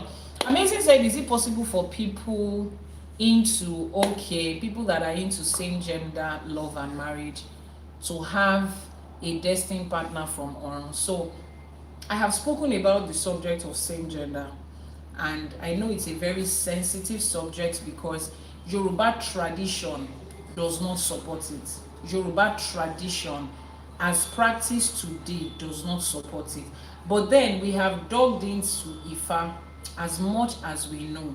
And a lot of people have brought up different Ifa to say, oh, this is wrong and this is wrong and this is wrong. But you know what I would always say? Just like every other thing, I'm not in the capacity to say something is wrong for somebody. Ifa is the only one that can say something is wrong for someone. So if you are in a same gender relationship and you want to find out if that your gender is assigned to you or destined for you from on, just ask Ifa. Ifa is the one that can answer. Ifa would, I've never seen a situation where we come to do a divination and Ifa says, return that person's name back to them. They are practicing same gender relationship. Because of that, Ifa cannot answer them. Emi Ogbori. I've never heard it before, and I'm not going to stop anybody from coming into my shrine or stop myself from doing divination for anybody because of their gender preference or their sexuality or their color, their race, their tribe, their age. As long as Ifa does not stop them, it's not me that I'm going to stop them, because Ifa is bigger than me. So to people that apply to, let's just ask Ifa. Is simple. Do I have clients that are on different parts of the gender spectrum and sexuality spectrum? Yes. Do I work for them? Yes. Do they give ebo? Yes. Do they come back to say, look at what Olodumare said? In fact, one of them, her sister just introduced her to me. She has a roommate. She's in the UK. She's Nigerian, but she was born in the UK and she has never been to Nigeria before. She has a roommate that is Scandinavian or something like that. I don't know what country, but she's European. So because this my client is same gender, she's in a same gender relationship and somewhere on the gender spectrum, they don't use he, she's non-binary, they use they, you know, all those type of people. So this girl will now start to pray and cast small spells against her flatmate because of that. And she has really been stressing her. So her sister said, I beg, speak to Iyanifa, because sometimes she will start casting all those small white witchy spell and send everybody to sleep, and they will not remember to go to class. Like, they will literally sleep off when it's time for class. As far as she's concerned, she's suppressing the spirit of non-binary in them. So she reached out to me and she told me, and we did divination, and if I said we should do ebo, and we did the ebo.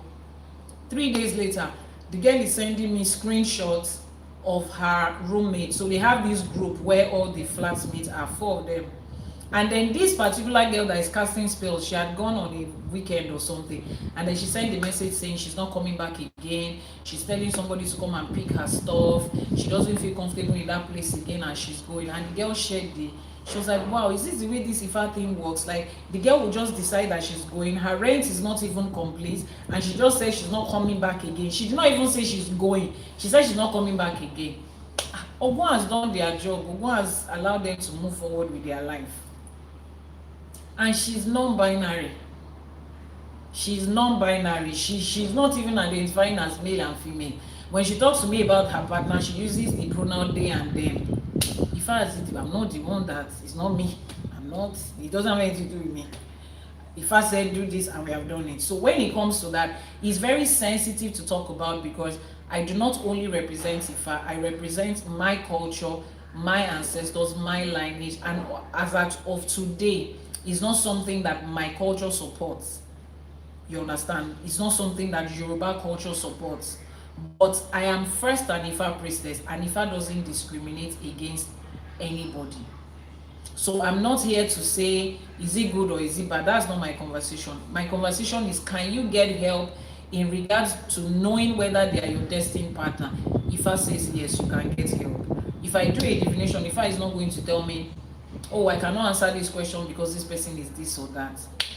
So I think I have been able to carefully answer your question without stepping on any toes and making anybody feel a certain kind of way. Because this is the internet space, there are different people here.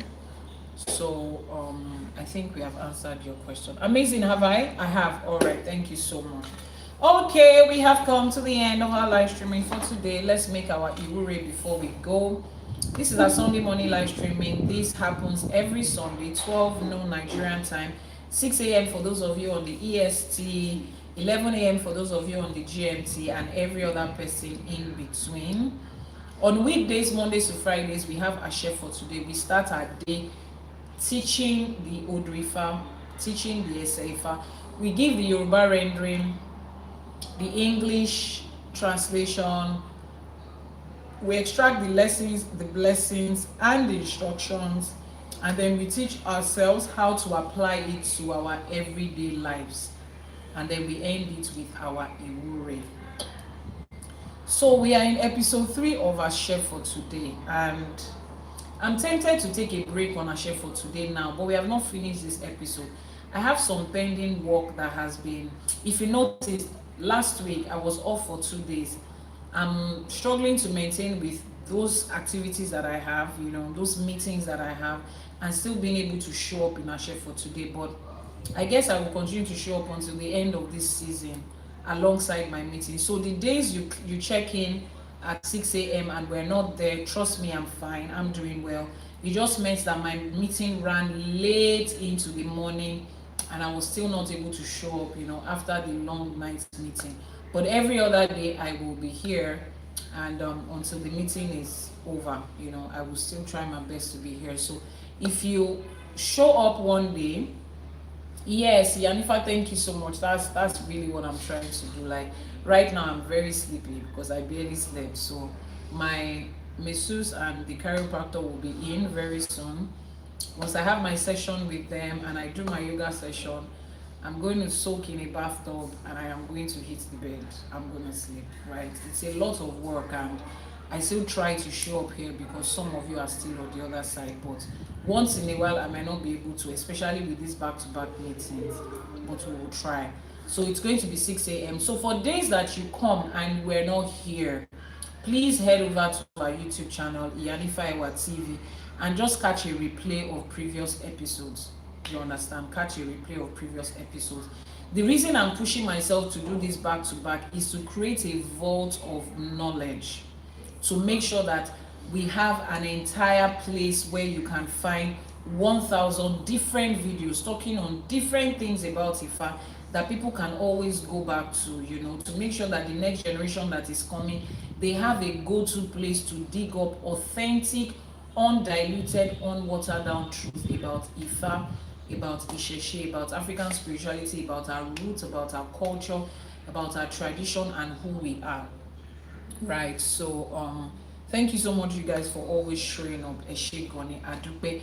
We talked a lot about women in Ifa and Isheshe. Iyanifa, Orini, and I, the celebrants, Iyanifa, the birthday girl, we're planning out, you know, we're working on something or some things for women in Ifa and Isheshe. Right, so we would announce as we come up with as we, you know, we plan it out. So she will be representing women in the diaspora, African women in the diaspora.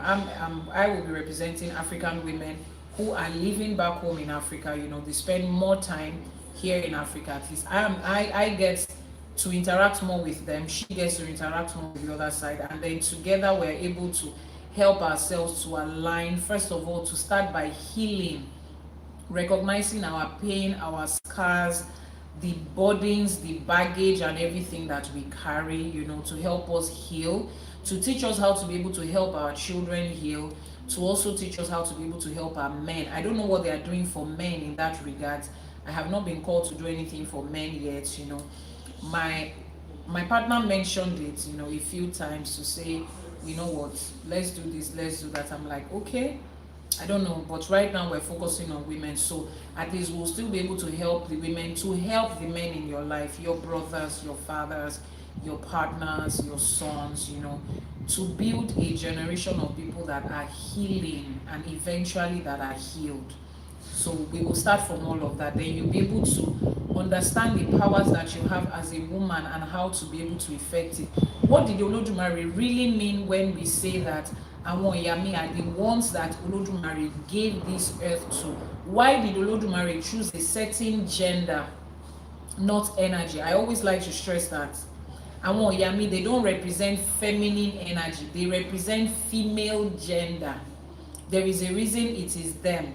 And we're going to find that out and see how we get to tap into that, for ourselves and by ourselves, and, every other thing in between, every other wonderful thing in between. Then particularly for women that have been called to be Yanifas, I know that, especially in the diaspora, there's a lot about people saying that Yanifa is not a real title and a real calling. It's just an honorary thing that you give to yourself in your mind. And there are lots of women that have this.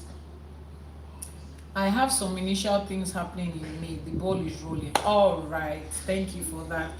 So we want to create an environment for women who have that, to be able to learn, to be able to do their initiations or their processing, to be mentored. If the men around you are not taking you seriously, it's okay. We don't have time to be fighting and struggling. We can always build something for ourselves. We can always build something for ourselves that gives women in Ifa and Isheshe the voice that belongs to them. We're not okay with just settling with the position that we have now. We want to actually take up the space that we are supposed to. How do you know you have it? How do you know you have what? Heavy on mentoring in safe space for Yanifas. Yes, when you mentioned it and I listened to your story, I didn't know it was that deep until I heard your story. For me, yes, there were some oppositions here and there, but I got a lot of people to support me on this journey as an Yanifa, more than you did in the diaspora. So I saw it as we should be able to help our people, we should be able to help our women, to find their path and to be able to fulfill that. So we will have all of that, right, once we fix a date and a time for something. How do you know you have an Yanifa coin? Is the fact that is going to tell you. I've told you to normalize asking if I would this question. If I would tell you, you would have started seeing, for some of us, we had started seeing some expressions in ourselves. We didn't know what those expressions were, and then when we came to Ifa told us this is what it is. So you would know. Ifa will confirm it, and you would also have some physical expressions, in you, around you, to help you with that. So we have come to the end of our live streaming for today. Let's share Dumari. Ajay will find us this week. As we step into this week, where are you guys? As we step into this week, Ajay will find us. Let's share Dumari. In everywhere we turn to, Ajay will multiply with us. Let's share Dumari. In everything that we do, Ajay will increase with us. Let's share Dumari. In our businesses, in our finances, Ajay will help us recover everything that has been lost. Some of you, just in this short period of January, you have made terrible financial decisions that has made you lose money, mega money. Let's share Dumari. You will learn your lesson. You will change your Iwa. And Ajay will help you to recover everything that has been lost. Let's share Dumari. Over your family, you will not mourn, you will not weep. This day, this month, every day of this month will bring Ire. It will bring Ayo. It will bring Ola. It will bring Idunu, Alafia in every form or shade that you need it. Let's share Dumari. Everything you stand to represent, Àwọn Orishas will stand there with you. Àwọn Rumoles, they will stand there with you, and they will work it out for you. Let's share Dumari. Ogo will go ahead and fight your battles for you. Lashe Edumare. Ogunlakaye will protect you as you go out, as you come in, will protect your path and will make everything straight. Where every part in your road that needs clearing, every obstacle, every roadblock, every limitation, bad energy, problems and challenges that is on your path, Ogun will clear them off completely. Lashe Edumare. In every decision that you make, your decisions will be guided by the wisdom of Ifa. Where your Ori is taking you to, your essay, your leg will not take you to another direction. You will not be distracted to fall off your purpose in life. Lashe Edumare. Over our children, we will not weep.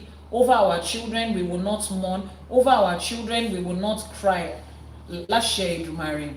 In everything that we do, in everything that we do, in everything that we are involved in, our Orishas will go ahead and speak for us.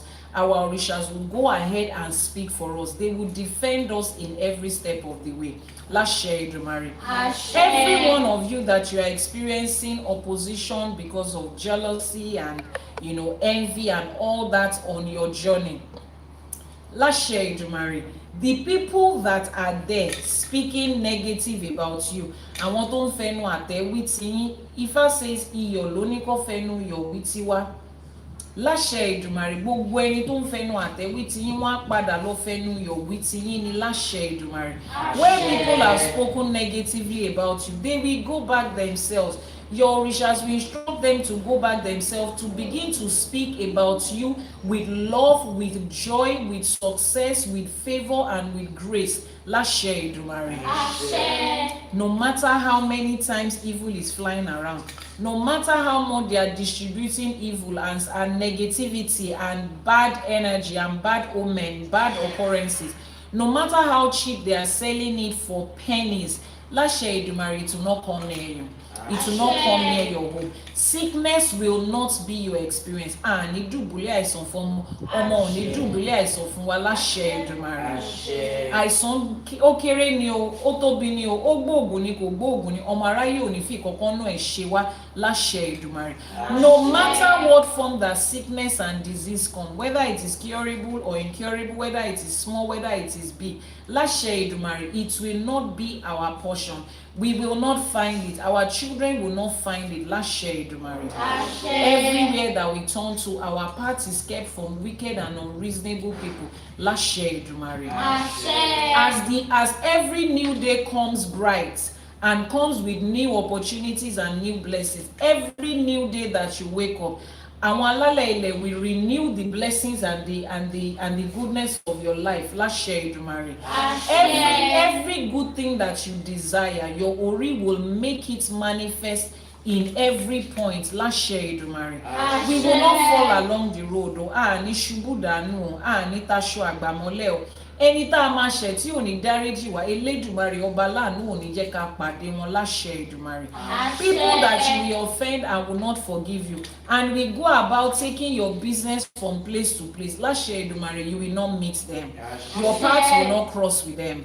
Your path in life will not cross with theirs. Lashe Edumare. We will find peace. We will find joy. Obatala will express peace with calmness in every situation of your life.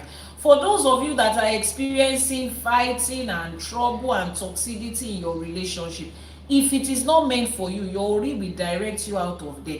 If it is meant for you, Obatala will step in with his peace all round in that relationship. Lashe Edumare. For those that are trying to conceive, Oshun will show up with her gifts and her blessings of fertility in every aspect of your life. Whether you need fertility biologically or financially or physically, in every area that you step to, fertility you will find it, increase you will find it, abundance you will find it. Lashe Edumare. Every Oduifa, most Oduifas end with bẹ́ẹ̀ lọ ń ṣẹnu rere yẹn awolawo yin Ifá ní Ifá yin Elédùmarè ọba. Lashe Edumare, you will come back and praise your awo. Your awo will praise Ifá. Ifá will praise Elédùmarè because of you. Lashe Edumare. And we will not guilt trip ourselves into coming to praise Ifá. We will come to praise Ifá because we have received Oreo Dindi. We have received full blessing that has given us joy that is overflowing. We will not guilt trip ourselves into saying, let me just say thank you to Ifa like that, at least this little one that has been done. No, the blessings will come in abundance, that it will be evident, and you will rejoice with overflowing to come back to Awo to say thank you, to come back to Ifa to say thank you. Let's share it, Mary. Ifa has supported those that went before us. Ifa has supported our ancestors. Ifa has favored our ancestors. That's why we are here. Ifa will favor us. Ifa will support us. Ifa will grace us in everywhere that we show up. Let's share it, Mary. Wọ́n ní àwíṣẹ́ ní Tífá, àfọ̀ṣẹ́ ní Tọ̀rúnmìlà. Wọ́n ní àbátálágẹmọ bá dá òun lòrìṣà òkè ń gbà. Àwa ti rí lẹ́yìn, ó ti rí bẹ́ẹ̀, ó ti ṣẹ bẹ́ẹ̀. A ti dábàá, òrìṣà òkè ti bá wa fàṣẹ sí. Ó ti rí bẹ́ẹ̀, ó ti ṣẹ bẹ́ẹ̀. Láṣẹ Èdùmàrè. Àṣẹ. Wọ́n ní kí Ifá ó bá ní ṣe, k'Elédùmarè ó bá ní ṣe. Àwọn tó ṣàwó kù sẹ́yìn, kó bá wa ṣe. Ifá ó bá wa ṣe, k'Elédùmarè Ó bá wa ṣe. Àwọn tó ṣàwó kù sẹ́yìn, kó bá wa ṣe. Ifá bá wa ṣe o. Elédùmarè á bá wa ṣe. Àwọn tó ṣàwó kù sẹ́yìn, wọ́n á bá wa ṣe o. Àṣẹ. Thank you so much for joining. We will see you tomorrow, Monday morning, 6 a.m. Nigerian time, 12 midnight or 12 a.m. for those of you on the EST.